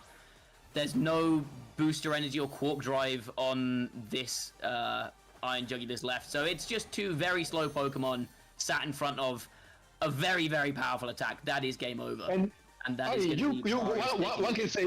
one can say Grassy Glide, maybe crit, or first, is not enough. Second, there is not a rain because of Weezing. So it's really over. Okay. Yeah. And that was a really, really good comeback from Marius. We saw game one didn't really go his way. And I think we kind of identified at the start of the set maybe Weezing was going to be a pivotal piece there. And Marius, I think, after game one, also came to the same conclusion. He saw that it was when the rain went up that he really started to struggle. Game two and game three went, okay, I just won't let you get the rain up then. I'm just going to choose to not let you have rain. Yeah, exactly. Marius identified in Weezing the pivotal piece to leave on the field to destroy Nick's strategy, and in Calyrex, the Terra. So, and this paid off, game 2 and game 3. So, GG to Marius, that stopped Nick, that was 5-0 up to now. Yeah, Nick was 5-0 going into this. Like we said, we had an invader from the Netherlands coming over to try and steal the crown from all the Belgians. You got through Swiss completely unharmed without taking a single loss. Yeah. And Marius has put a stop to it in top 8. Marius moving on to top 4. Yeah, I'm very curious because Marius played very well, and so this team is very, very, very difficult to face. You have to be prepared with a good plan because of Weezing mainly. So I'm very curious to see. I will go the tournament for now. Yeah, it'll be interesting. It'll be interesting to see if we see him in our top 4 stream set, or if we see him in finals potentially. And like you said, it's the Weezing. Weezing has been kind of falling off on these compositions, these Sun compositions, but we saw in that game how valuable it can be in certain matchups. And we'll see if that is going to be enough to carry Marius going forwards into the next top 4 match. But we are first going to take a short break. We will have our first top 4 match coming up after the break, so do not go anywhere. Our action is coming to a climax. You don't want to miss it. See you soon.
Welcome back, everyone. How is it going today? We have some insanely nice matches ready, waiting for us. We saw Mateo and Teo on stream earlier, and so this is gonna be a really strong showing of VGC right here. But I have one special guest with me tonight, Tara. How are you doing today? I'm doing fantastic here. We're hitting into the top 4, and I'm glad to be here to see who is going to be running up the ladder to the top here. With Belgium's Hall of Fame, I'm kind of excited to see how Mateo and Theo can actually perform here. Yeah, as you already said, these players climbed the ladder. They played through against all of these players, right, the entire season long, and now get to meet here in the Hall of Fame, just reaching the top, right? We have Theo at 5-1, we have Mateo at 4-2. Two very similar names, so I'm trying to pronounce them properly. So it's very. So I get it. We can decipher them here. But yeah, both very strong players. We've seen them on the stream earlier, so they've performed they've obviously performed really well. And right now, this is a match not only for the finals, but also for a prize money of $75 on top of what they already earned so far. Let's quickly take a look into the teams here with Theo running in Zamazenta, Calyrex Shadow Rider, Cinnamon, Xianpao, Rillaboom, and Raging Bolt. And very strong setup as well as you look at terrestrialization. Keynote, of course, Xianpao running in with the Terror type of Stellar. So it's going to be hitting pretty hard on anything that wants to threaten his path here. But also, we're going to take a look into the Incineroar here going on with Ghost as his Terror. Yeah, like this team is very known because a very similar version of it actually recently won Japanese nationals with the Incineroar being swapped out for a Smeargle. So this one maybe opting for the double fake out here, but also the support of Intimidate from the Incineroar. And as you mentioned, the Terra Stellar and Xianpao also a lot of defensive Terras, but this Xianpao specifically doesn't really need to play defensive, right? Because it goes for Terra Stellar, just wants to do as much damage as it possibly can. I mean, it's on focus stats as well, right? No matter what, it is definitely taking a hit, and it's going to be dishing back double. In fact, it might even avoid all that problem altogether, running a Sucker Punch for the priority, just to give it a little bit of extra oomph. Now, I think the key here, though, now correct me if I'm wrong here, Real, is that we haven't actually seen how it's going to play out on the other side here. If we take a look at Mateo's team later on, I think they're running fairly similar teams with the exception here, as I just go through this. They have Zamazenta, Calyrex Shadow Rider, and they have Rillaboom. And the rest of his team here, Whimsicott, Ogerpon, Cornerstone, and Smeargle are a little bit different. Well, they feel similar niches. So maybe we'll take a look at Smeargle and the comparison in Incineroar. Yeah, a lot of similar teams. Both of them are trying to have this Zamazenta with the Kali Shadow with Nasty Plot to set up this big damage. But as you mentioned, the support is different, right? So the Smeargle here can spore things, which the other team doesn't have an option to. So you can basically, if you get this lucky Moody boost, every turn there's a 20% chance that Moody boosts your speed. Suddenly you're the fastest Pokemon on the field, and then you can spore things left and right. And sporing is if the games go this fast, sleeping for 2 or 3 turns might actually just be game deciding. Absolutely. Now, I think that's also a very good point to add, because I do believe we did see a few graphics on Belgium's Hall of Fame, and today we were seeing a lot of everyone's favorite electric bike here, Miraidon. Going alongside that is Calyrex Shadow Rider, and mind you, a lot of them are still running some of the top picks here. I'm really excited to see how this is going to pan out. Yeah, both players definitely have a lot of options, but from a first look at the teams here, Mateo might have the upper hand, because not only does Mateo have also this setup move in Nasty Plot for the Kali Shadow, right? Has Smeargle for redirection, which happens to be a normal type, which Kali Shadow doesn't like to see, but also there is a Whimsicott with, first of all, Helping Hand and also Tailwind. So Tailwind always gives you the speed advantage, but we're going right into the game. Mateo deciding to go for the Smeargle Kali Shadow, so a lot of disruption already on the field, and Theo also trying to Kali Shadow with another fake out user. Let's see how this kind of pans out here. Of course, both the two Shadow Riders here wants to get in the damage, wants to take a free KO and proc their abilities here, but with Rillaboom on the field with a fake out, I mean, on the other side we have Smeargle, who's fairly doing the same thing here. It's gonna be interesting to see how they want to plan this out, which mind you, of course, Shadow Rider goes side.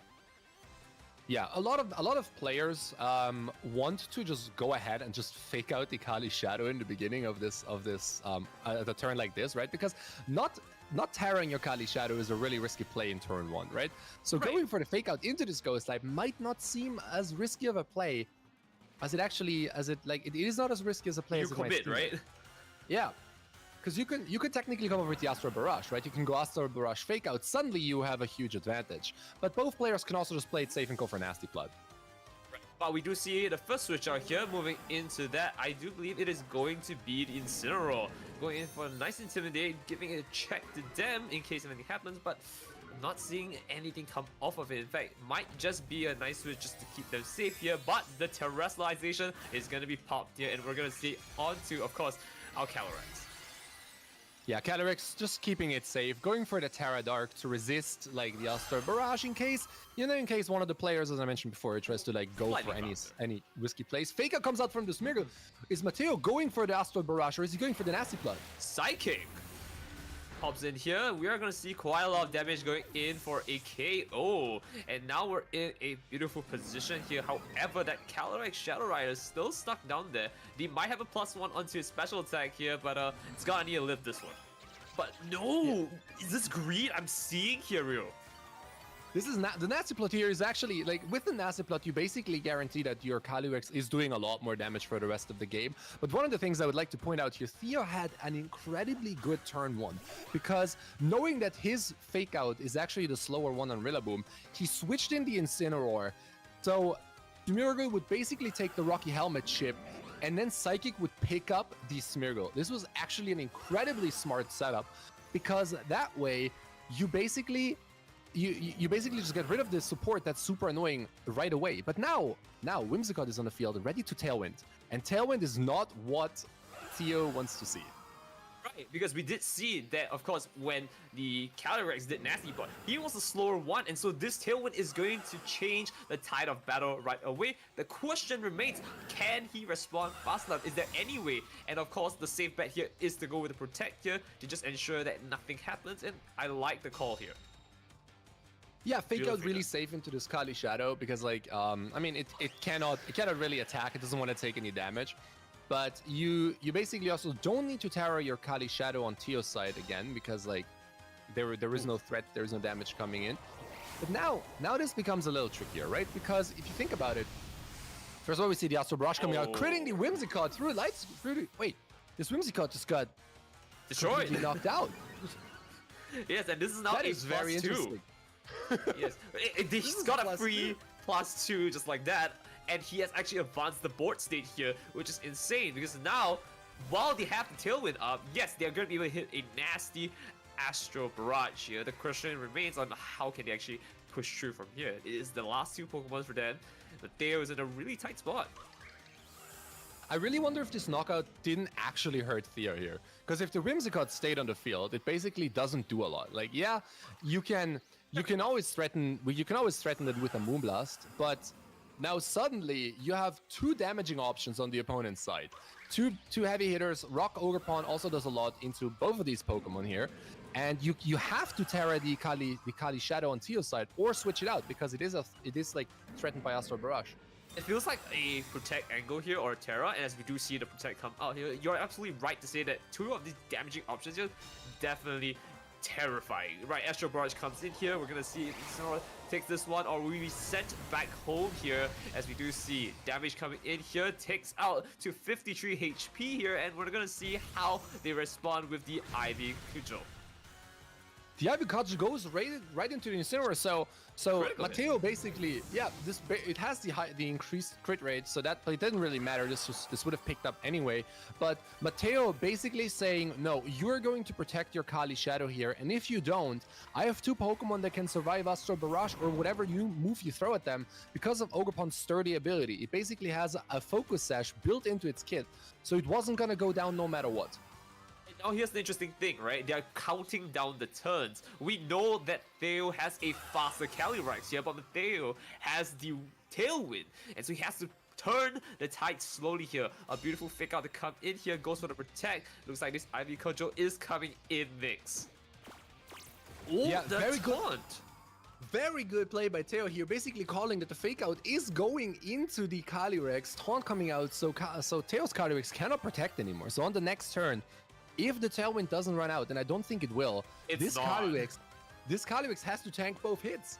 He's still on at least one more turn of Tailwind here. The Tail has this kind of locked in, and so it's gonna be an interesting way to see how this can really turn about. I'm not really liking the position coming for Tail here, as Mateo has a solid advantage for one more turn at least.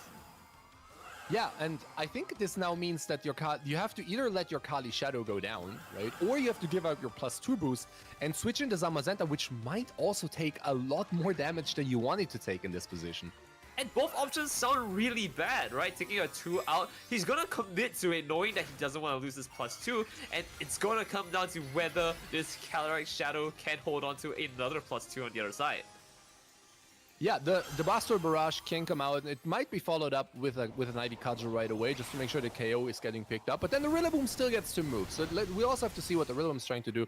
Barrage, never mind! It just picks it up! Tell me about it. I mean, you were talking about like, okay, Rillaboom still has a turn. Absolutely not anymore. And we're gonna see how they respond to this. The Ivy Cudgel comes out here. It looks like there's gonna be a double KO on the side. And now Mateo, strong lead going into this, has 2 Pokemon remaining, damaging Pokemon by the way. We're gonna see how they respond to this with an, I believe it's an Incineroar here. We have not seen this last Pokemon. Am I wrong with that? No, we are yet to see the Zamazenta here, right? But the Incineroar went down earlier, so basically that means... Wait, but this Kali Shadow only clicked Nasty Blood once. How, the fact that this is taking out the Incineroar is actually surprising me here, but there's nothing that Teo can do. There's no way he can win against these two options, because Ogerpon can always follow me, and from there on out, this game is just pretty much locked. Well, that's all she wrote for this one here. Not over just yet. We still have to take a look at how they're going to respond in this next round. Yeah, and I feel like this knockout on the Whimsicott was really, like, initially it seemed really good for Teo, right? Because like it gave the Kali Shadow the +2 finally. There was this really nice switch in from Incineroar on turn 1 to knock out the Smeargle immediately. So Teo consistently got rid of all the threats on the board, but the Tailwind, Kali Shadow, there was nothing that could stop it. There was nothing that could stop it because the Whimsicott got knocked out.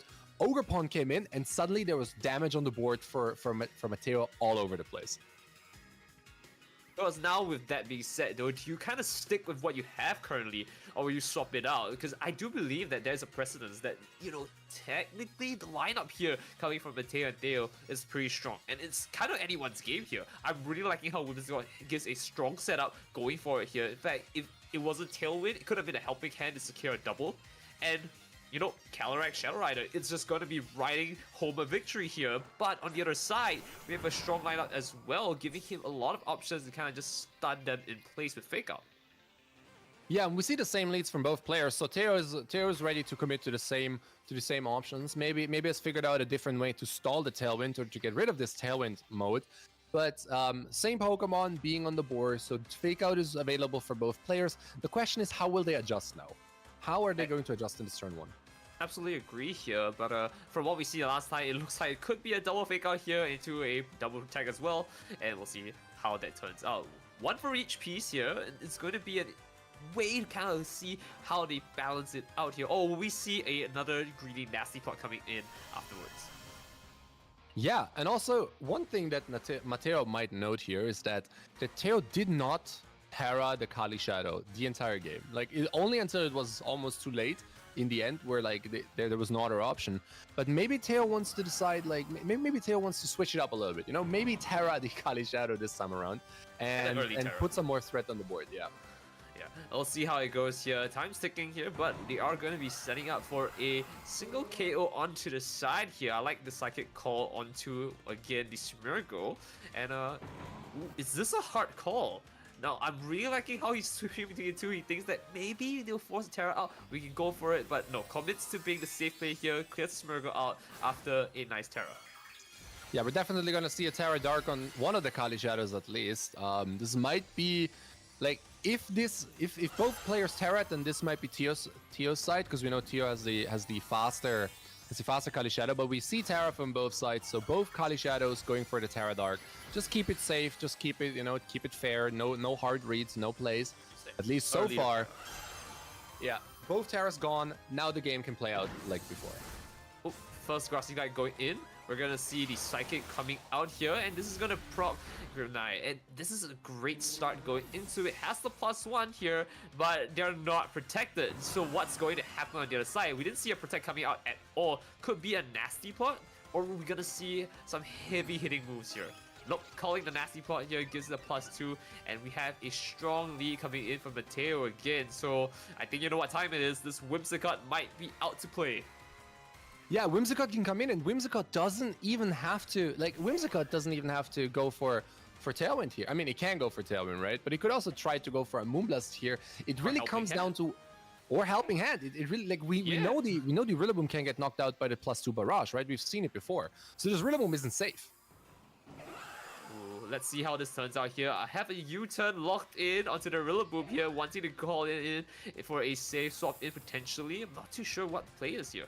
Astral Barrage is definitely the call, but looks like we have our options all locked in here. Turn out into the Incineroar. Yeah, Instinct comes in. This might, like, of course, this resists the Astral Barrage. So this is like a really good play for Tio here to position themselves for the later turns. But now the Tailwind comes out from the Whimsicott, and now we have the same position as before, because I believe the +1 barrage might knock out the Whimsicott again. And then we have Rock Ogerpon on the field. Oh, here's the hit. No, this is going to be really dangerous. We have a +1 on the other side here, calling the Astral Barrage. Might see a KO onto the Whimsicott, but safe to say, looks like at least the Calyrex lives another day. This KO is going to be quite detrimental, losing the entire reason your team was winning the last round. Mateo, we're in the same position as before.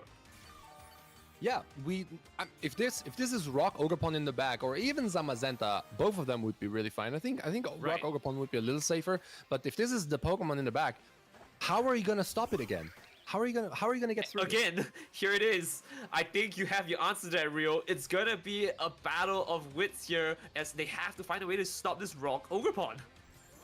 Yeah, and the Rock Ogerpon can once again just make a call, right? Right.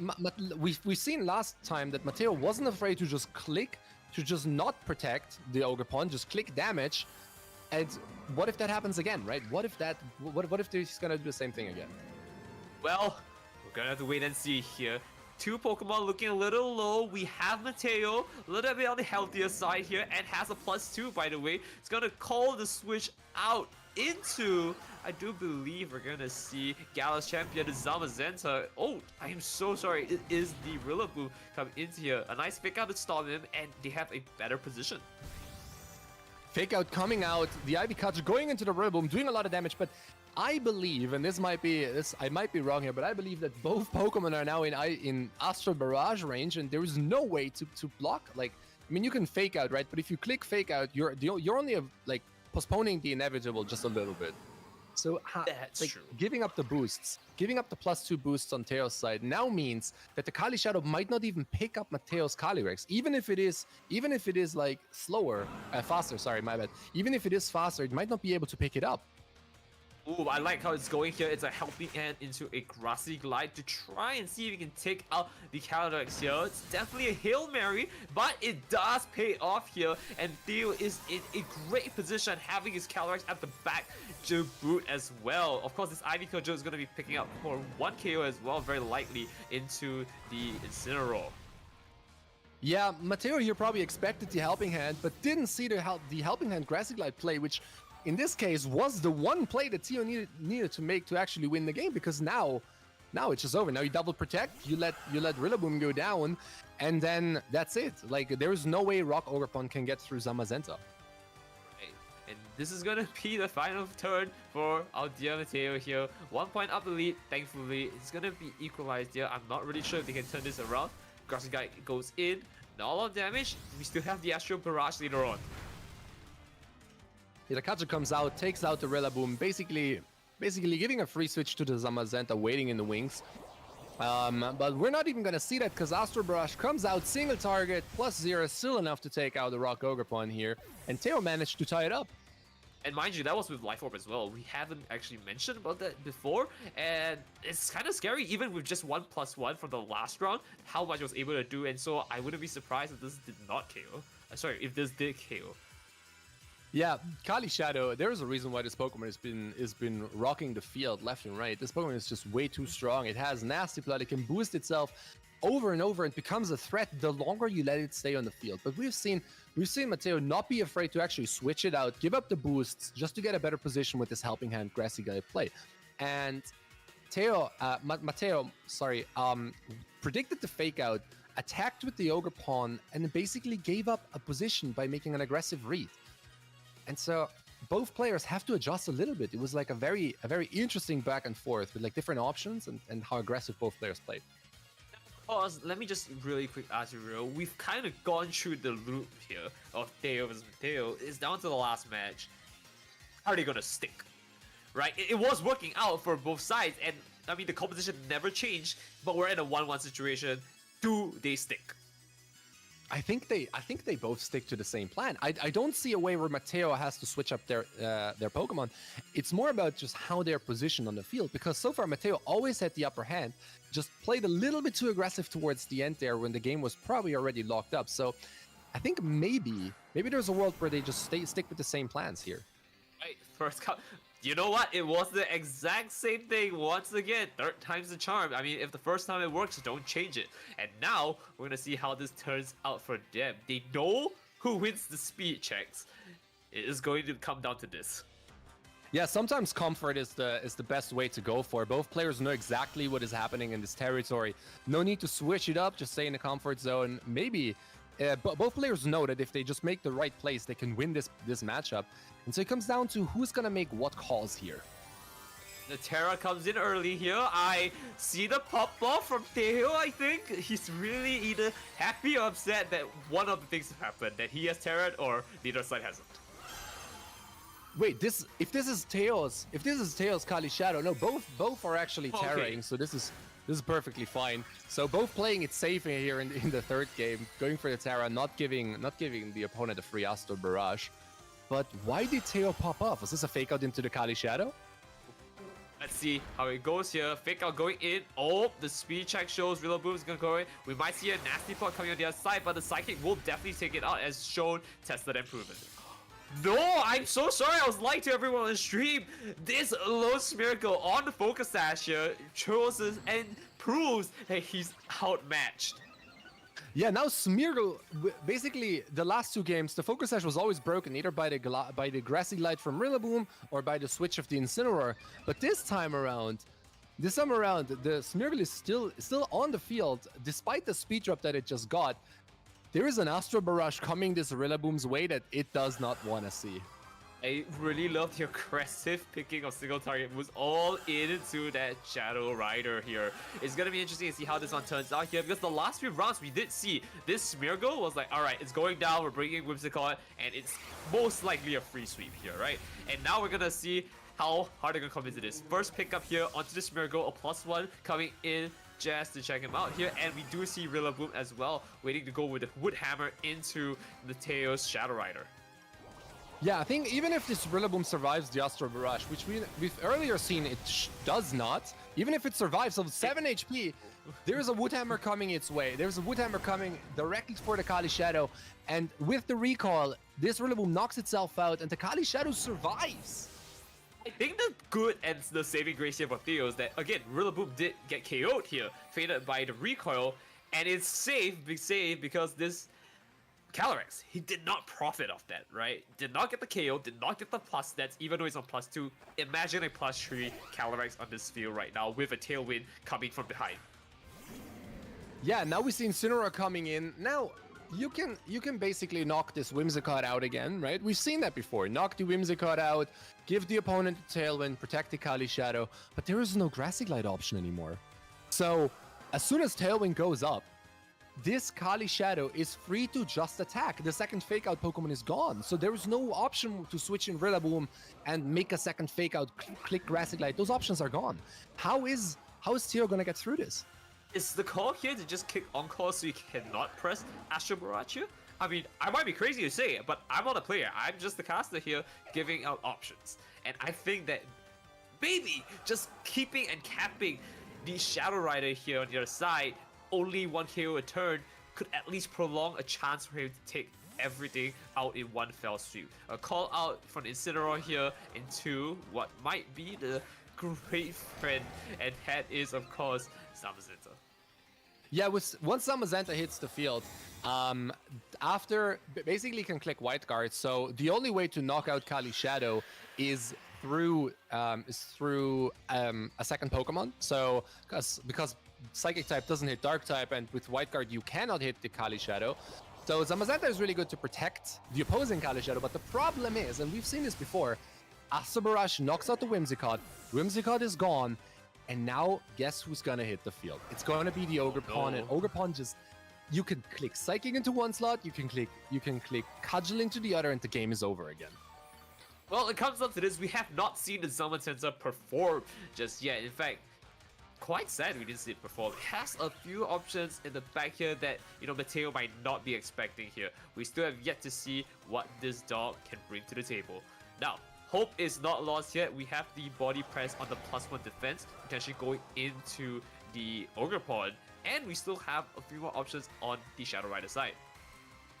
Yeah, here Tio opting for the safer play, just going for the double protect, just making sure, to stall out the Tailwind turns. We've seen, so far Theo has played through the Tailwind turns just by aggressively attacking.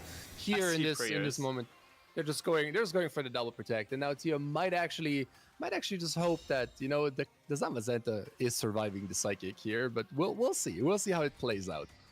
Pikachu as well going in, right? You made the right call. You made the right call, and now I guess we have to see what next turn holds in store.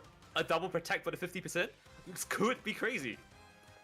The one problem I see here is that Mateo's Kali Shadow was actually in range of knocking itself out with Life Orb chip, but because of these stall turns, because of the protect from Mateo's side and the double protect from Tio's side here, the Kali Shadow Mateo side is now basically ready to attack 2 or 3 times more, right?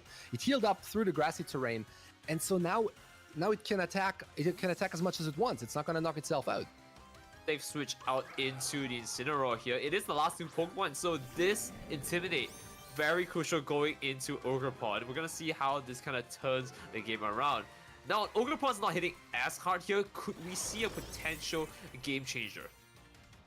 Yeah, we see the White Guard just to stay safe from the Astral Barrage, but we've already seen Mateo commit to a Psychic, and Mateo's not going to fall for it. Click the safe single target move, which knocks out the Zamazenta on +2. This basically means Ivy Cudgel is going to chip the Incineroar, and then the only thing Mateo has left is hoping that the Barrage does not knock out the Kali Shadow on Mateo's side.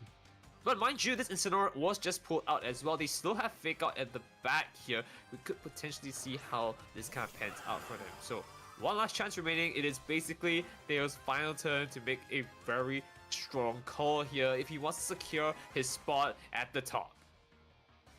Yeah, we can also see there's one more Tailwind turn left. So, you have to choose a Fake Out turn.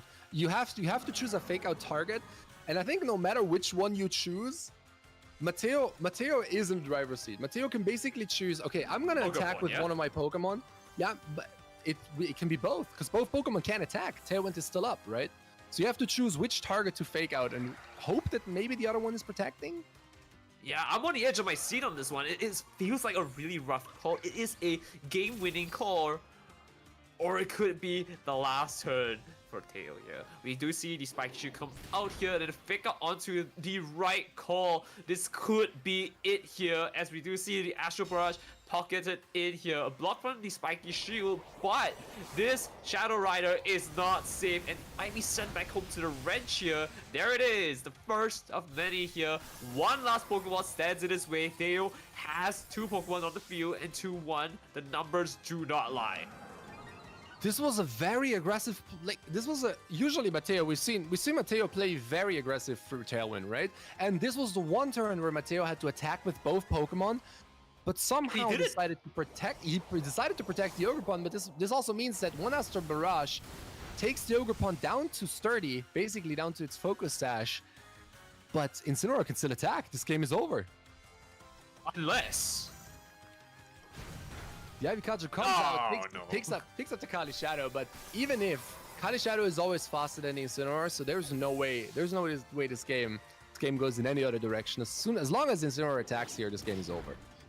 I mean, that was one last hurrah coming from Mateo here, who had a very strong lead here, just petering out, just like a tailwind here. We are going to be seeing Theo at 2-1, a winner for the top 4. Beautifully done here, Rio. Any comments from you on that side? Yeah, this was very beautifully played. I think in the end it came down to like the 1 or 2 calls, right? Both players did really well. Even like the helping hand Grassy Glide, like if that play would have been called out, or maybe like if Mateo played a little bit different, we would already be like the game would already be over. But Teo played very safe, tried all of his options, and in the end found the one path that actually gets him the win.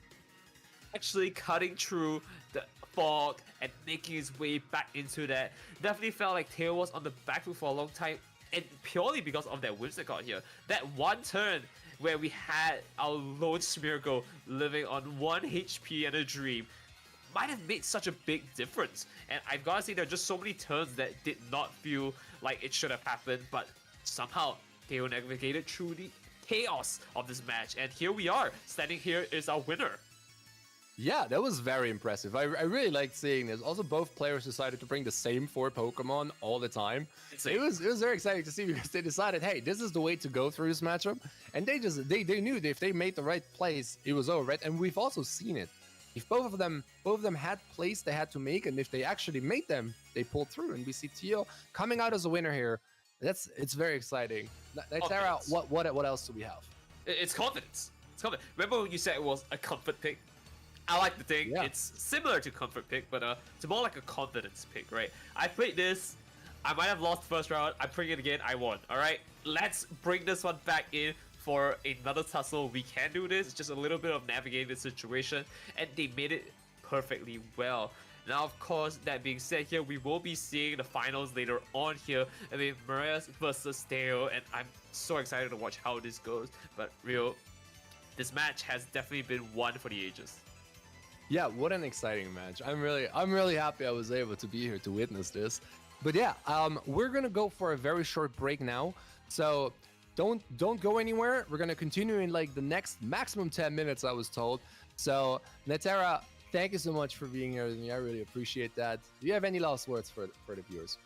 Absolutely. Stay tuned as we do see the finals later on. Like I said, Marias versus Teo here. You do not want to miss the action here at Belgium's Hall of Fame. And now with that, I will make my exit. Real, I will see you.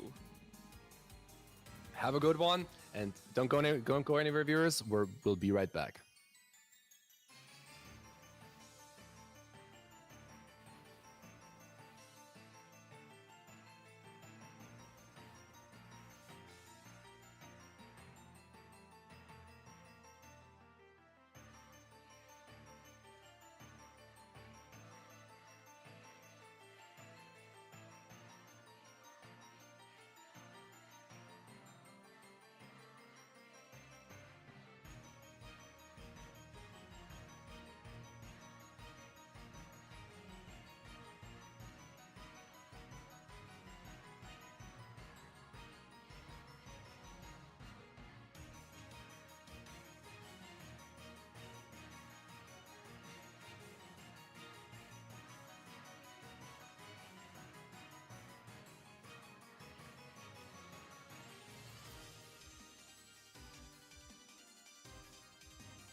we need Ooh, that's loud as hell.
Welcome back, everyone, to the grand finals of our Belgian Hall of Fame tournament.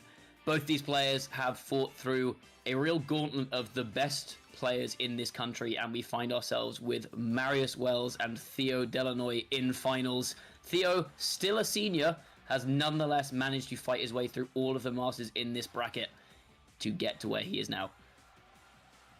Yeah, both incredible players. Like, we've seen impressive plays by both of them. Like, Theo just in the last game in the topic, and we've seen Theo just maneuver through some of the trickiest situations that you could put a player into with this team, and still managed to come out on top.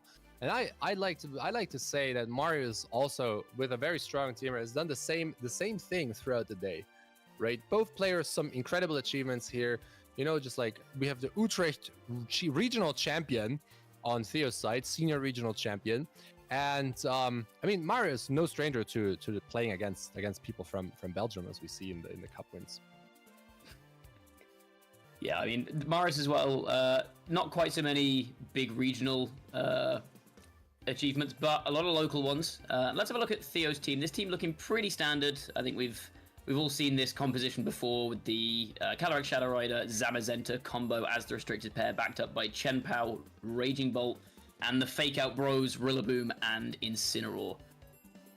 Yeah, I mean, we've seen a little bit of this team before, right? The goal is here to just get some boosts onto the Kali Shadow.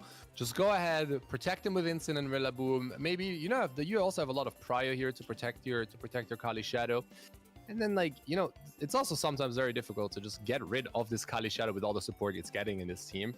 But I'm really curious how someone is gonna go up against this, right? There's so many options, so much support. Terrastata Chempao really threatening, Raging Bolt really threatening. Just a lot of options all on the board.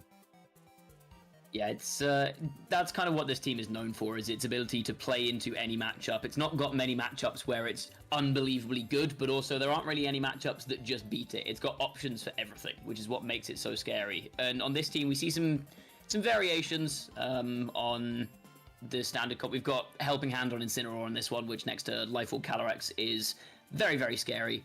Raging Bolt, interestingly, is Terra Fairy rather than Terra Electric that you often see on these booster energy sets. So a bit less potential damage output in exchange for, particularly in this matchup, maybe a slightly better defensive profile into maybe the fighting type attacks that are going to come in from the opposing Koraidon, or even Draco Meteors from Walking Wake.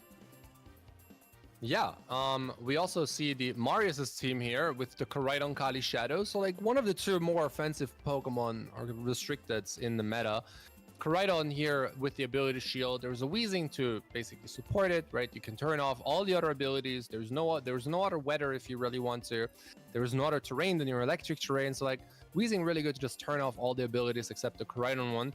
And Kali Shadow with the choice specs here, also very interesting to see. Usually we see the Focus Sash on this team, but here Mario is opting for the more damage output instead. Yeah, it's interesting because Astral Barrage, when you're locked into it with choice specs, is a little bit risky to click into the Zamazenta on Theo's team because of the threat of Wide Guard. And similarly, Psychic is a little bit risky because you can switch an Incineroar on that for free. So I feel like Shadow Ball might actually get a lot of usage in this matchup just as a way of being able to get damage down on all of Theo's Pokemon without having to worry about Wide Guard. So that might be a key part of this matchup. I think it's worth noting that Weezing maybe isn't as strong as it has been in some other matchups here. Because if you look at Theo's team, you can't turn off Calyrex's ability, because Calyrex obviously needs to be stronger. And then the rest of the Pokemon here don't really need their abilities that much. Obviously, Zamazenta wants to get its Dauntless Shield off, but once it's on the field, Weezing doesn't do anything to it. Chien-Pao, Rillaboom again, you kind of want your abilities, but it's not that important. So I think Weezing's going to take a bit of a backseat in this matchup, and Marius is going to have to play kind of a more standard, balancey game plan into Theo's team. Yeah, what I'm really curious to see here is the Walking Wake. I feel like just getting the sun up for this Pokemon might be interesting because like it hits a lot of Pokemon for good damage, right? It knocks out the Incineroar. With the Terra Water Life Orb, it might just knock out the Zamazenta if Terra is gone. But then again, there is a Terra Fairy Raging Bolt, which can always, counter that. It's just does Theo see a way or like a world where that's coming here? We see already on the team selection here, might be hovering what the last Pokemon could be. But I'm very curious to see like which Pokemon are gonna come to these two battles because there's a lot of options for both players. Yeah, I think Walking Wake could be a very good option. Like you said, it's got great coverage into this team. If you ignore Terrestrialization, it's got super effective moves into Zamazenta, Chien-Pao, Rillaboom, Incineroar, and Raging Bolt. So the only Pokemon it doesn't hit super effectively is Calyrex Shadow. So it is potentially a very, very strong option. And we are going to see Walking Wake and Koraidon on the lead for Marius. And we're going to see Incineroar and Calyrex on lead for Theo. So immediately we see the Walking Wake that we were talking about here, which is, I think, quite well positioned in this situation. Because, as we said, it really threatens the Incineroar, and it can potentially Draco Meteor into this Calyrex here for big damage. The downside here is this Koraidon is maybe not in the best position because it's got that ability shield. It is going to get intimidated because Weezing's not on the field. It's got no clear amulet to block that.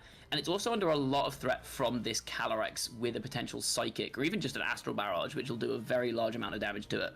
So we'll have to see how Marius is going to respond to this very aggressive lead from Theo. Yeah, I mean, there's always the option to just dish out a lot of damage, but the fact that both abilities are active, I think crucially also the Sun here, means that the Walking Wake that cannot be intimidated can also theoretically go just for a Terra Water Hydro Stream into just a Kali Shadow, and I don't think it can tank that.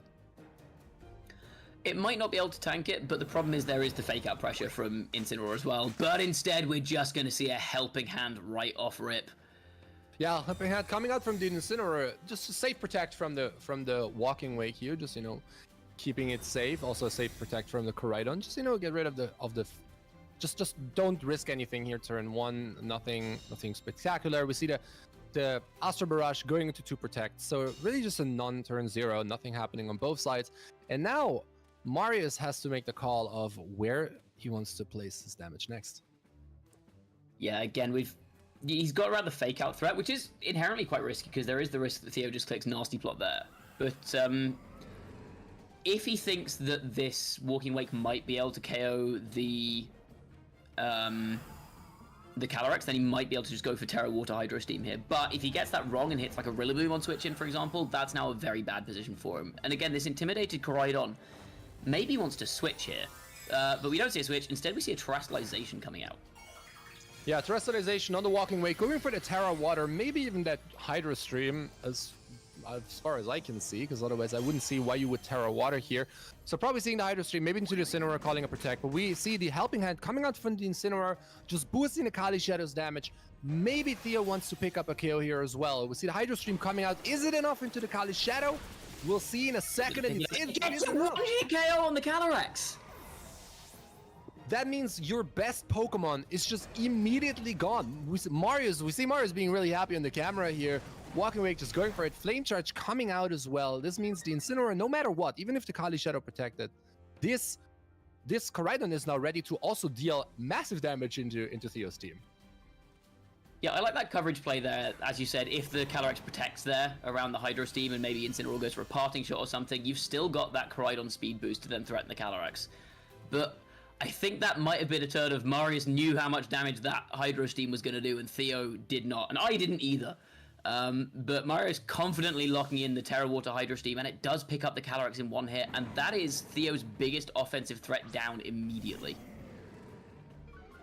Yeah, we also see Marius crucially just switching out the Walking Wake, not wanting to get Woodhammered, not wanting to get Grassiglit here, just bringing in the Incineroar, playing it safe, saying, hey, your biggest threat is gone. My Koraidon can now relax on the field and just dish out some damage. Incineroar, I'm not going to do a lot of damage to it. We also see Theo switching out the Incineroar into Zamazenta, just repositioning himself a little bit.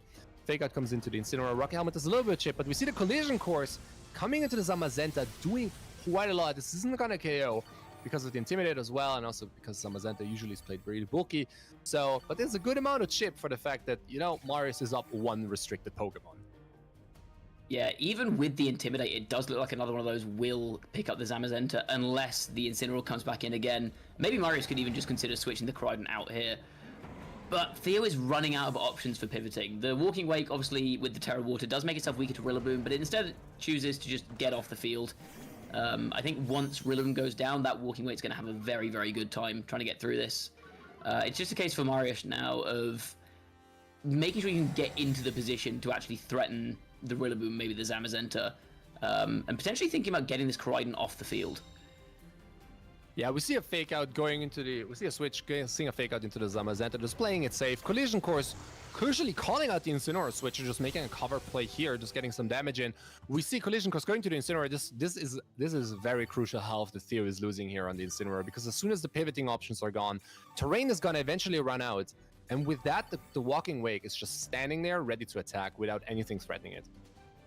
Yeah, exactly. In these matchups, when you've got two Pokemon that want to click Fake Out and pivot a lot, as you get KOs, it becomes much harder to reposition. And so in that position there, we saw the Collision Course into the Incineroar switch in. But at the same time, there's not really a punish for that if the Incineroar doesn't switch in, because you're running low on pivoting options, because you don't have your fighting resist left. We do see the Collision Course come out into the Zamazenta again. Not so much damage this time. Body Press is gonna leave Incin alive just about. Rocky Helmet chip on the Zamazenta, also not quite enough. Will the knockoff pick it up? Yes, Incineroar does go down on Marius' side, but gets a couple of rounds of Rocky Helmet chip in the process. Yeah, you're now basically giving Marius a free switch here, right? Because now if the Walking Wake comes in, your Rillaboom is not on the field, so you can theoretically just flamethrower into this Incineroar. I mean, it is low enough that it might pick it up. And so then, even if the Rillaboom wants to switch in, Incineroar cannot protect. You have a free KO ready to go. And as you said, the Walking Wake is going to come in now. This ball position looking overwhelmingly in Marius' favor. You could even go for maybe a Flare Blitz and Hydro Steam into the Incineroar just to cover for Rillaboom switching in. I think getting a KO here means that it's kind of game over. There's also probably a Calyrex in the back for Marius, so I don't think there's a huge amount Theo can do to get himself out of this situation, and we do see the Flare Blitz come out. Yeah, the Flare Blitz coming out, but the two Intimidates that have been put on this Koraidon make it basically do no damage. We see a Flamethrower cover play, so basically just saying, hey, no matter what you switch in here, it is going to go down, and even if you don't switch, the Zamazenta will go down to the follow-up attack here. Walking Wake might have to tank an attack here, but no, the Zamazenta actually was that protected, so it's not going to attack here.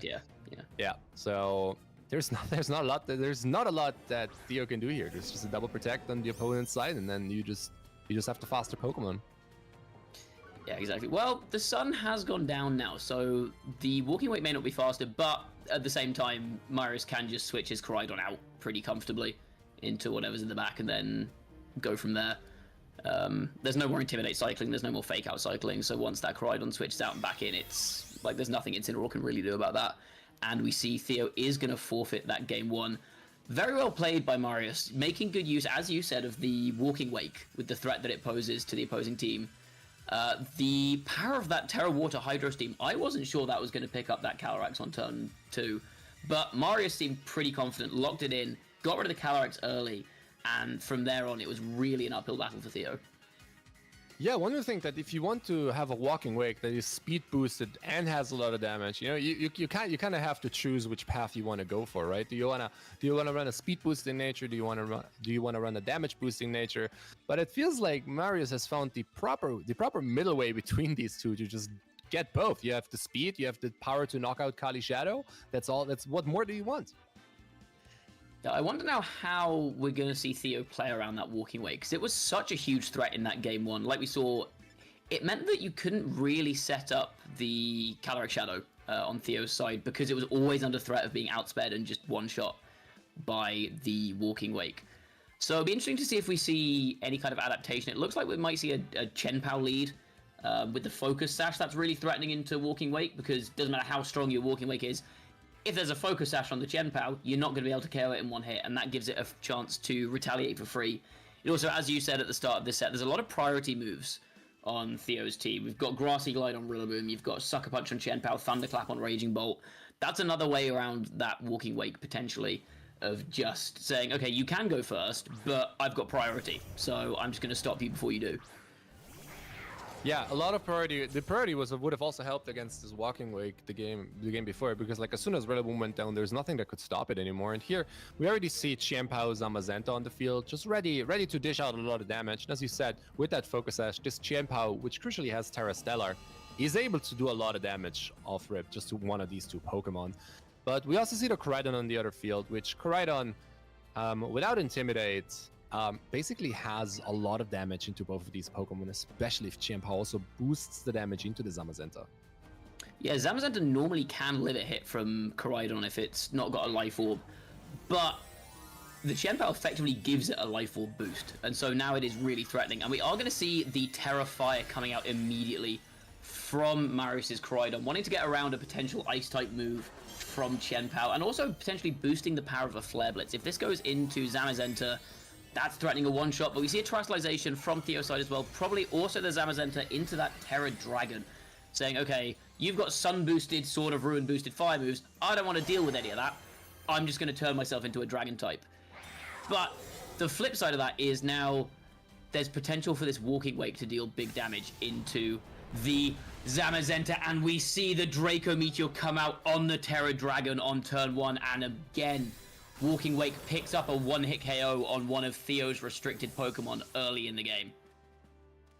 Yeah, that was just straight up calling. I mean, we don't know what the Koraidon is going for. This might have been a call. This might have just been like a coverage play, but we see the Flame Charge coming out here. Most likely could have also gone into the Zamazenta here to cover for both options, but just going for this like very aggressive play into the Zamazenta here just shows that Marius knows exactly what has to happen in this matchup to go his way. Yeah, it's a good call from Marius, and we've seen him do it a couple of times in game 1 as well, of just going for the coverage option into a certain slot, saying, okay, no matter what ends up here, if you Terra, if you switch, whatever, something is going to get knocked out. The flip side, though, is that now this Calyrex is not in the worst position. We don't have the Terra Water available on Walking Wake, and it's at -2 special attack, so it can't go for a Terra Water Hydro Steam to KO it again. And Koraidon didn't manage to get the speed boost it wanted to outspeed the Calyrex. So Calyrex is free to start firing off some big attacks here, potentially. Yeah, it's basically also like the -2 and without the Terra Water. This Walking Wake has to switch out, and you have to get some chip onto this Kali Shadow. The good thing is you can always wait for some Life Orb chip and then pick it up later with a Hydro Stream, right? So all Marius here has to do is to keep the Koraidon safe. You see Intimidate going down on both of the Pokemon, so that's crucially gonna only affect the Chen Pao. Barrage comes out, doesn't pick up a KO. And now, basically, Flare Blitz is up next, going into the Kali Shadow, just picking it up right away. Yeah, Kali Shadow going down there, and interesting to note that the Chen Pao on Theo's side moving after Marius's Koraidon, which is very, very big information. I think that was a very aggressive call from Theo to not go for a Sucker Punch there into the Terra Fire Koraidon, because Astral Barrage plus Sucker Punch, even with the Intimidate, might have been enough to pick that up. So that might have potentially saved the Calyrex, but again, Marius has now knocked out both of Theo's restricted Pokemon. There's no Calyrex and there's no Zamazenta left. It feels like, especially now with this Walking Wake, with that Draco Meteor threat again into the Raging Bolt or the Flamethrower into Chien-Pao, there's no Terastallization left on Theo's end either. It looks like Marius probably has this wrapped up, as long as his Walking Wake can connect to Draco Meteor or two. Yeah, I mean, there's always the option to go for a double prio here, because, like, I mean, the Sucker Punch, even with the Intimidate, there might be the option to go for a crit here, but we see Raging Bolt just protecting. Chien-Pao trying to go for a play here, Draco into the Raging Bolt. Unfortunately, it doesn't connect. Chien-Pao doesn't get to move because of that fake out, but now also Theo's Focus Sash, is broken. So there's nothing that allows this Chien-Pao to go for a safe move anymore. Walking Wake just going for the Hydro Stream straight away, saying, okay, I don't care about your priority. If you hit me, then I'll just hit you back with my Incineroar and then go from there. And the reward there is a Hydro Steam into the Chien-Pao, knocking it out. We are going to see the Raging Bolt move next. Thunderbolt into the Incineroar, doesn't pick it up, and Parting Shot is going to drop this to -1 special attack. It's now a 3v1 with just a -1 Raging Bolt on the side of Theo. There is a Draco Meteor staring it down. We may well see the Choice Specs Calyrex coming in the back as well now. It feels like this game is probably over. I don't see a way for Theo to get out of this now. Yeah, what an And interesting Theo doesn't play. see a way for Theo to get out of it either. What an interesting play there, because the Chien-Pao could have always protected, right? The Chien-Pao could have protected both turns, and then maybe with the Sucker Punch, even a -2, you might be able to pick up the Kali Shadow. But Marius playing the aggressive game, getting rewarded for it, and then being crowned the winner of the Invitational, of the Belgium Hall of Fame. Yeah, really good run from him. Only dropped the one set today, playing a team that's not easy to pilot. Weezing is a tough Pokemon to pilot around Walking Wake as well. It's very, very aggressive, and sometimes these very aggressive teams, especially with something like Choice Specs Calyrex Shadow, can really be a test of your positioning ability. And we've seen multiple times Marius just positioning himself really, really well, setting up those situations where he can put his Calyrex on the field or his Koraidon or his Walking Wake in a place where his opponent can't really respond to it without taking some kind of significant damage or maybe even losing a Pokemon. I think we saw that in that set as well, where he was just putting his pieces in the right place at the right time, and that was what allowed him to play so aggressively.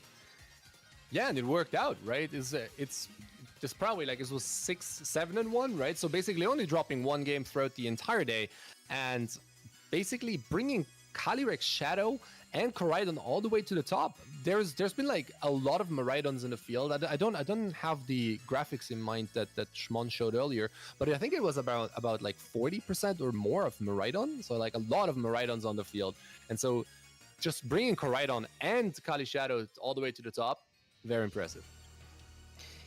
Yeah, it's I think Weezing and Rillaboom, the combination there, this team feels like it's a version that's designed to beat these Miraidon teams, right? So Miraidon Calyrex Ice is kind of the go-to pairing with Miraidon in a lot of cases, and Rillaboom and Galarian Weezing both deal very well with that team.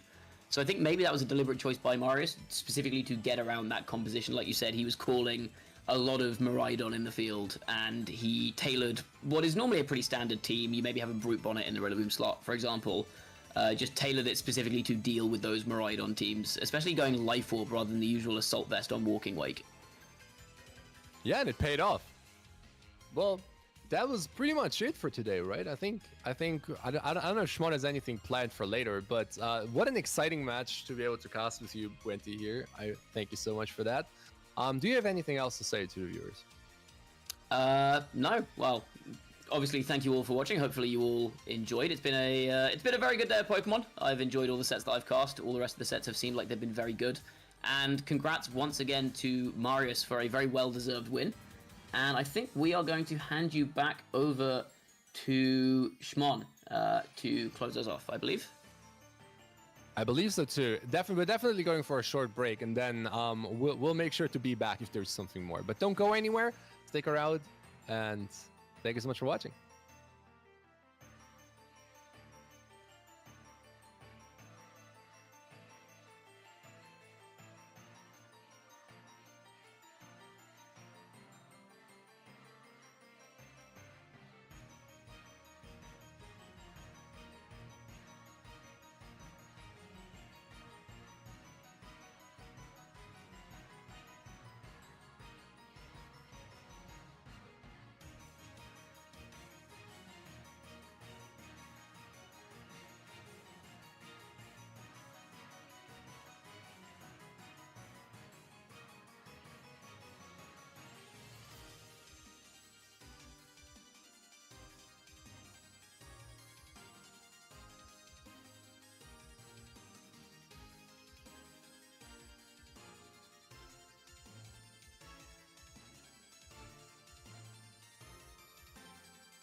Hello, ladies and gentlemen. Who do we have here? It is the behind the desk team right now.